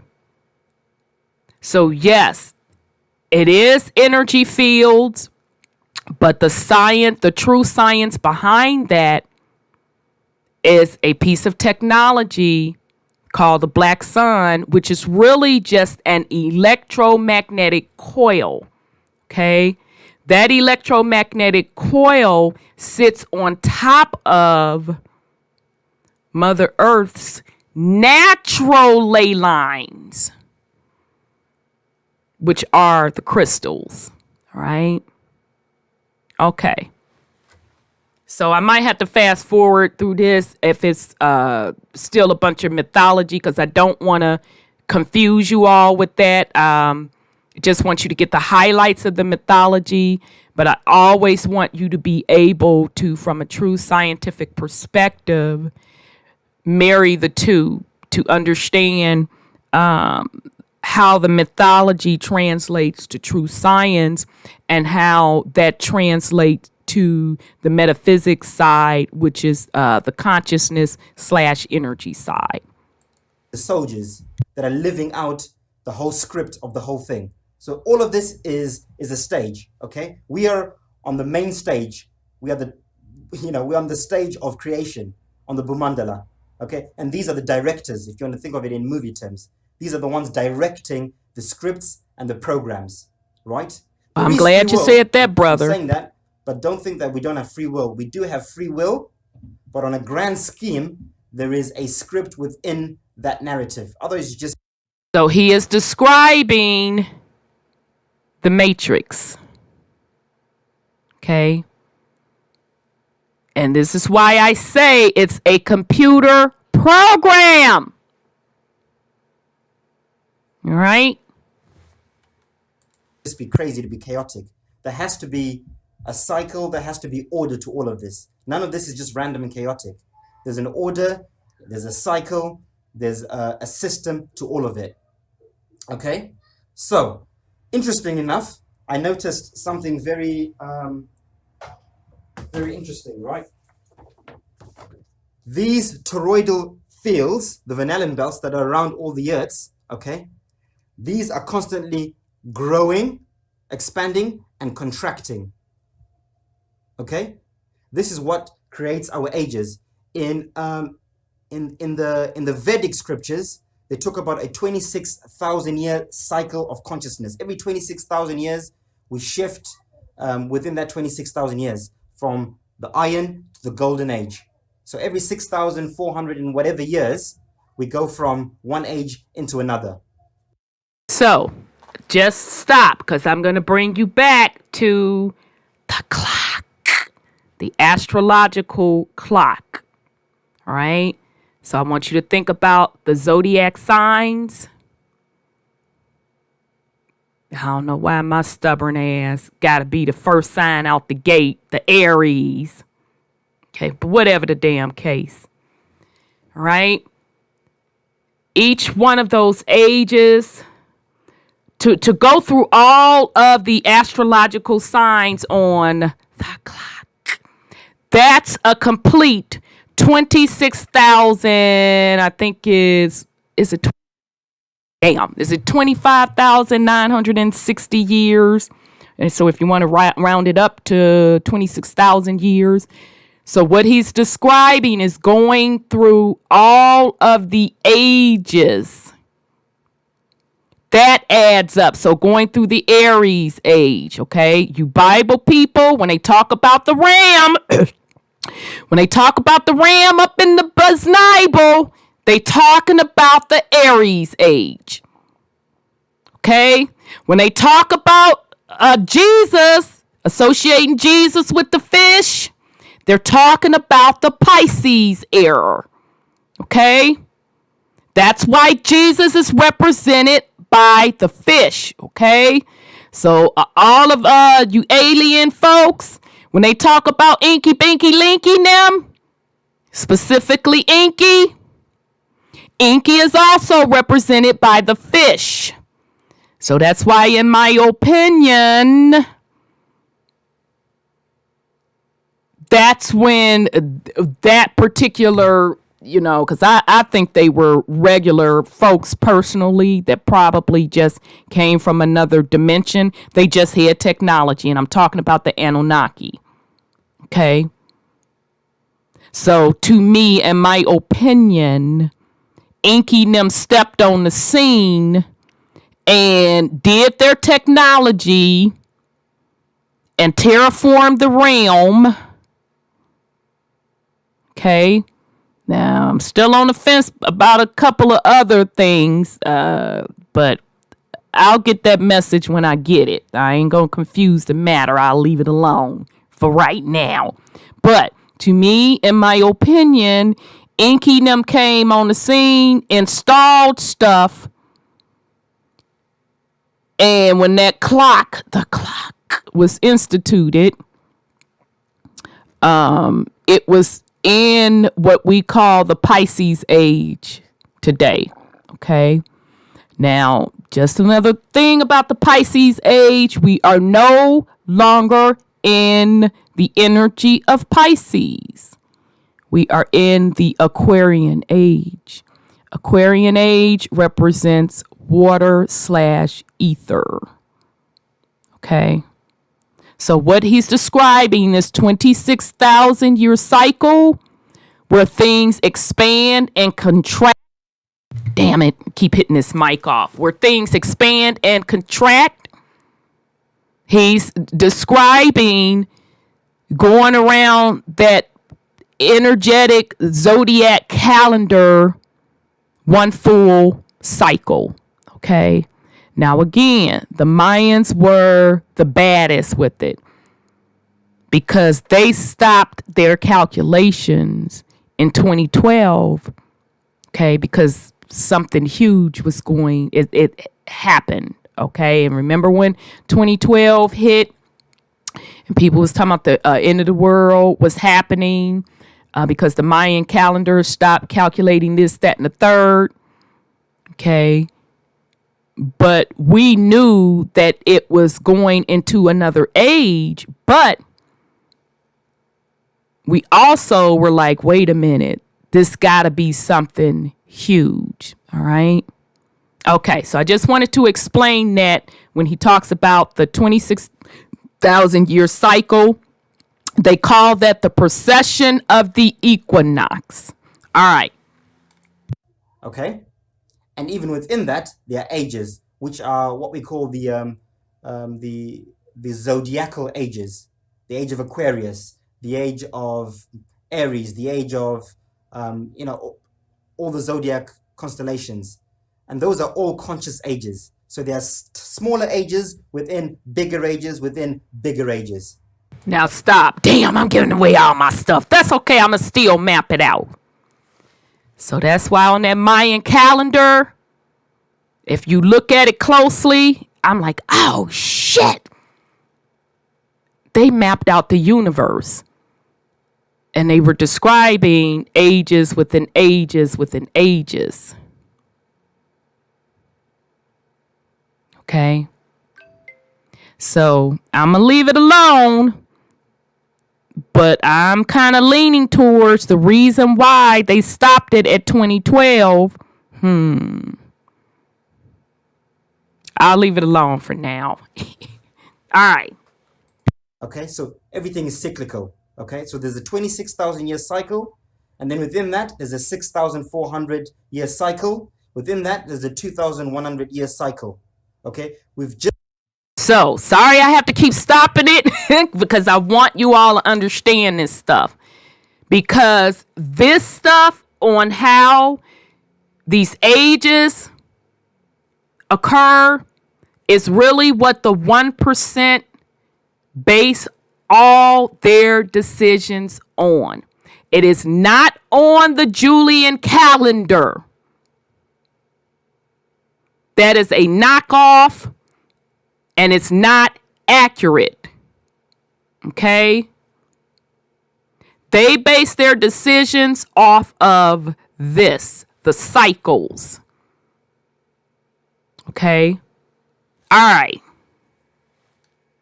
Just come out of the age of Pisces, which was the whole Jesus thing, fish, Pisces. We're now going into the age of Aquarius, the water bearer. Okay? Aquarius is technology. Aquarius is coming together. Aquarius is the mixing water. Aquarius is always a man or a woman pouring water, pitcher of water, mixing the waters. This is now where things are now being mixed. Knowledge is coming out. Technology. This is the age of Aquarius. Okay? This is where we are now. Right? So these toroidal fields, the Van belts, the Aurora Borealis and all that, they have a significance in that. So we're at a very, very special point at the moment, right? Because we're shifting. We're approaching a 6,400 year cycle shift. That's what the point I was trying to make. I knew I had some. Damn you, Mercury retrograde. That's why in the Bible, in the Bible's defense, churches say that, stuff is only 6,000 years old. There's going to be 1,000 years of peace. They're really talking about these cycles. Okay? So when I used to hear people talk about, no, and I'm talking religious folks and not everybody, but I used to hear in religious circles, it's only 6,000 years old, this, that, and the third. This is where they're getting it from. But it's just been translated to the rest of the populace something different when it's really about these cycles. Okay. So when you hear them talk about up in that Bible, 1,000 years it is, they're calculating the miniature cycles within the 2,500 year cycle, because I think that's how long it is between the astrological signs. I could be a little bit off. So 2,500 years in Aries, 2,500 years in Aquarius, et cetera, et cetera. So when you hear them talk about 1,000 years up in the Bible, they're talking about just a miniature sliver within that particular astrology sign. Okay. Now you can literally line up wars and the changing of civilizations to these cycle ages. Okay. So this stuff is really, really, really, really deep. And it's important that you understand it, because you'll understand how the planet is being ruled by a 1%. Okay. Because they're operating using this particular knowledge, but they have the rest of the world with a knockoff. Okay. That's what that Julian calendar is. It's a knockoff. So you're not in sync, even with the overlay, which is that astrological clock. You're not even in sync with that, let alone being in sync with the natural ley lines of the planet. And you definitely can't get beyond this realm to get outside of this realm to get other messages. Okay. So this is why it's important that we understand this. Okay. And, you know, I would wish that people that are really into the Bible, are really into church, really look at stuff with a different lens. And you'll see where this stuff lines up. And it's sad that some churches look down on astrology when that's exactly what that Bible is following, that particular cycle. All right. So I'll shut up and continue to play. Which also coincides with the 2,100 year cycle. So not only are we shifting. Okay. So the cycles. So he just told me that's right. I think it's 2,160. So in between each age, astrological sign is what I'm trying to say, or age. So for instance, the Aries age, 2,160 years, so forth and so forth. And you go around that once, that completes to 25,960, or you can round it up to 26,000 years. Like we did in the last shift during the age of Jesus or Pisces, we're now shifting physically. Like I said, these toroidal fields are expanding and contracting. During the golden age, there are no toroidal fields inside our universe. Okay, let me find a proper one. Just so. Oh, shit. He just answered the question. I thought that's what it was. I didn't go back and re-listen to this, y'all. Because on here, we had already been up on Brother Martin Kinney. So I hadn't seen this for a while because it disappeared.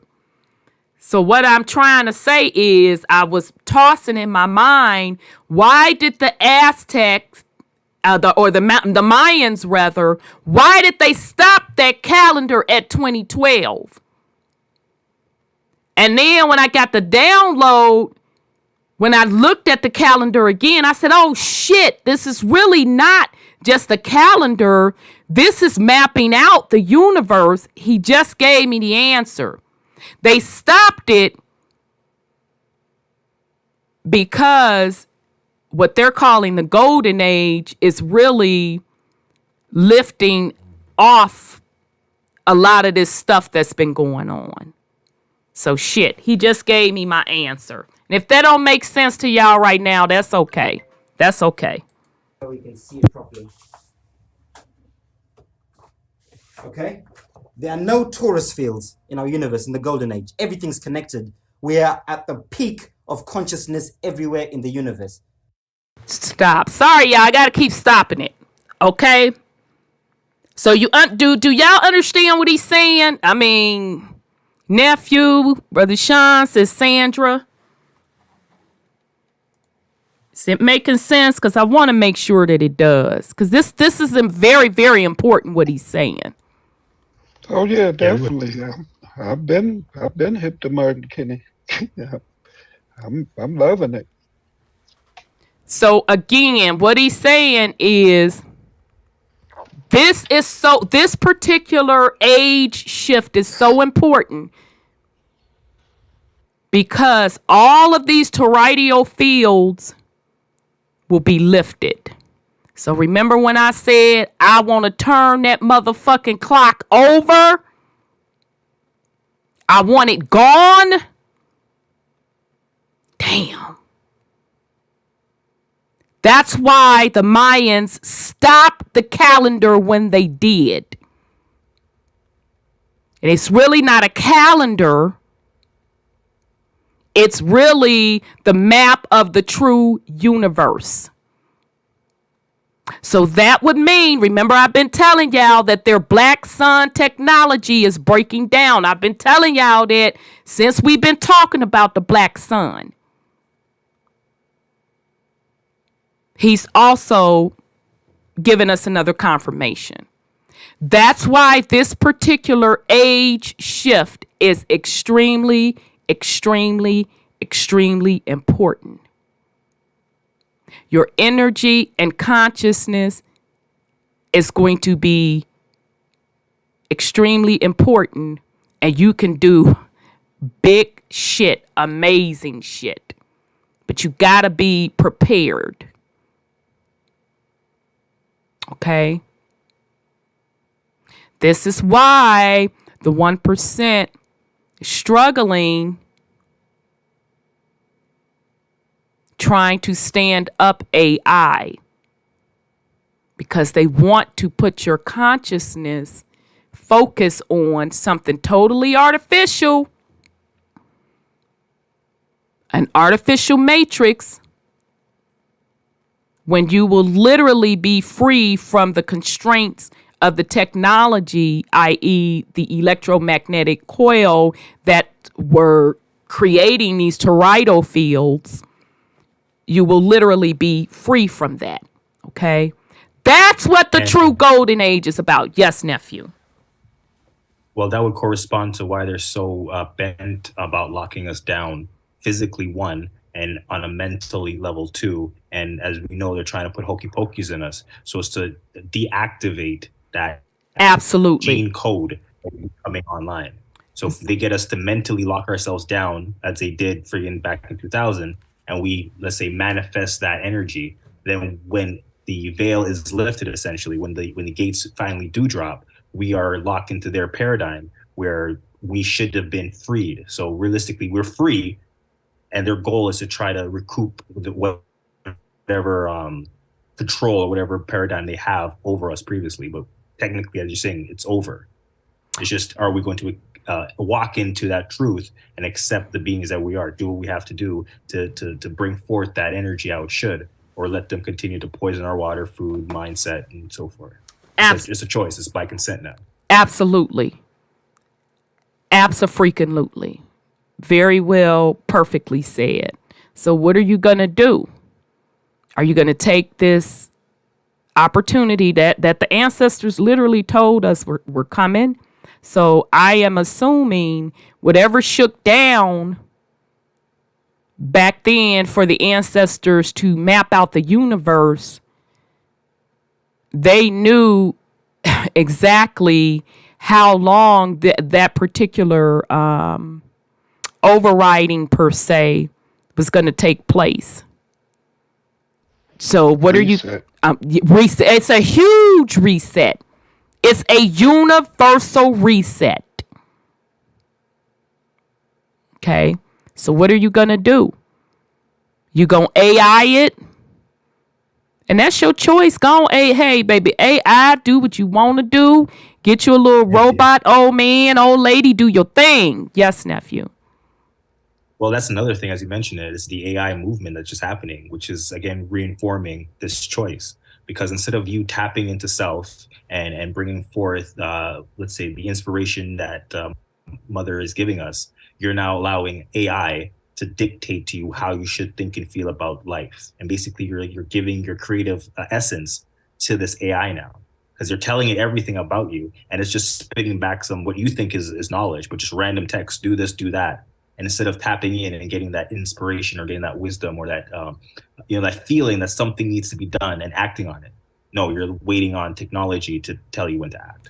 Absolutely. That's their reset in play right now. Absolutely. Yep. And that's why we're seeing a lot of what we think is chaos on the planet. And in one aspect, it is chaos. But on the other aspect, it's the splitting of, and it's not so much the splitting of who's going to operate in higher frequency and realms and who's going to operate in another reality, which is kind of that AI matrix-y world, which is still going to be more controlled, et cetera, et cetera. All right. Yep, it's the golden egg. I'm going to put my foot in it. Yeah, go ahead, sis. I know I'm going to. But they started the technology with the hoochie coochie, you know that, to insert their nanoparticles inside. Mm-hmm.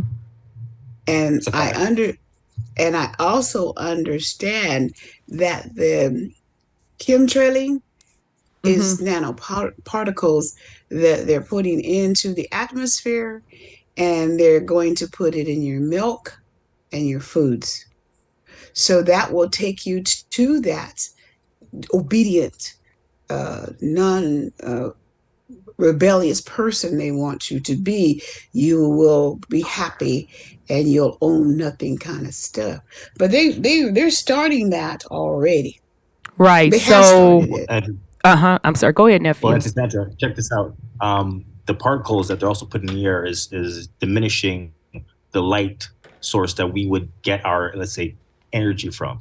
Remember, we are melanated beings. We're supposed to be in that sunlight. So them, as they're now bringing out that they're doing it to help the weather, blah blah blah blah blah, they're taking away what let's say auric energy would be given to us, because remember we're getting a DNA upgrade. Yeah. Correct. We should be getting a DNA upgrade straight from the energies, the ethers, all of that. But they're polluting the airwaves with 5G. They're also diminishing the light source or the energy source that we should be getting directly. And they're also putting fear into all of our minds, hoping that all that would have an effect on our beings moving forward. So it's all of that. Sorry, go ahead, Brother Sean. I already know what you're going to say. Go ahead, brother. Take it. That's it right there, fear. All the rest Boom. of that is bullshit. It is, because I don't give a fuck about none of that. Go ahead, Brother Sean. You have to sit up and consent to that bullshit, which is what you're doing now when you keep describing their processes. That's the reason why they lay all this shit out, so that you sit up and implant it into your head step by step. That's why they lay all this out for you to consent to it. They telling you that this is doing this to you, that this is doing that to you. But here, you have the quantum universe. We can take your consciousness and we can put you in a world where you never have to worry about illness again. You never have to worry about being broke. You never have to worry about being hungry, because you just sat up and forfeited the whole goddamn experience you created. Absolutely. This is your shit. What are you not understanding? This is your shit. You're supposed to be running it. You are bio-organic artificial intelligence. Exactly. Period. You are AI. This vessel is something you're using to have a holographic experience. You're already in AI. They're just trying to get you to swap out yours. Absolutely. For theirs. Yep. Boom. If you in some robotic body, you can't feel shit that you feeling now. You don't know what fruit tastes like. You don't get to enjoy none of that shit. You're a fucking robot. Yeah, that's It true. don't matter what you can think about. Don't matter that you can still remember people, this, that, or the other, and what this was like. You'll never actually be able to have any of those sensations again. I mean, you'll have a program that's similar to it, like on the experience with the holodeck or something like that. But I mean, they have you abandoning where you're the most powerful at. This is your shit. They can't do shit without your consent. If you don't agree to the fuckery, nothing happens that you don't agree to. Period. They can't do shit. Facts. Boom. I digress. All right. Oh, one more thing, sis. Okay. They say that Nibiru crashed into Gaia, knocked her off course. Mm-hmm. That's what created the Van Allen belts, etc., etc. Mm-hmm. So how big and how fast was she going when she got knocked off course? And who started her back spinning and pushed her back off into space? Perfectly rounded. Right. Just a part of her, Miss. No, I would honestly like for somebody to. Yeah, explain. he's asking for a friend. I know it. See, that's why we crack codes over here. Cause that's got a lot of holes in it, right? If I'm understanding what you're talking about, Brother Sean, or am I not understanding properly? Oh, you're understanding perfectly. Okay. Mm-hmm. So all of that part. Couple great comments. Sis Divinity said, I put myself in my own world. Sis Nonya said, we are the people of the realm. We got this. 1%ers mount up. You're supposed to be thinking on a 1% level. Okay? Now, I would hope, especially y'all spend these Thursdays with us. Shit. We coming up on 4 hours. We'll probably do 5 hours tonight. I'm hoping that you consider yourself a creator and you own some 1% shit. Because if you are, you can do great things. That's what we've been trying to get through to everyone for years.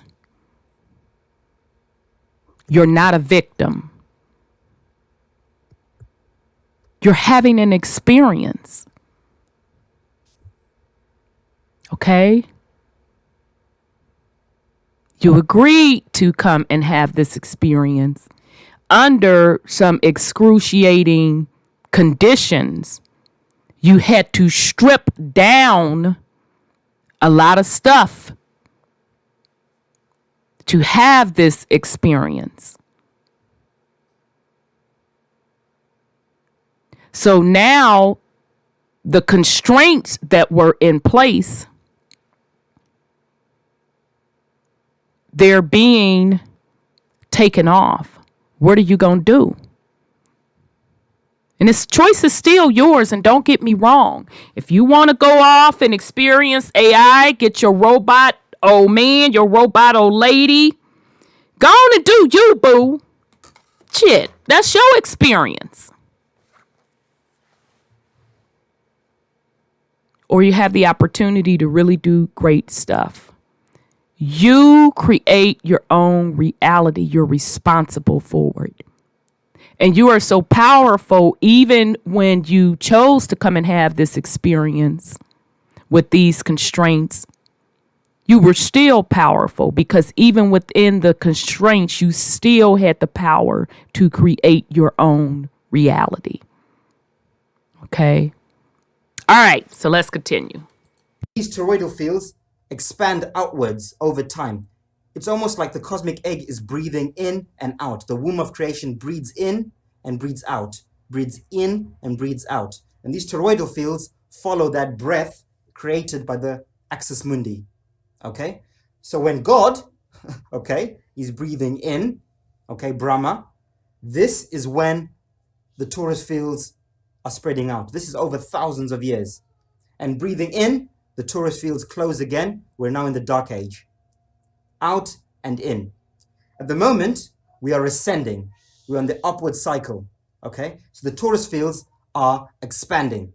This is what is causing this conscious awakening that is happening at the moment. This is why we are consciously waking up at the moment.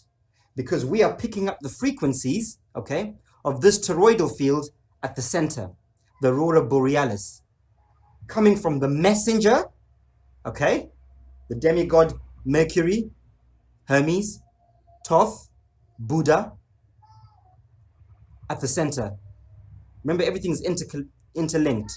They tell us, mainstream science, at the center, in the magnetosphere at the North Pole, there is an electromagnetic field that's being affected by the sun. Which sun? This sun, the black sun of intent, Rahu. This is it at the center. So the frequencies we're picking up subconsciously that are creating this awakening that we're all talking about, the vegan movement, the flat earth movement, people just questioning government, you know, what's happening with Trump, with everything, all this craziness. People are now becoming more aware. Before, we never questioned. We just followed whatever we're told by governments. Now we are questioning things a lot more. Why? We're getting more intelligent. We're waking up. What's waking us up? It's this energy that is growing out of Eden, out of this torus field, and heading towards the outer bits. So we're heading towards the golden age. We're now coming out of the dark age. In the dark age, all of them are closed in. As we head towards the golden age, they open up until they are assimilated into the outermost, into the egg. And there's nothing. And then everything grows back again, and we descend back into the dark ages of consciousness. Now, interestingly enough, I cannot find that video. They must have wiped it. I played it one time. I'll have to, that's going to be a lot of videos trying to go back through to find that video where this sister, she calculated how many times around the cycle that we went. So how many 26,000 years. I'll just round it up because I really think it's 25,960 years. How many times we went around, quote, quote, the clock. And I want to say it was, I don't want to lie. I think it was like 300,000. She had a specific number. I think I may have even wrote it in one of my notebooks. I'm going to have to research it. Nonetheless, her point was, she's like, that was the end of all of this. Okay. So this is where I'm in disagreement, and that's okay. That's okay. I agree with everything else the brother is saying. But this particular experiment, I'll put it that way. This particular experiment or experience that we're having, the whole cycle is ending. Okay. So we're going to have to, you don't have to, but create something new. Okay. Again, that's why the Mayans stopped the calendar, which is more than a calendar. It was really a map of the universe. Okay. Because that particular map, it's not going to fit anymore. So that's why a lot of people are struggling. Because they're trying to bring old things into something totally, totally new.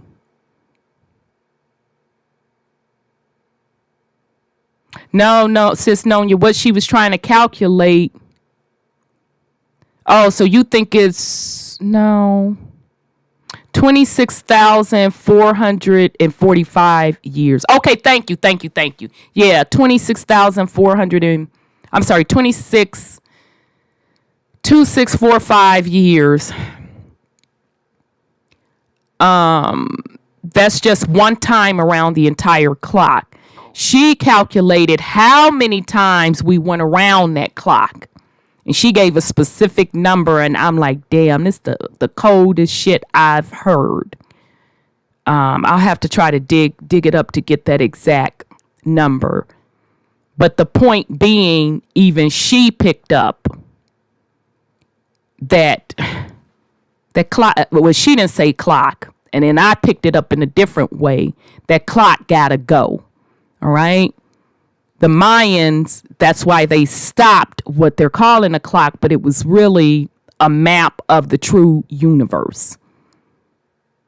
And I'm convinced that most of these other civilizations took that Mayan map / i.e. what they're calling calendar and mapped out the universe. Okay. So the point being, that's why a lot of people are struggling. Because not only did, quote, quote, we left out of the Pisces era into the Aquarian era, but the whole thing is being overturned. So that's a lot of energy. If that's not enough, 31,740 years, that's not enough. We done been around this puppy more than that. It was 300 and something, if I'm not mistaken. I'll have to dig it up. I'll literally have to dig it up. Okay? But the point being, this is why people are struggling. Because they're trying to fit old shit into new stuff. Their consciousness is in limbo. Okay? Your consciousness should be in tune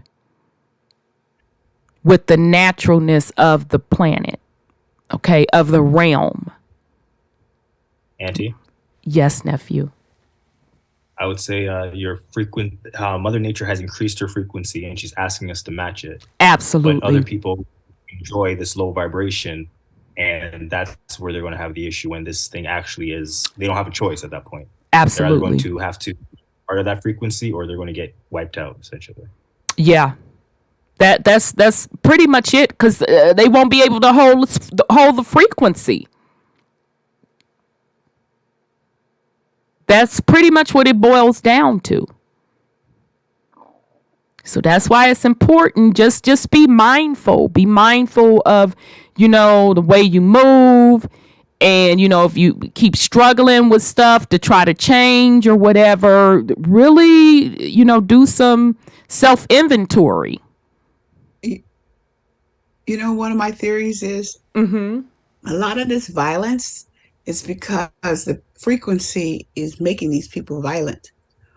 Remember, it ain't the frequency. What? Because the frequency is the frequency that they're at. There you go. That they're tuned into. They're tuned into. They're hearing sounds, and a lot of people are talking about ringing in their ears and all kinds of stuff, and they're irritated.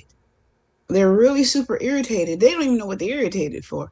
And that's why they're getting more violent. You can see lots of people getting violent. They shoot you if you look crazy because they are angry, because they can't stand it. And I hear people talking about it.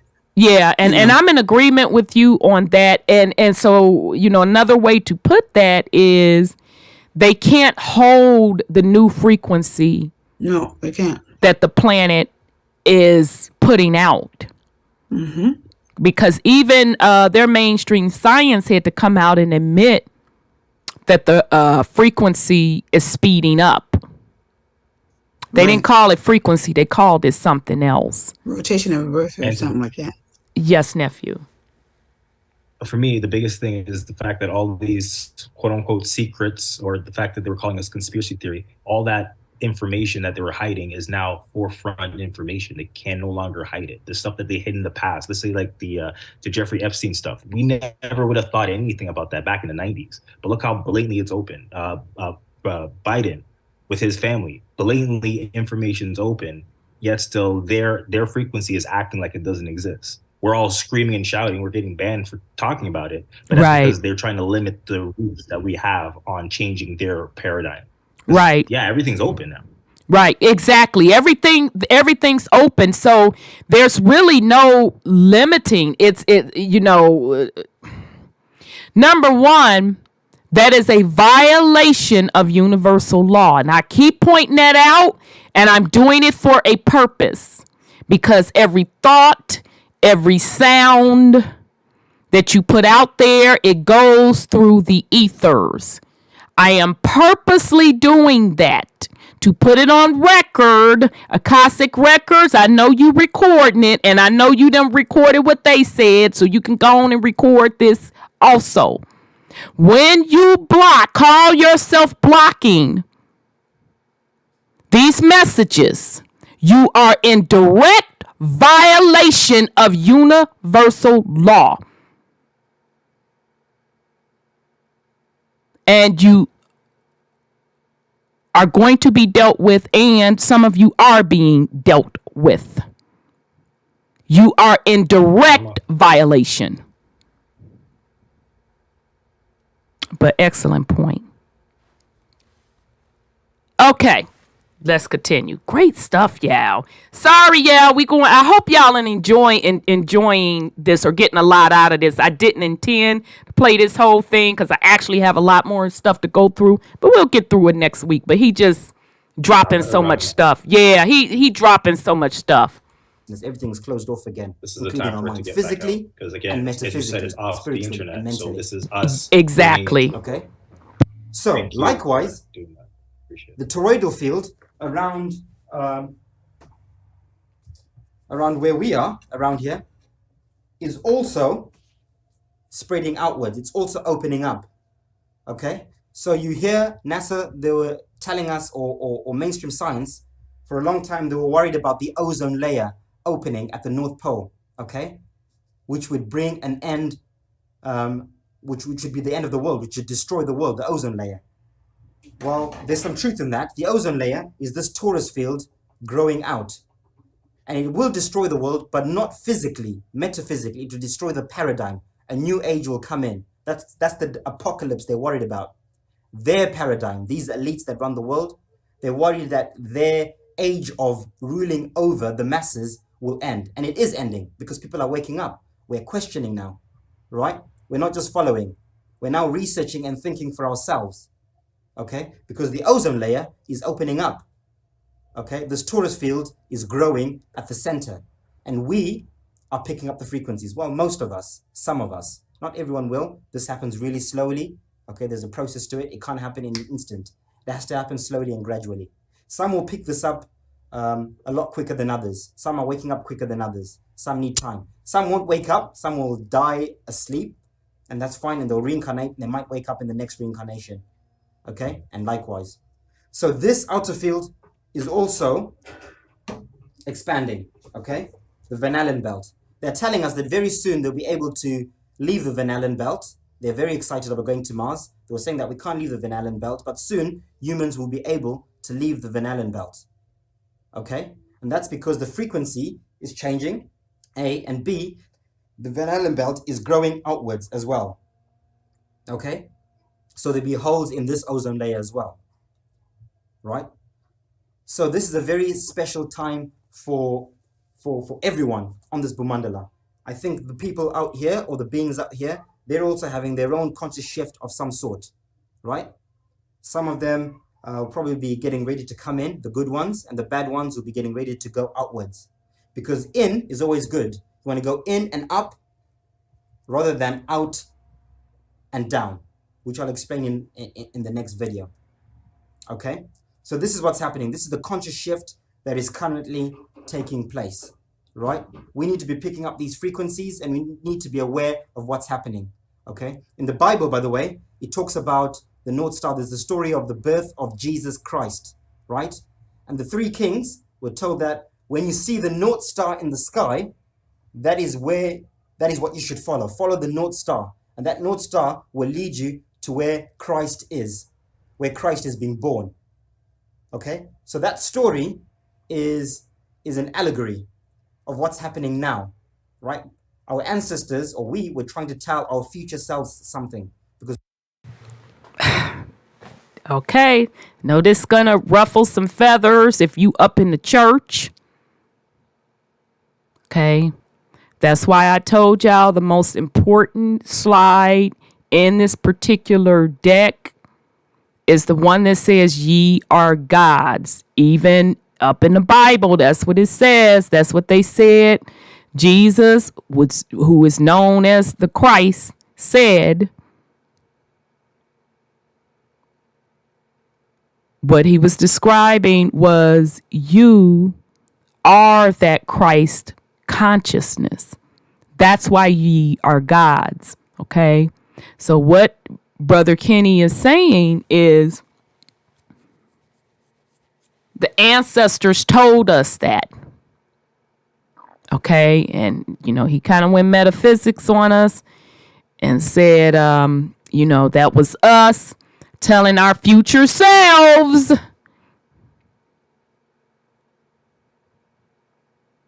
that we were going to get to this point.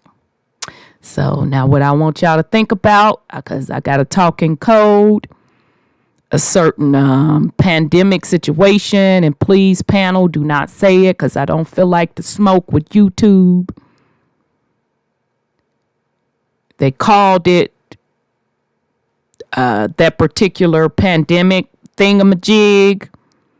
And when you zoom in on the actual bug, it had a crown. Okay. We told y'all out the gate that it was two folds why that was jumping off. We told you that it was a reset.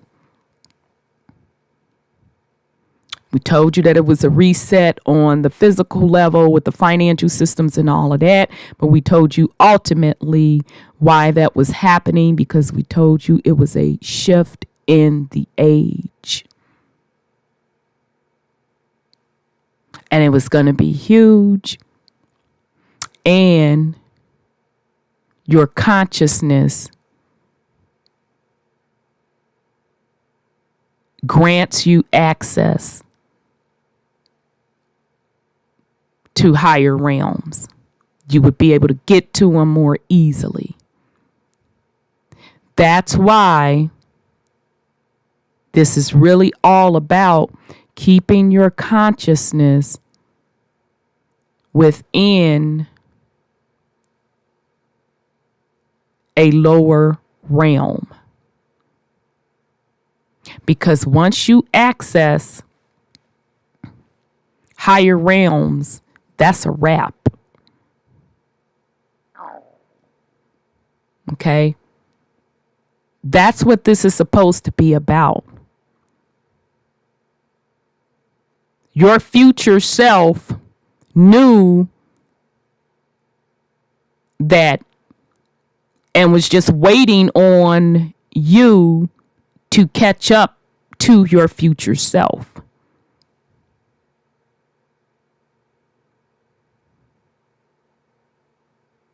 So the battle is really with yourself, because you are an eternal soul having a physical experience. So there is no stopping you. Only you can stop you.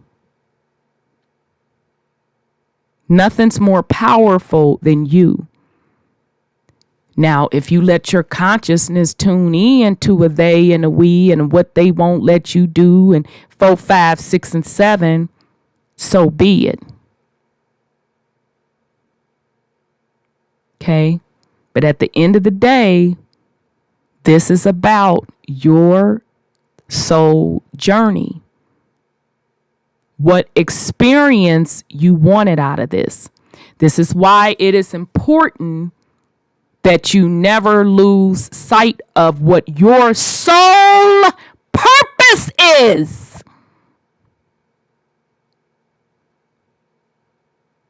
I can't be in somebody else's business when we're not on the same frequency. That don't even make sense. So if you are on your 1% shit,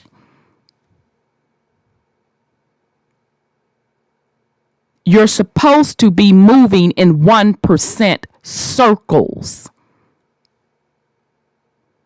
So I'll just say that again so I am clear. If you are on your 1% shit, you're supposed to be moving in 1% circles. So I'm not concerned about what the 99% is doing. Gonna say this again. They have to catch up. Now, I can't speak for nobody else, but I'm not willing to step down and bring them back up. Because they're not ready. What is your soul purpose? That's what this is about. All right, we'll continue. Because we've all reincarnated thousands of times. So our ancestors are us. Okay? The North Star, in this case, is the messenger of God, Buddha, Hermes. Okay? When you see the North Star in the sky, follow Christ consciousness at the center. This is where Christ is being born, right? So eventually this whole thing will be golden age, but it starts from the center, okay? It's spreading from the center outwards. So those who are not in this frequency, are not on this journey, they will run away from this frequency, okay? They want to go as far away from it. These elites, they want to go to Mars. They're running away from this divine frequency because they are not. It's not their soul path. It's not their journey. And I'll talk about that in the next video. Okay? Those of us who are ascending, who are on the way up on the cycle, we are picking up these frequencies and we are being drawn to there. Some are not being drawn anywhere. They're not feeling any of this. They are meant to carry on playing the game on this stage here. They've not learnt enough. They're not ready to move on either way, in or out. Right? They are meant to carry on the paradigm here, the new world order here. Okay, the new age, okay, and hopefully it will be a good one, and I think it will because we're ascending consciously. Right. Next, I want to talk about reincarnation and the cycle of life. Okay, so this is now more metaphysical. Okay, I can't prove any of this. I'm not saying it's absolutely true, but this is my understanding and perspective, based on what I've researched and what I feel, my knowledge. And you know, it could be wrong. If people can correct me, that's fine. If people resonate with it, great. If you don't, that's okay too. Okay? So, remember earlier on I said that we're all stars. Everything is a star. And we are all reflections of God. Every single one of us. Everything that is conscious is a fragment of the whole. The whole being Brahma at the top. Okay? God. So we are drops in the ocean of consciousness.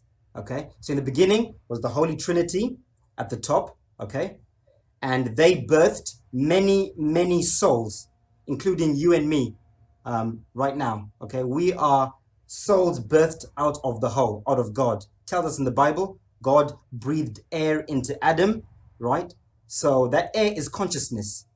Okay, that is what consciousness is. The Holy Spirit. That is what we are. We are Holy Spirits. Everything is a star. All is a tune. All is a moon, as Santos always says. So This is where we were. Remember, we're talking about the different realms, the 14 different realms that the Vedics talk about, okay? And this is where the cycle of life happens. And this is how the cycle of life happens. So first, you're one with the whole. You are there born or created as a soul, individual soul. You then become a fallen angel. So you experience independentness for the first time in this top realm, which is, let me get this correct, okay? Which is the Tapaloka in Vedic cosmology.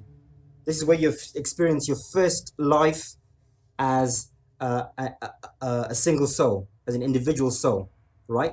You then go into the Yanaloka, right? You become a fallen angel again, right? You then go into the Mahaloka, you're a fallen angel again. And all this time, you're falling in consciousness as well, okay? So the further you are from source, the further down your consciousness is falling, okay? Right? And up here, you're still in the heavens. You're still an angel, but you're becoming a fallen angel, like it says in the Bible, okay? Once you leave the Mahaloka, the stars, once you leave the skies, you're no longer an angel now. You're now in time. This is where time comes in. Chronos, Saturn, Father Time, Sine Suru, Father Time. This is the first place you incarnate into. You incarnate into the planet Saturn. You then become a demigod, right? As the Greeks put it, right? You're now influencing, yeah? You're now a director, of the Titans. We are the Titans on Earth, okay? So you do your time in there. You then reincarnate down to the next sun, which is Mars, okay? You're now influencing the beings on those lands where Mars is. And then you incarnate into the next one, which is our sun, Apollo. You're influencing the beings where we are. So right now in the sun, there are beings that are influencing us. So you hear this movement about people saying, I'm sun gazing. Okay, I look up in the sun and I sun gaze and I meditate and whatever. That's because you're communicating with the beings right now, the souls in the sun, subconsciously. That is what prayer is. That is what meditation is. You are trying to connect with souls in all these other realms, mainly in the suns. Okay? From the sun, your next incarnation is into Buddha, Hemrod, into Mercury. Okay? You're now a messenger. Okay? You're getting ready to deliver the message from the demigods to the Titans. Okay? At this point, you're now maybe at 65% consciousness. Okay? You're now ready to descend into the physical, right? And once you're in the physical, this is when you forget now. This is where we will now have the amnesia, because now you're on the stage of creation. So I think he's doing an excellent explanation of this, explaining the cycle of reincarnation.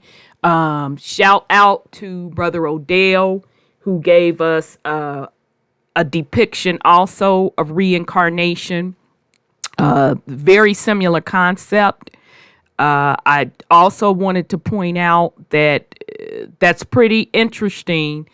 Sis Divinity, if you're still in this chat, remember you got that shit. You dropped that on me and you were like, yeah, everybody running around here talking about they waiting on the Messiah. They're waiting on the Messiah. They're waiting on the Messiah. She was like, the Messiah is the messenger. And I literally just stopped in my tracks and got chills. Okay. So this is really, really good information. He's doing a great job describing this. So next week, we're going to go into a little bit deeper in the absolute and all of that, and soul school, this, that, and the third. So that's going to be outside of this particular universe. Because remember, we're still in this universe. So you're beyond this, okay? All right? So this program, because reincarnation is also a program, that's what he's describing, the program of reincarnation. You remember that, Sis Divinity?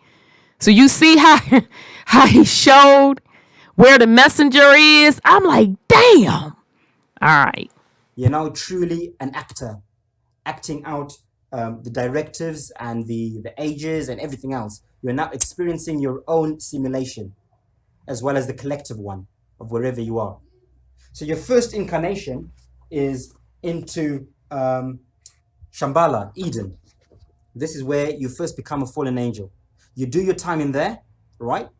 And after a while, you either reincarnate or sometimes physically, depending on the ages, but mostly you reincarnate into where we are, okay? And you now become a human being like we are now, okay? So these elites that are ruling us, these are fallen angels, and I think some of them are also beings from the underworld that are influencing us at the moment in the dark age for now. So these fallen angels, some of these elites that are ruling us, okay, this is why they've been a lot more intelligent than most of us for a while, okay, because they're fallen angels. They're coming from the center going outwards, okay, right? And we are going the other way, but the scales are balancing, right? We're getting to a stage where we're going to be balancing the scales very soon. Well, we are already. We're catching up. They are falling in consciousness. We are rising in consciousness, the rest of us, most of us, the good ones, okay? So once you've done your time here, you reincarnate many times through the moon, okay? The moons are processing centers or reincarnation realms where when your soul dies, you go into the moons, you assess yourself. No one judges you. You're not judged by anyone. You assess yourself and you come back and you work out your karma or whatever you need to work out. Because remember, the meaning of life is birth, experience, growth, and move on. So I just want to clarify because I want us to be clear and always remember what the moon and the sun really is and what the planets are. Okay, so Brother Odell's depiction, and I'll pull that next week when he showed the reincarnation cycle. That's, you know, you going down back through those underworld waters coming back up. Okay, so in other words, it's not so much the moon as it is like the technology black sun. That's why reincarnation, depending on where your consciousness is, you could be cycling. So Brother Sean talks about this all the time, about cycling back. And I'll make a mention of it every now and then that I ain't got it to do. I'm done with this bullshit, this, that, and the third, 4, 5, and 6. Okay. So I do want us to understand that as well. Okay. But let's be clear, you are making the choice as an eternal soul having this physical experience, how many times you want to reincarnate. Okay. So when I talk about, are you tired? I'm really talking about at a soul level. Okay. Because some souls, when you heard,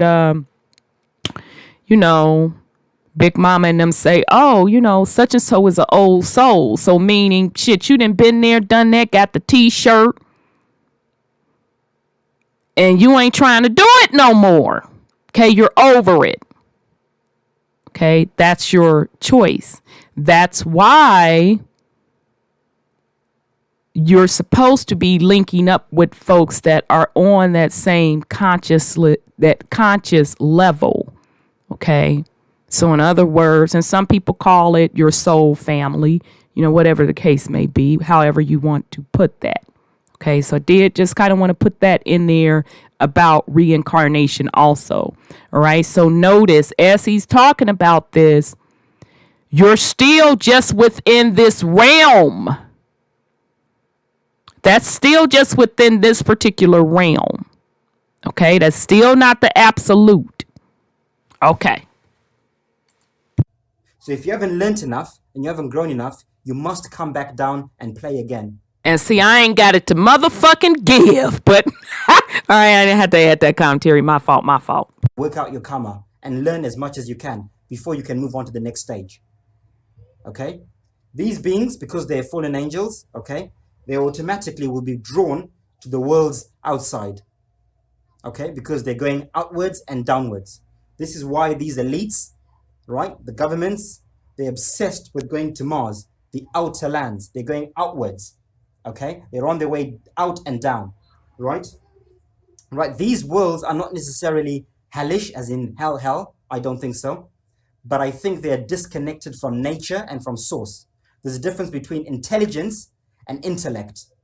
So there might be a lot of intellect out here, technology, you know, cities with amazing technology out here, but not so much knowledge, gnosis, okay? They're disconnected from nature and from things of transcendental things, spiritual things. Everything out here is very artificial, which is what you're seeing at the moment. They're preparing us.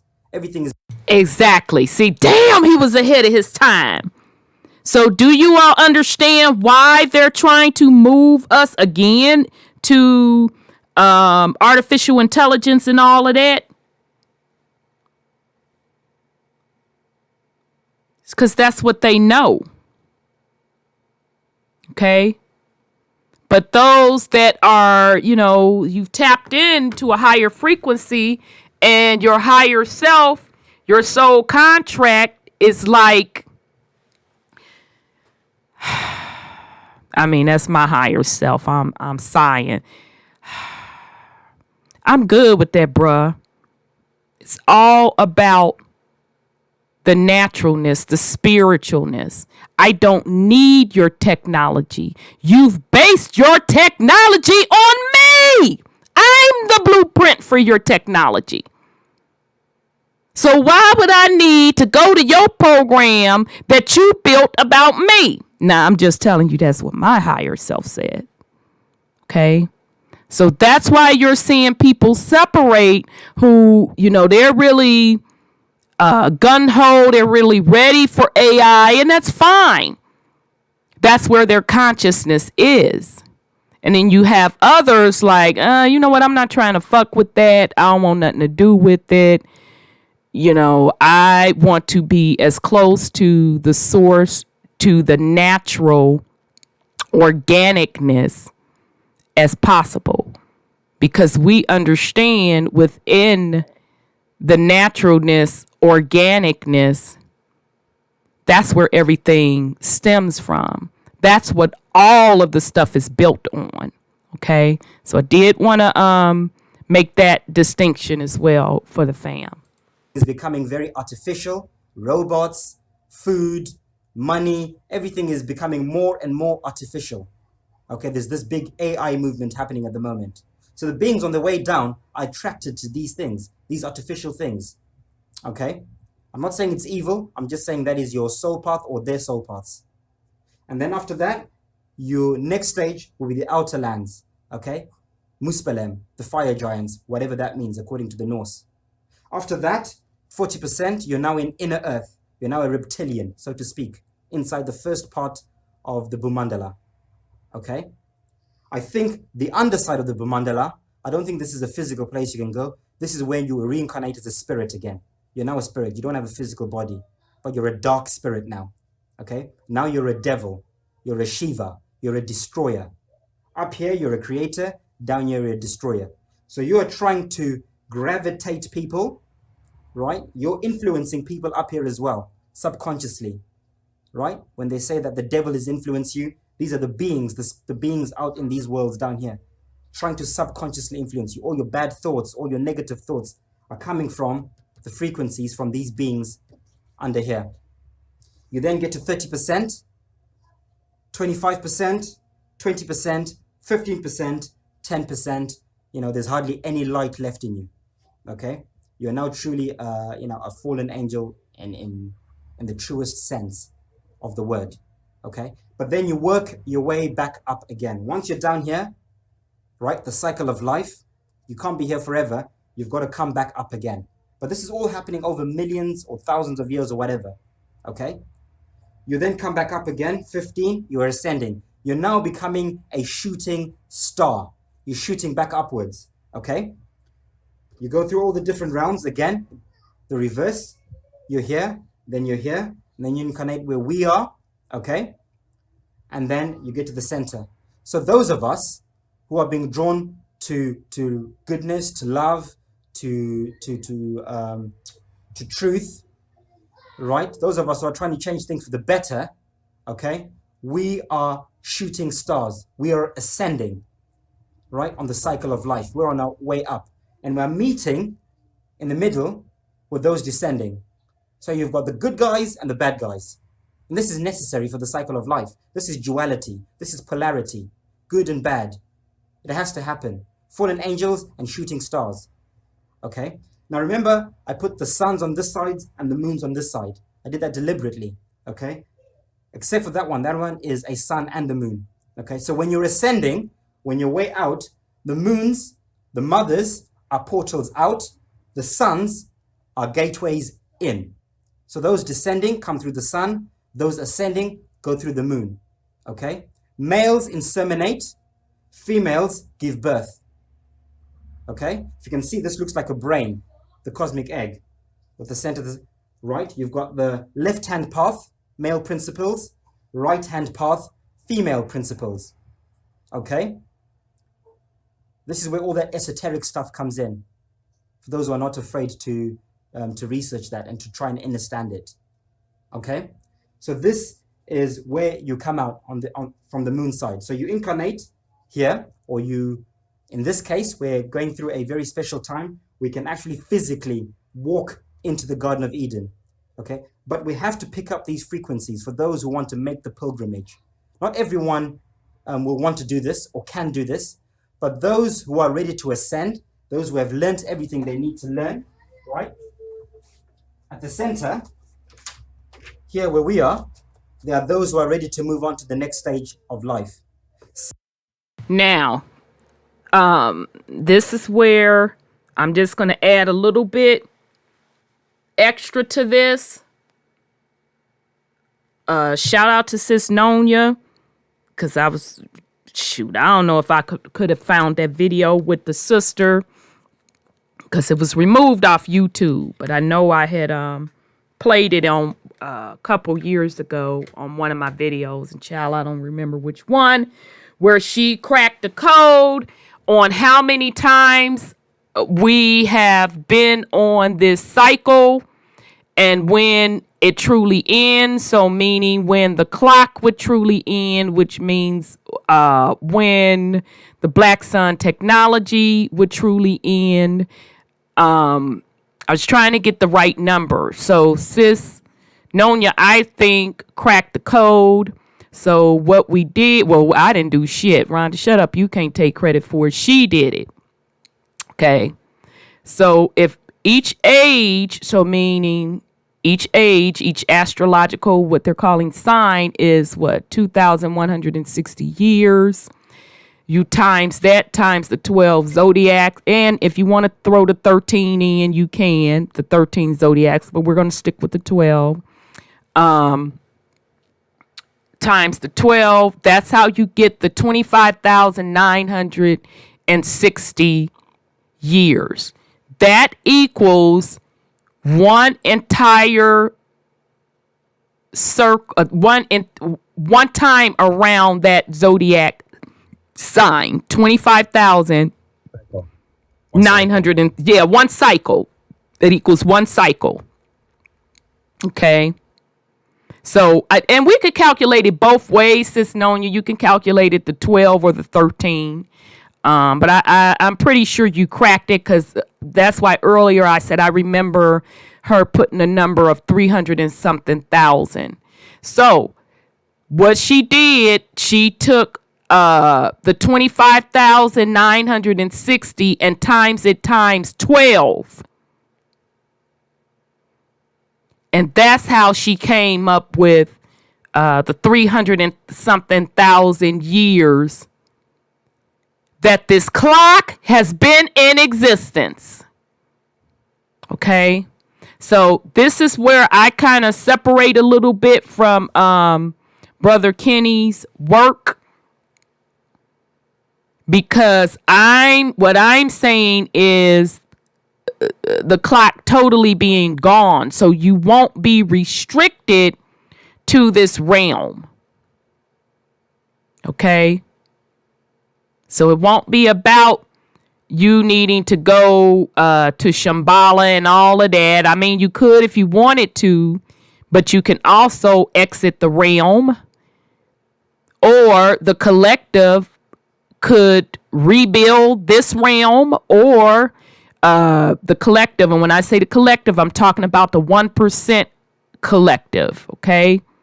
Talking about the 1% collective. Or we can go create something else. We can go create a total separate realm. Okay, so this is where I separate a little bit from his work. Still great work. And all I'm saying, the difference that I have with it is it's even bigger than what he's saying. Okay? Now, shout out to Dr. Dilbert Blair. He's an ancestor now. And I remember before he transitioned, a couple of years before he transitioned. Yeah, I agree, Sis Nonya. I think Shambhala is a trap. Because I ain't finna recycle them. MFing thing. Shit. I'm done with it. Okay? Time to create something new. All right? But shout out to Dr. Dilbert Blair. He's an ancestor now. And I remember before he transitioned, he said that reincarnation was being shut down. So shout out to you, Dr. Dilbert Blair. It would make sense. Because if the entire thing is collapsing, yeah, reincarnation would be shut down. Okay? All right. And yes, nephew.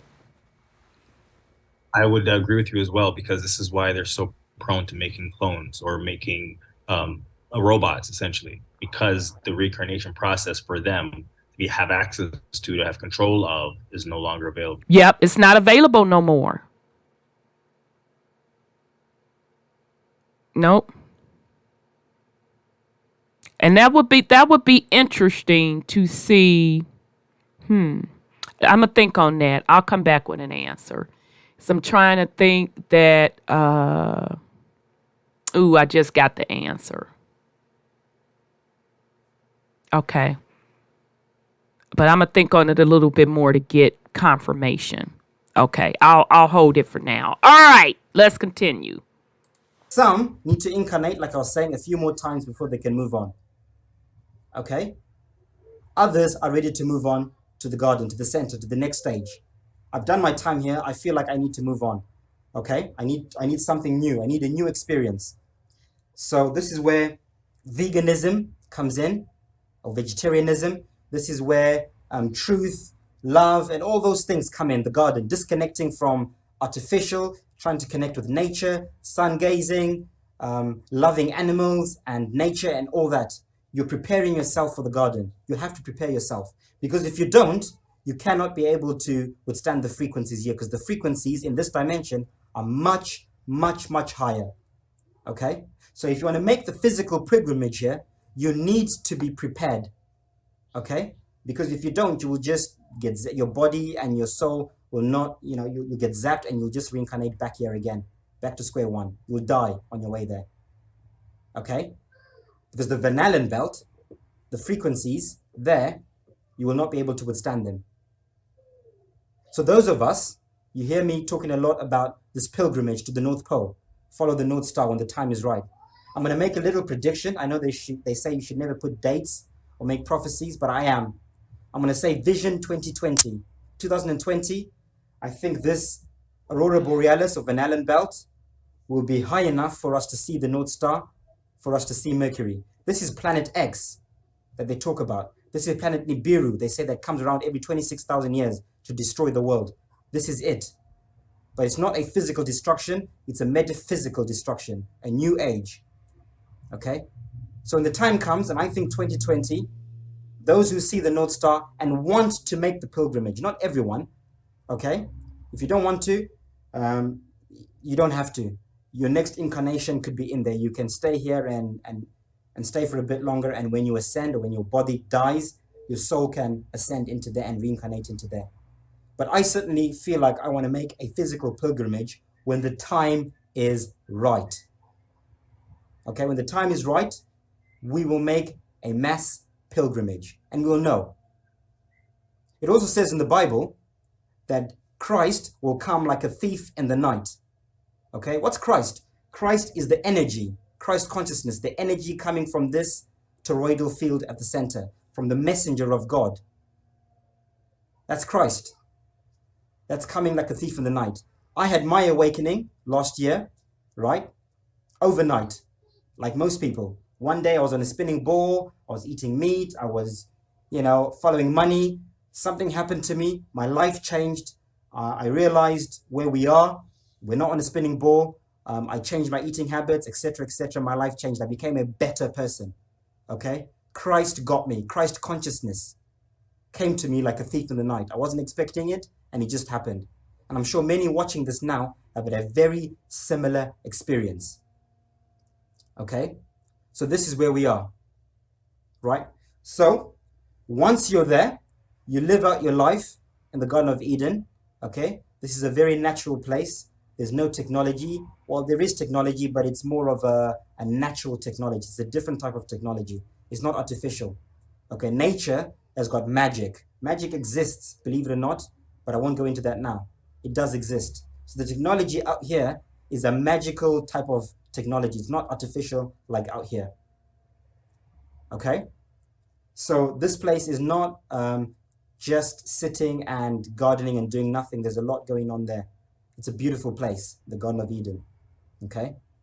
But you must be at the right frequencies. There's no hate there. There's no bad frequencies. Well, there is, but there is less. There's less duality there. Okay, it's not completely heaven, obviously. But it's closest thing we can get on earth to heaven. Heaven on earth, the closest thing. Okay? And this is where myself and many are being drawn to go.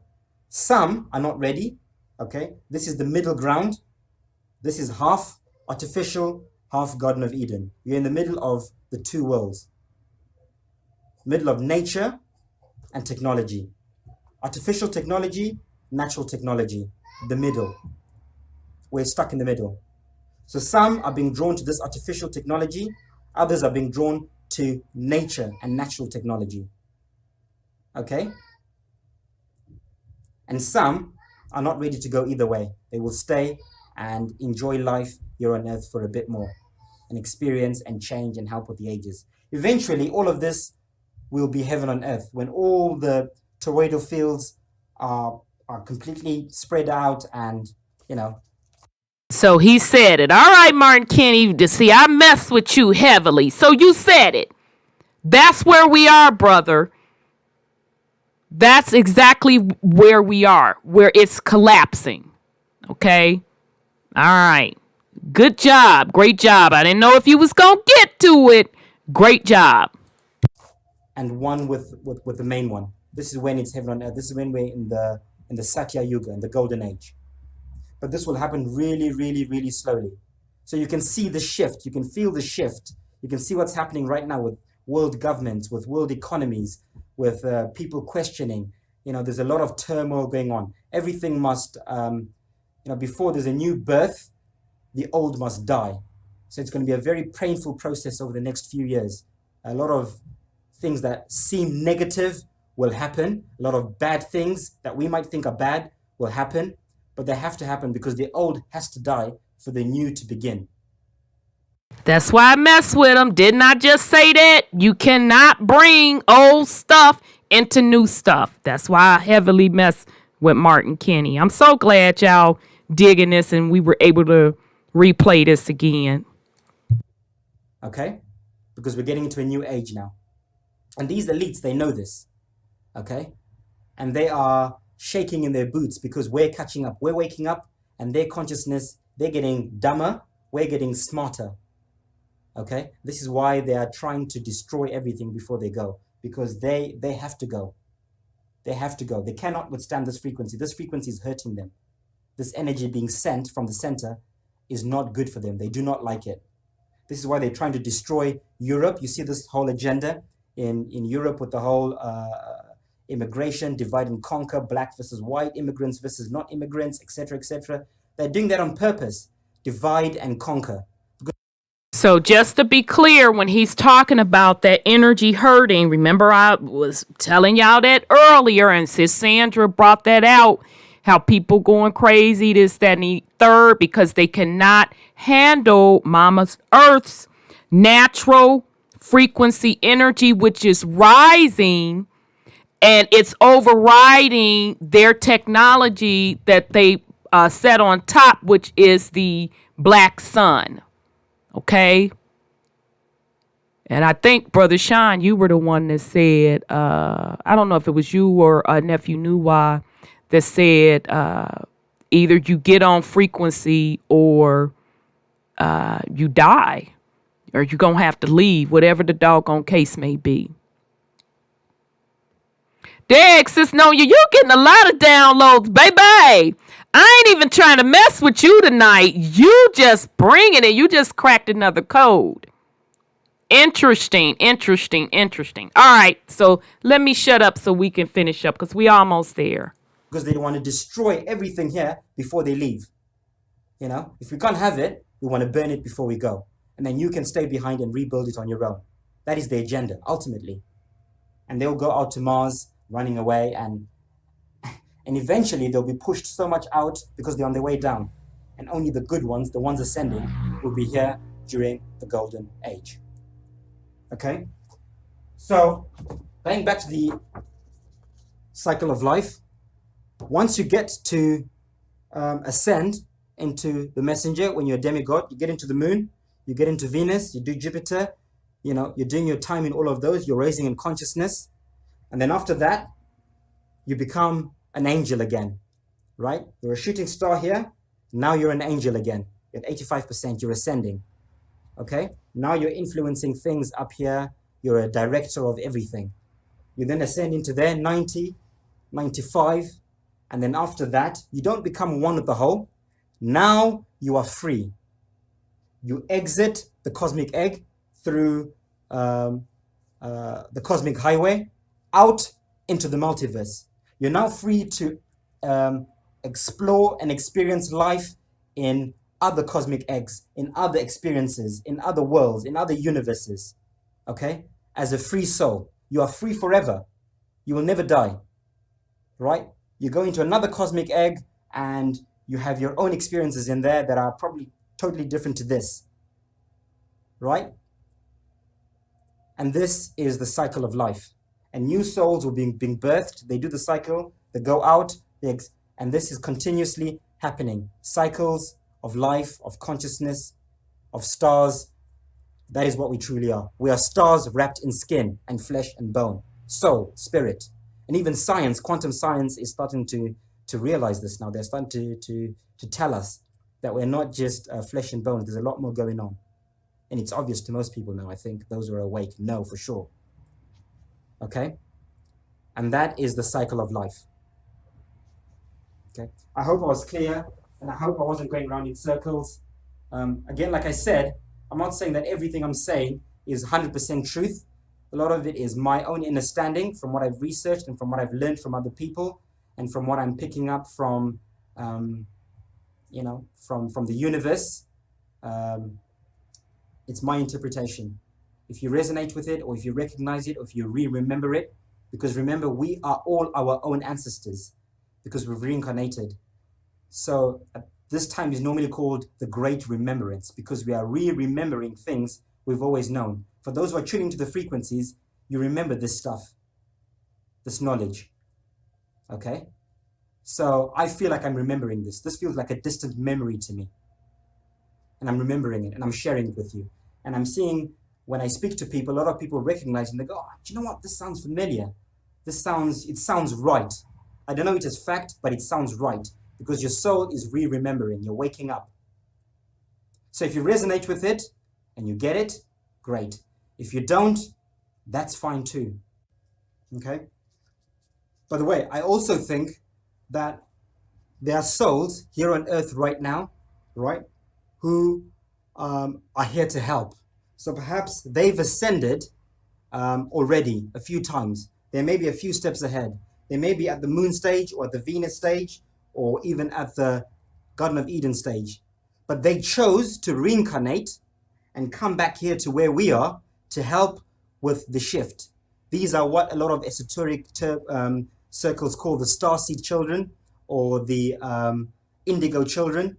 These special children that are born special in a way, I guess.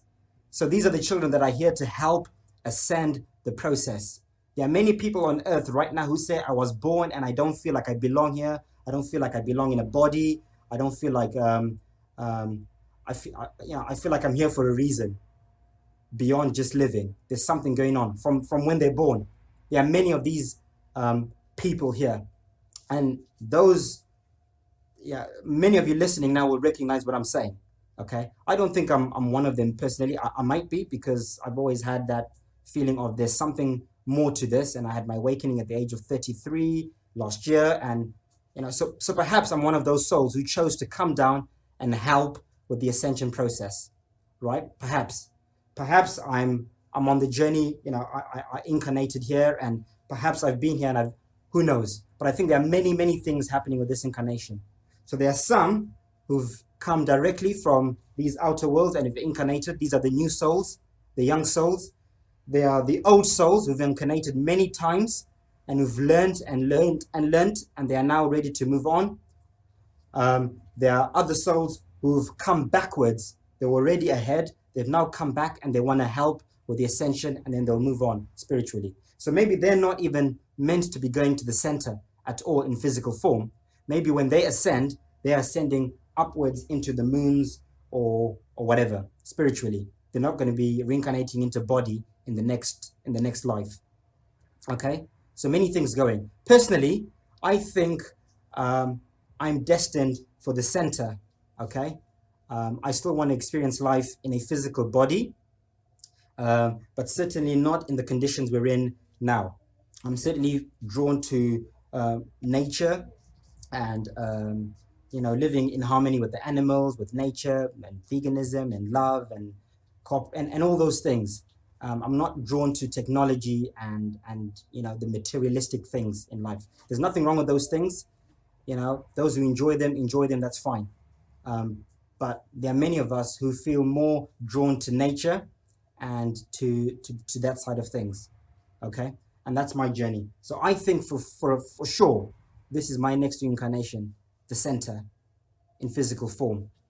Okay, I just wanted to put that out there. Really quick. Nice, well done.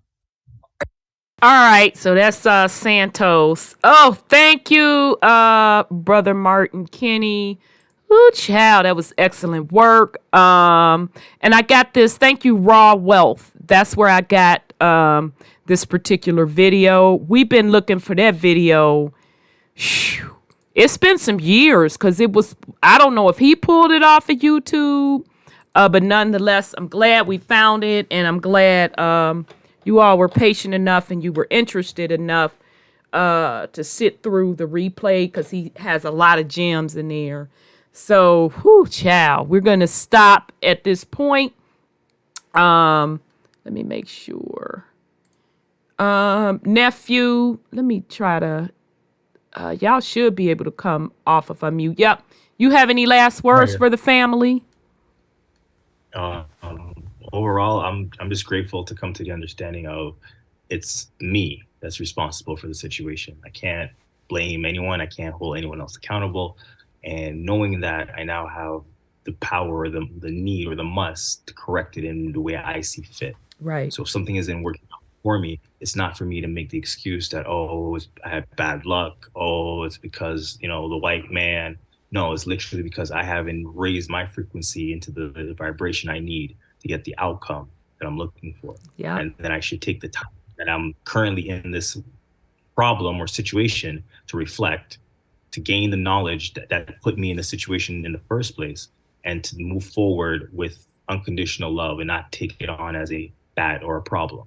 So it's to say, okay, this happened. All right, I'm in this position. Okay, but I'm not of this situation.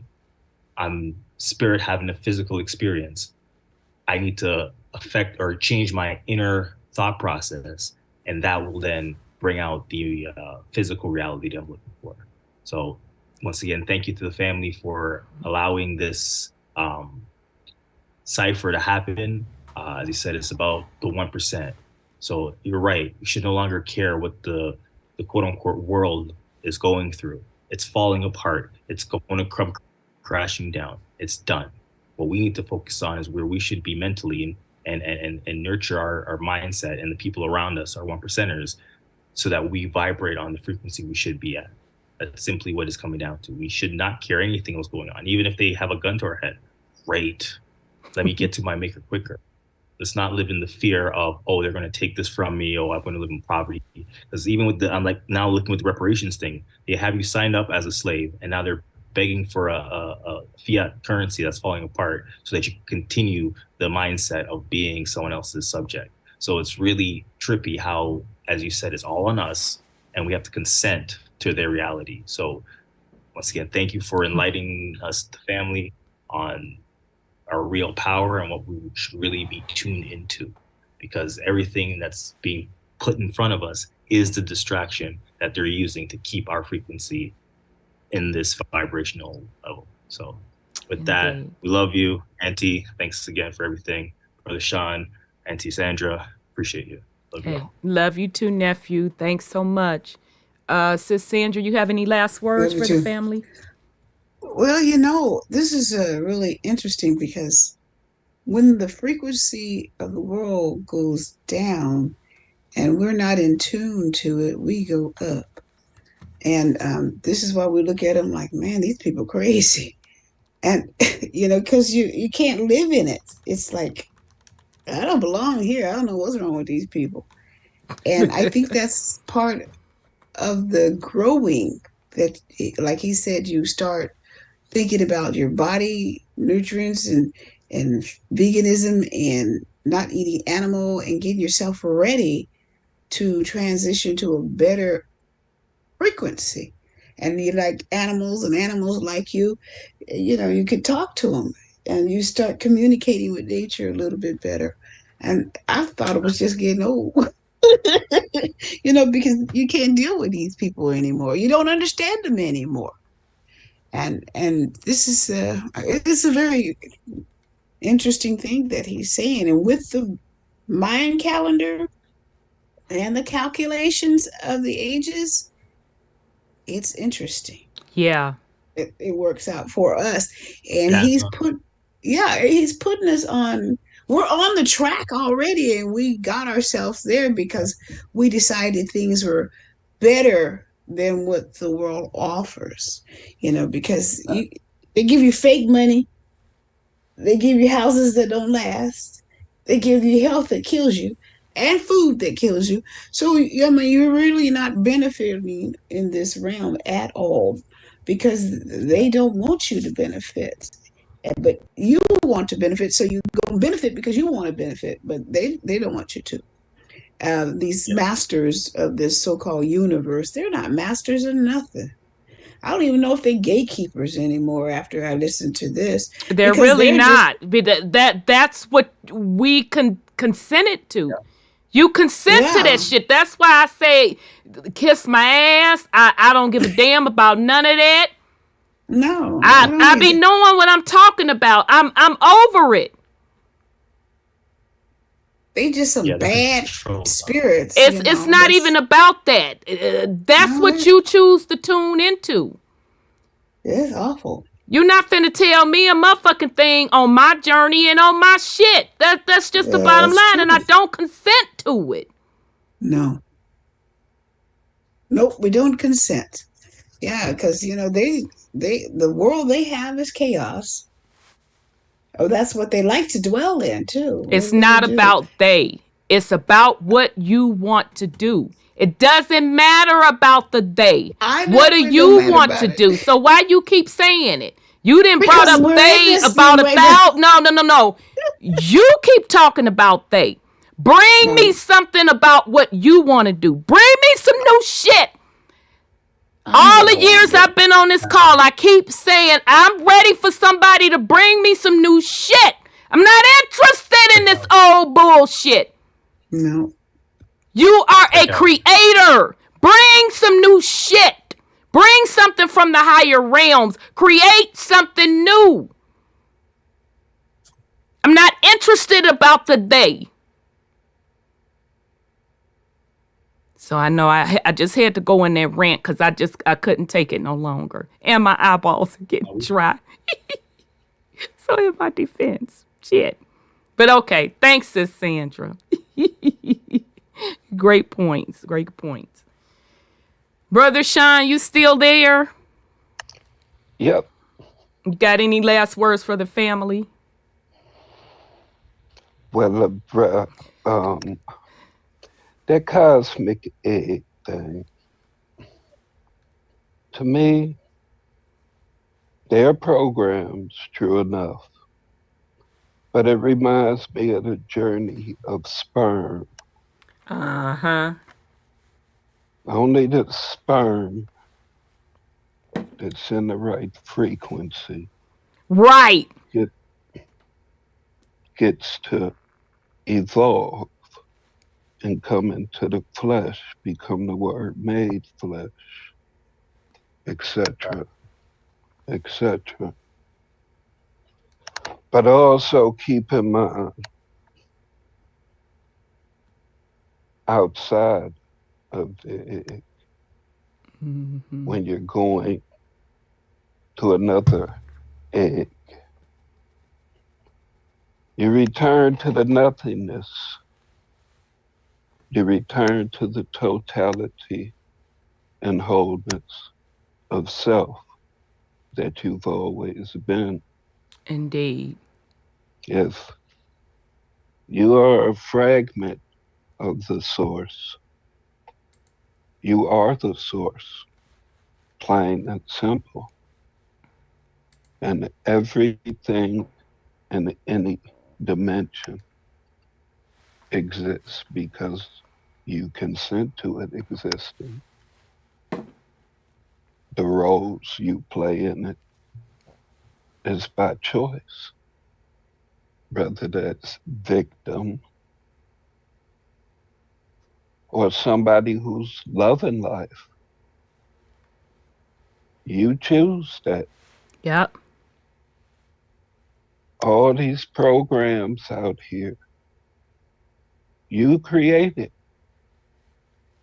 It's a specific program that you alone tune into.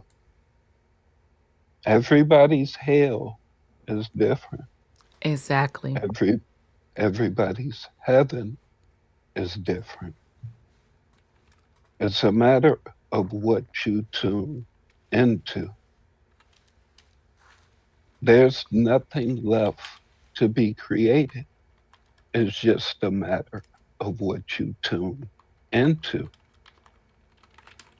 You created everything. You've been there, done that. That's why you keep coming back.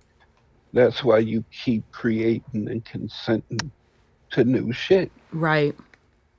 It's just like when you go to the carnival or to an amusement park.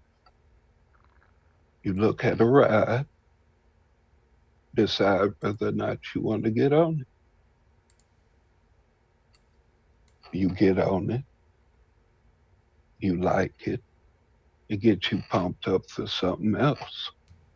And you keep going from ride to ride, searching for thrill after thrill.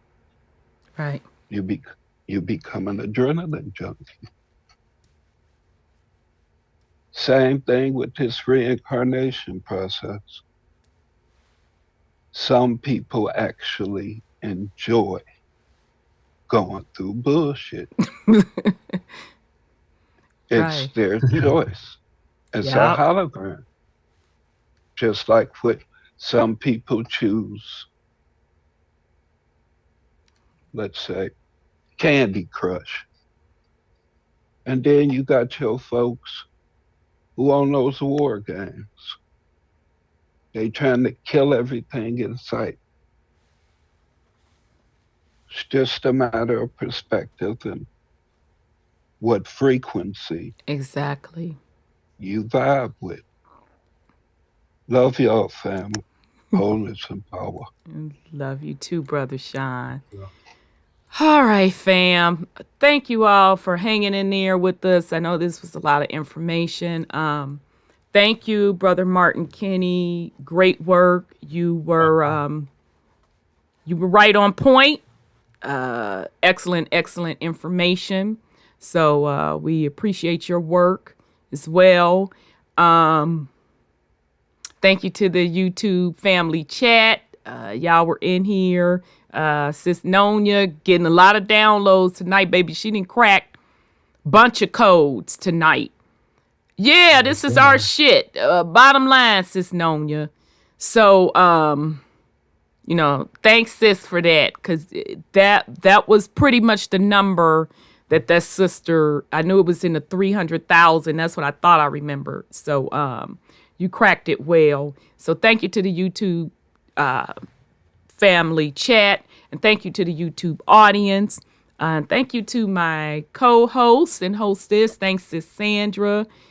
Thank you. Let me give her the hand clap. Sorry, y'all. Now I'm getting worn down. So thank you, Sis Sandra. Okay. Love you. Love you. Sis Rhonda. Love you too. Thank you, nephew. I'm sorry. Oops. What you say, sis? I'm not having that retrograde effect on me. It's on my computer. Girl, it's kicking my ass. I'm sitting here like cross-eyed. I'm like, I've been this way out since last week. I can't wait to get the hell off here to moisturize my eyeballs and go lay the hell down. But anyhow, I'm glad you told me it's in retrograde and it's affecting computers, because in Georgia and Oklahoma, the people I know, they're saying the same thing's happening to their stuff. Yeah, and a couple of times they admitted Mercury retrograde. I was shocked, and they were like, "So if you're having problems with your computers and stuff, that's what it was." I was like, "What? They admitting this? What?" So yeah. I've been playing with that computer, buff it and whatever, refresh it. I'm like, what in the world? Yeah. So thank you for telling me. Yeah, you're right, Sis Nonya. I do need to get more sun, and I wasn't able to get out today like I need to. So that's a great point. Thank you, nephew Nuwa. Thank you for joining us and giving us your insight. Love you much, and you did a great job remembering the true science tonight. So that's much appreciated. So that was pretty dope that when I talked about Enoch, you knew exactly where old boy was standing in Martin Kinney's model. So great work. Okay. Thank you, Brother Sean. Thanks, Brother Sean, for coming in as usual, putting everything in perspective. So appreciate and love you as well. And thank you as usual. You make it all happen. The reason for the season. Okay. You know what I mean? So remember we said we was going to do songs. Okay, so I got my song together for tonight based on the lecture. It came to me in the lecture. So, all right. So it's going to be old school. Okay, this is in my parents' generation. When Martin Kinney was talking about ascension and how, when you're descending, you become the fallen angels. And then when you're ascending, you become a star. So my song for tonight is from Earth, Wind, and Fire. Okay. Shining Star. Remember Shining Star? Shining star for you to see what your life can truly be. Shining star for you to see what your life can truly be. So that's my song tonight. Anybody else got their song tonight? You just want to postpone and do it next Hell week? to the no. Oh, hell! Oh, yeah, you did say hell to the no. Hell no to the no, no, no. Hell to the no. Wait a minute, y'all. And I fell all the way out. When he got deep into it, he was like, to the no, no, no. I really fell out. Get it off to He got deep. He was like, to the no, no, no. Okay. Sis, you got a song tonight? Nah. Okay. Oh, that's your dad's favorite group, Copper Colored? Yeah, Earth, Wind, and Fire was bad. They were a really good group. Brother Sean, you got your song together tonight? Frankie Beverly and Oh, you know that's the group. That's old school, too. All right, which one of they songs? Because all they stuff hit. I mean, really. But which one you picking?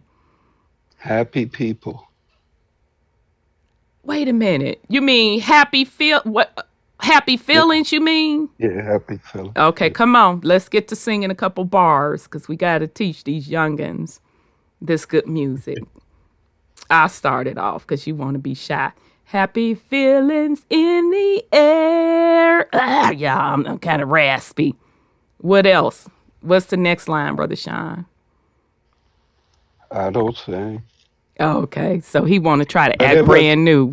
Whatever. No, but it was supposed to have been old school versus new school. We come with the old school. Yeah, because he gave us hell no to the no, no, no. But so next week, nephew. Dude's so old, anything. Yeah, he real old. And he transitioned.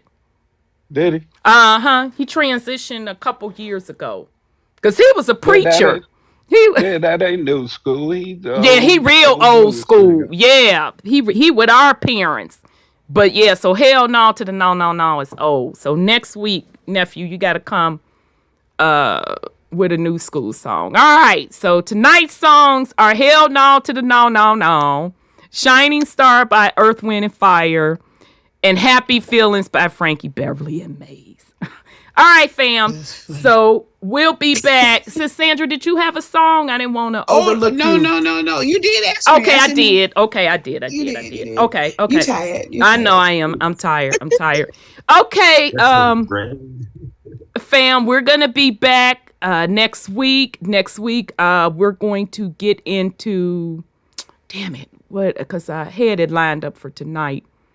We're going to get into soul school, soul purpose, and it was something else. So we'll be back next week.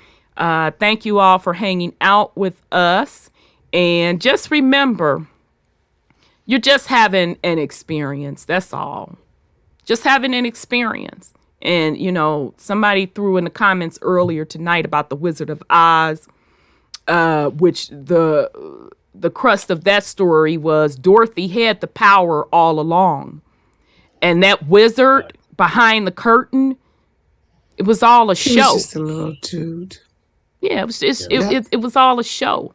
Okay. Like they doing. Mm-hmm. Oh, and also in that they showed us she ascended out of that realm. Absolutely. Mm-hmm. Absolutely. So you have all the power. Go create. So with that said, fam, we'll be back next week. Yes. What if we say that the creation sound was? Om. Was it Om? What did we say? Om. Yep. Home. Oh, hell no. Home. To the no, no, no. So like home or Om. Very interesting. No place like home. Right. That's interesting. Great catch. Fire. All right. Okay, fam. One last hand clap for everybody. Right.